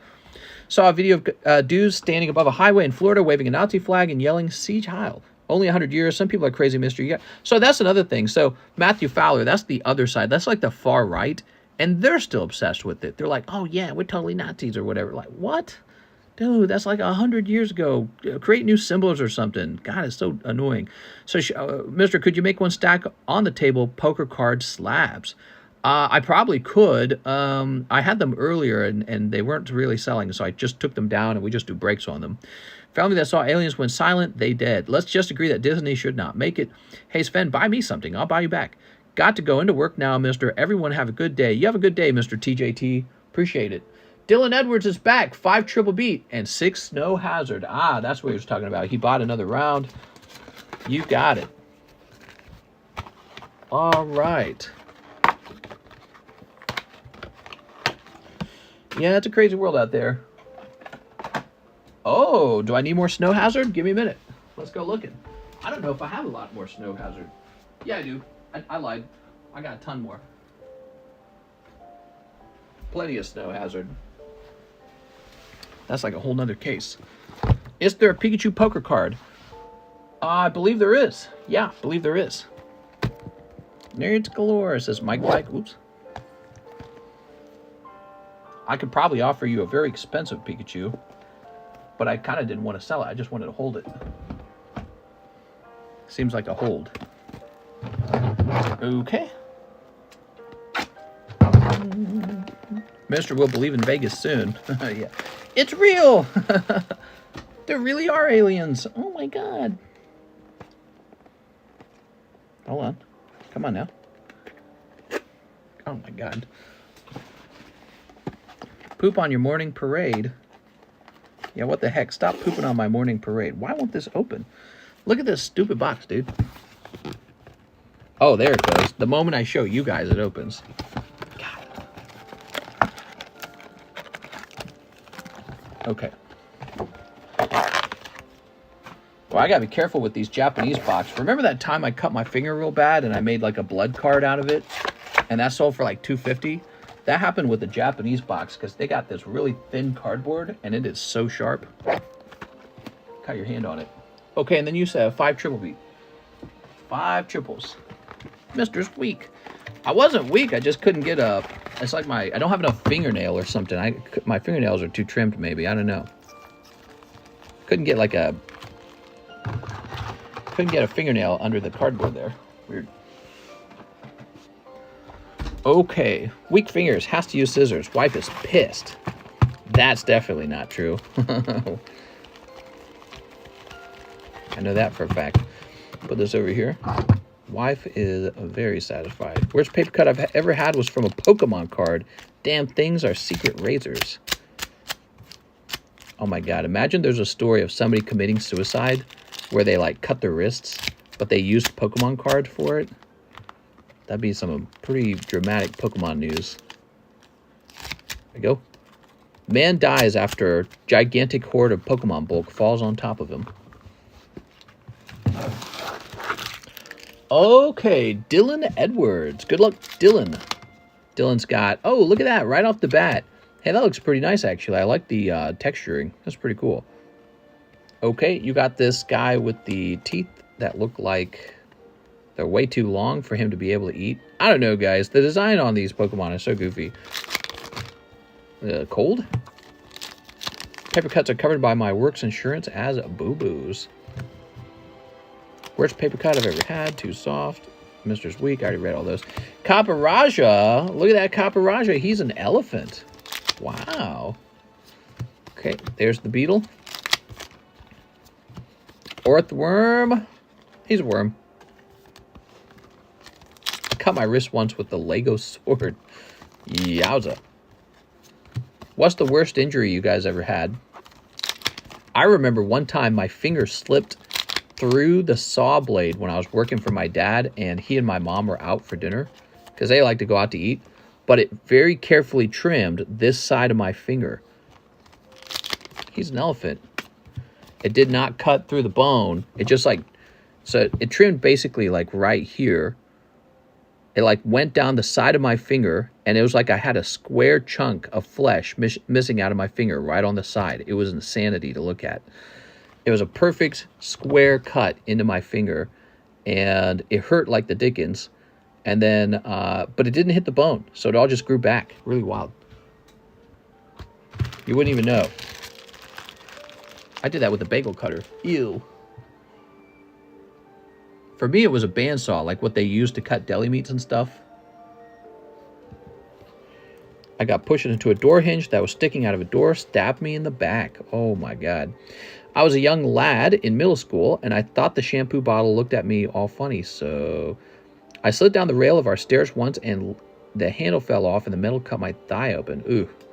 Cool mobile, now you can send stickers. Worst injury ever. All right.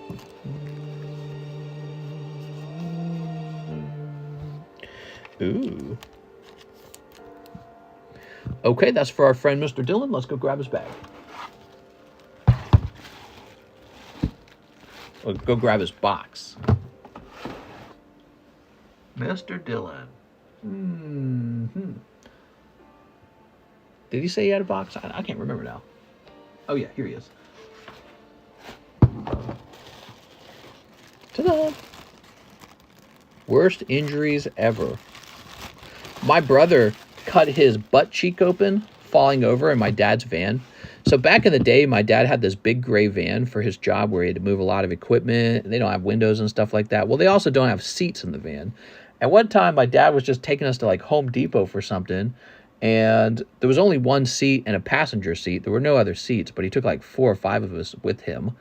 And my brother Blake was just standing up in the back of the van while I was moving because he thought it was a game. He falls over and lands squarely on this rigid sort of like hook that's sticking up in order to like put seats in or something. I don't remember.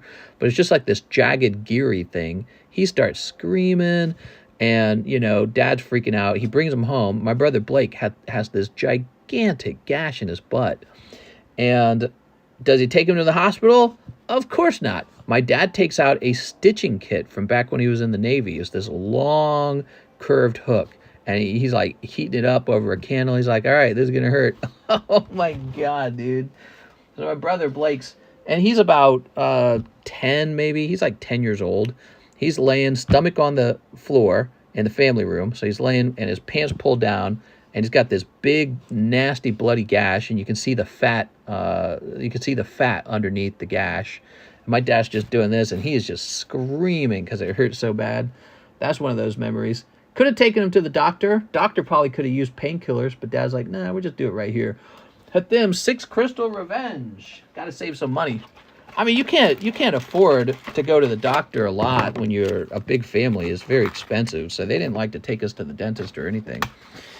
Yeah, it was pretty wild. He was screaming, dude. He was screaming bloody murder when he got the stitches because it must have hurt.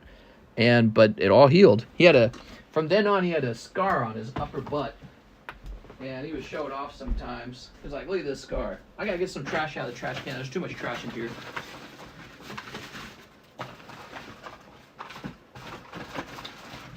Pretty wild. So, let me look for a crystal beast, but I think we're out. Let me just check. I think we got more. If we have more, it's like 1 box of it. We have more. Oh, okay, we got another box. Okay, we're good. I didn't even have to stand up. Already taking care of myself with this. He must have been butthurt. Yeah, it was pretty funny. Actually, the funny part is it wasn't his idea to stand up in the truck. It's actually my older sister's idea because they were going to pretend to surf. But, you know, it's also my dad's fault. He's like, what are you doing? I look back and I'm like, why would you let your kids stand up in your vehicle while you're driving? He was just that way. He didn't care about that kind of stuff. He was like, whatever. All right, there we go. Mr. Hatham. The cut I got never got stitched, just closed over 6 months. Yeah, later, my dad would get cuts from working with the wood too. Just like I cut my finger, he would get cuts. And he learned this technique. If it was a real deep and bad cut, what he would do, there were all these powerful super glues.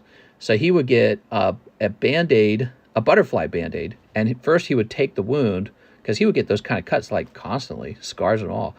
And he would pull the skin together with the butterfly Band-Aid, and then he would put a layer of super glue over it. The super glue would dry super fast, and it would be like super strong super glue. This is like industrial super glue for woodworking. And he'd be like, I'm done. And then he'd just get back to work. It's like he didn't care. I remember one time my sister got stabbed in the leg by accident with a pair of scissors. It went really deep. And that was a really, really bad wound. It took her a long time to heal from that one. What was so fascinating is the wound was only about this long, you know, because it was about the size like this. See, about that long. But the scissors went in like this much, dude. It was absolutely insane. And she was just screaming, dude. So she had a big scar, not a big scar. She had a scar on her leg where the scissors stabbed her. I'm pretty sure she got stabbed in the muscles and everything. My mom was really scared of maybe like an infection. But in the end, didn't go to the hospital. Same deal. They're just like, we'll keep an eye on it. I was like, if it gets infected, then we'll go. And it healed. Doodle Beast. Uses his arm to defend himself against a wrench. Oof. Fusion Destiny. So she got stabbed in the leg really deep with the scissors, and that was crazy. Watching it get pulled out. Oh.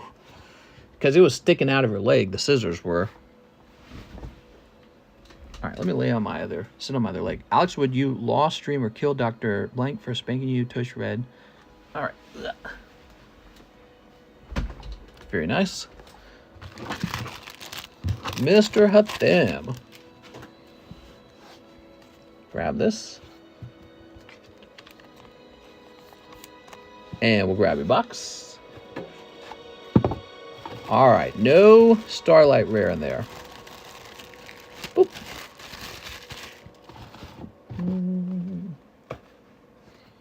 Some bud with my buds. Let's go check out the ZELLE orders again. Gonna hit refresh on the ZELLE orders. We have Jose Jimenez, 2 Lost Abyss. You ready, Mr. Jose? Thanks for your patience. I know that was a long wait.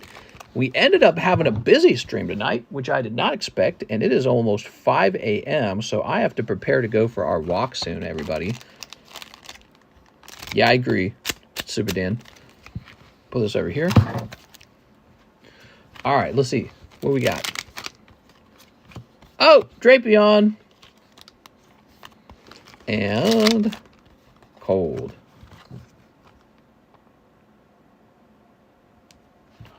Put this over here. Jose Jimenez. All right. Ooh, all right.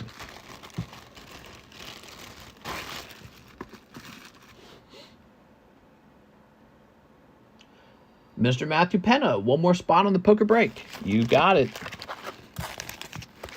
One more spot. Whatever you say.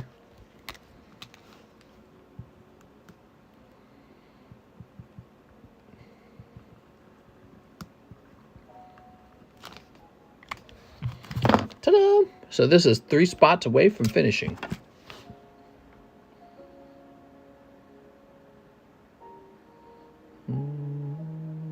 Oh, did you order 2? So it says here 1 Naruto Wave 5. All right, Naruto Wave 5. Oh, my Lord. I think I have to go stand up and get more Naruto. Bummer. Let me go get more Naruto. I like sitting and just getting all the orders done. Now I got to go find this.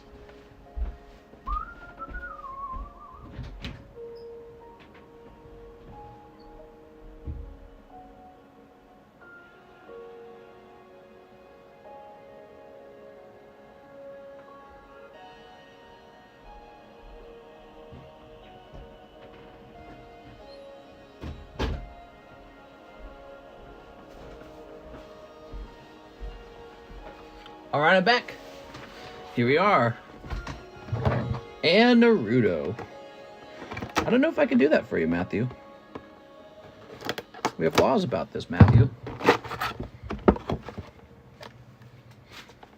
Strict laws. Strict Naruto laws.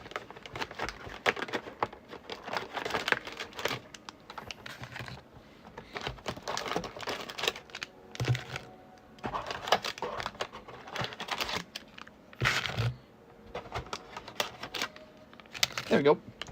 What's today? So it's turning Tuesday. I'm trying to remember what trash day is. Trash day is one of these days. I hired John to come in here and do some trash for me. There you go. John's showing up late to work, man. He showed up at like 2 or something, I think, today. So I don't like him showing up late on a Monday. I had to tell him that Monday's got to be early. Normally I don't care, but I'm thinking about it more. And I'm thinking of all the days in the week, Monday, I like him to show up early on Monday because we got the shipments to get done for people who have been waiting since Friday to get shipped out. So I like them to go out Monday. There we go. He has got to get some more hours. I don't want to have to hire someone else because it's kind of interesting. It's not like we get a ton of grades to the point that we need 2 people. There we go. Snip this. All right. Throw that over there. Mr. Matthew. Uh-huh. And, oh, there we are. Oh, look at that. Very nice.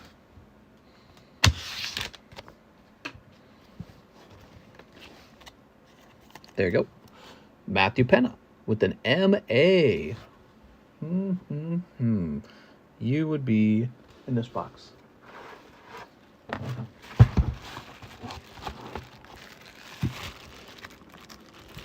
Slide this in here. Tempted to trigger Cosmic. I'm triggered.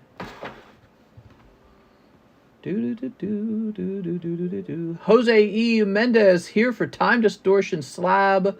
If taken, put it toward my slab away. Yes, here it is. Time Distortion. Lovely card. Time Space Distortion from 2009. E. Mendez. It's all yours.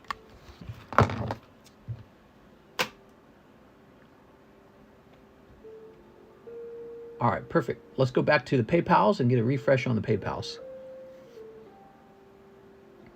Ooh, we're definitely slowing down. Okay, so, whoa. I thought we were slowing down. Am I just crazy? Wait. So we got Dylan, Tim Stodgel did the Eevee, then Super Dan, then Sven, then Dylan, then Hathim. So next up we got 6 Corrupted, spot on the Cosmic. 6! You're still up? You like hanging out? So we are. I'm glad. So here's 5 is 6 Corrupted. It says 5, 6. Okay, let's find out who gets this Cosmic pack. But I feel like with the Cosmic pack, I just need like dice or something. Because 1, 2, 3, 4, 5. Because this takes a while, this whole setup. Oh, don't look. I'm still up. I guess we all are. How many people? We got 150 people watching at 5 a.m. That's actually pretty impressive. You know, if we get 150 at like 12 a.m., that's one thing, but 150 at like freaking 5 a.m. in the morning, we definitely have a late night audience. All right, give me a number. Ta-da!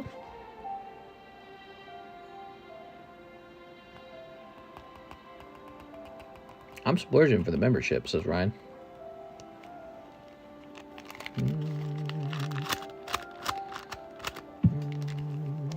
4, 1, 2, 3, 4. All right, thank you. Albertino on 1. Abraham on 2. Sven on 3. I thought Sven would win. He's been having crazy luck. Taven on 4. Oh, look at that. On number 5, 6 corrupted. The pack is yours. Now the question is, will something good come out of the pack?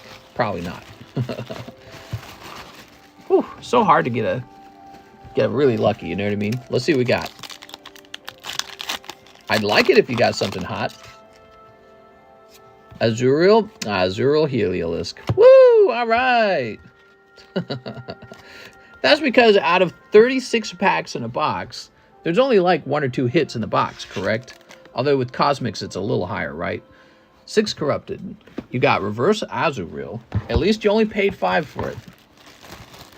I don't know if that's the value of a card like that these days. Might have gone up a little bit. I felt that spot. I know you were itching for it. We have another one. Maybe that one will be hot. You do not know. Nobody knows.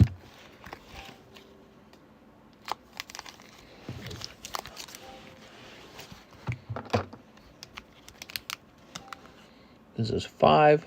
1 out of 5. Okay. I had a Disney 100 as well. Let's pull you a Steamboat. There we go. See, you didn't spank the pack for luck. Oh, it's going to be lucky, man. What do we got here? Is that all the hollows? 1 Pluto. Ruff, ruff, ruff. You got to say, bark for me. Mister, I don't want it. Let's do a tops break, says Sven. We could do that. You guys are interested in a tops break? I tell you what, we'll do that right after this next Cosmic pack, since we just got it started. We have Nathan Nemechek, 2 Yugi Ghosts. Nathan. Oops. Okay, there we go. 1, 2. Mr. Nathan. Nathan Nemechek.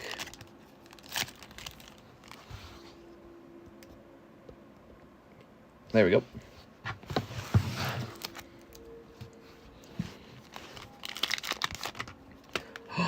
You did it! You pulled 5 hollows. And pack number 2, some hollows. All right, there you go, Mr. Nathan. No crazy snipe in there. You never know. Could be a crazy snipe. It's possible. Mr. Faisal is back with a new order. 5 triple beat, 1 cosmic spot. Okay. Oh, we had that big box for you shipping out. I wonder if Alex got that done. Faisal. So you're on spot number 1. And how does that feel, start a new bag? Is that exciting? 2, 3, 4. And 5. Ta-da!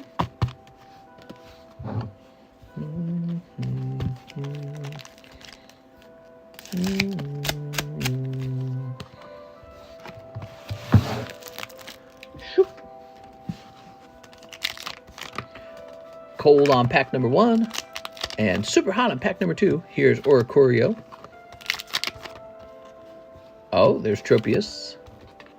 Tropius is okay. Tropius is just kind of like, he's a banana. Yeah, he got bananas on his chin. Tropius is definitely an LGBTQ Pokemon, right? He's got bananas on his chin. All right.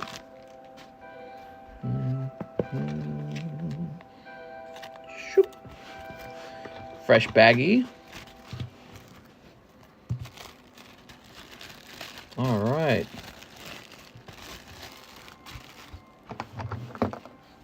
Mister, is Trump going to jail?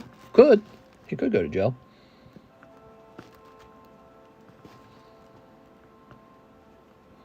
I think if he did, the country would go kind of crazy. I think Republicans would go really crazy if that happened. Okay, we got you. Put you over here. Fresh bag. Super Dan says 2 Pokemon blank bursts, 1 cosmic spot. Super Dan.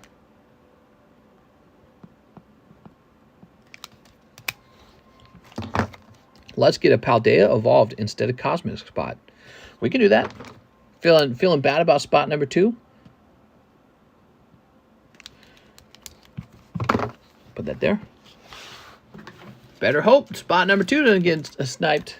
Okay, Paldea evolved.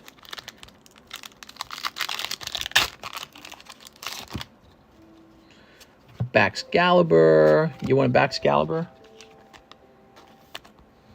I only bought to kick the other one off. That makes sense. Okay, now you want 2 Clay Burst. I will get Mister to believe in the Vegas story. It really happened. There were like huge aliens, and there were spaceships, and nobody recorded it, and it's like really true, bro. Just like Bigfoot. I don't like COD, but I have to play it because I have a computer desk. Dude, this is such a made-up story. Come on, Alex. Just another one of those, oh yeah, everyone witnessed Bigfoot. It's just that nobody recorded it. We promise. We swear. And then you never see him again. Yeah, that's because the feds took it all away. It's a cover-up. Toss it over there. Okay. Nuh-uh, says PokeSly. 1 and a 2. Very nice. Super Dan. Tonight was a decent stream. A security challenge. Oh my god. Why is PayPal always giving me security challenges?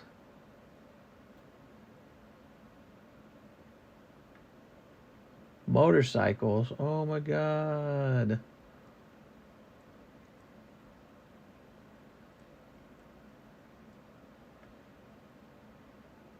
Taxis. Oh my god, I swear this is so broken.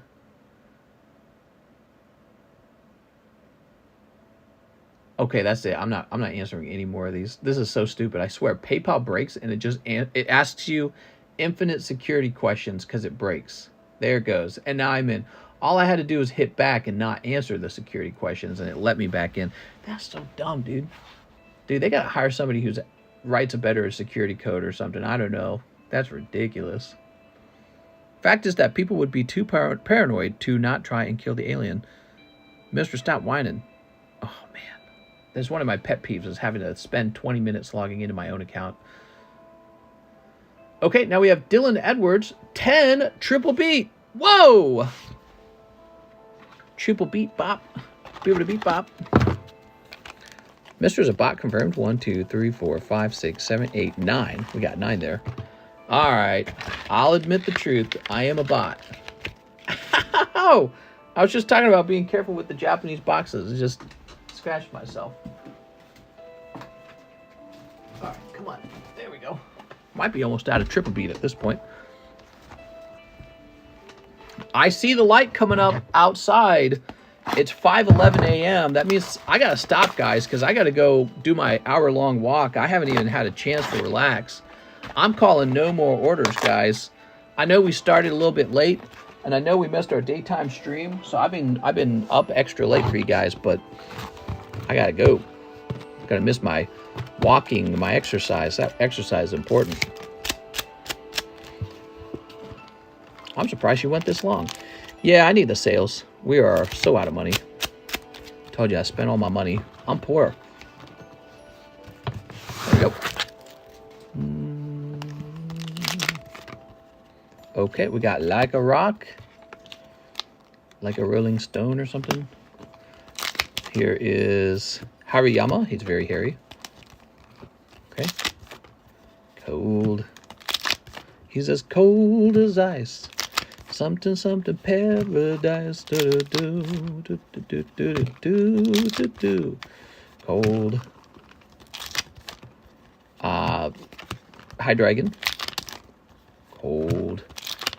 And Sprigatito. All right, we did it. Sprigatito. Did you watch Spaceballs? Multiple times. A great movie. That's a comedy about Star Wars. It's a satirization or a spoof or something like that. Dylan Edwards. Okay, Mr. Dylan. Just have a cookie. Take a daily swim instead of a walk. I would doubt that the water's that warm yet because we're still about early part of June and the weather hasn't hit 90 degrees. When the weather hits 90 degrees, that's when the good swimming water comes out. So, but I think we are getting 90 degrees for one day of this week. So yeah, we're basically there. I mean, you could probably swim. It'd just be a little chilly. It's not that you could probably swim. You could definitely swim, but it'd be a little bit chilly. I'm lazy. I'm trying to get that perfect weather. All right, 6 says 1 Disney, 1 spot in this. So you're going to take Super Dan's spot, and then Super Dan's going to wish he was you. Okay, and now let's go ahead and snip this. You had a cookie during the stream. You fatty. Eating cookies, huh? You disgust me. You'll never be a supermodel. No, I'm trying to get healthier though. It's true. And so that what that means is when you're trying to get healthier, you have to punish yourself. You have to have even less than what's normal. One day, if I lose all my weight, one day if I'm at a normal weight and all that, I'll probably have a cookie every now and then. But so carefully because I don't want to get overweight again. I think that's what happens. That's the whole yo-yo diet thing where you like, you know what I mean? You lose weight, you gain weight, you lose weight. I don't want to be like that. No sugar in my house, no dessert. There is no dessert in here. Okay, I think I got everything. Let me go check ZELLE. No more orders, guys. That's it. That's the end. I'm going because it is 5:15 in the morning and I need to go walking at 5:30. So I'm out of here. See you guys later. I had fun. I hope you guys have a nice day. We swim from light to March or summer start when the water is 10°C. Well, I don't mind if you want to call me a pussy, but I'm going to swim in the warm water, dude. We're about to get really warm water. I'm just going to go swimming at that point. See you later.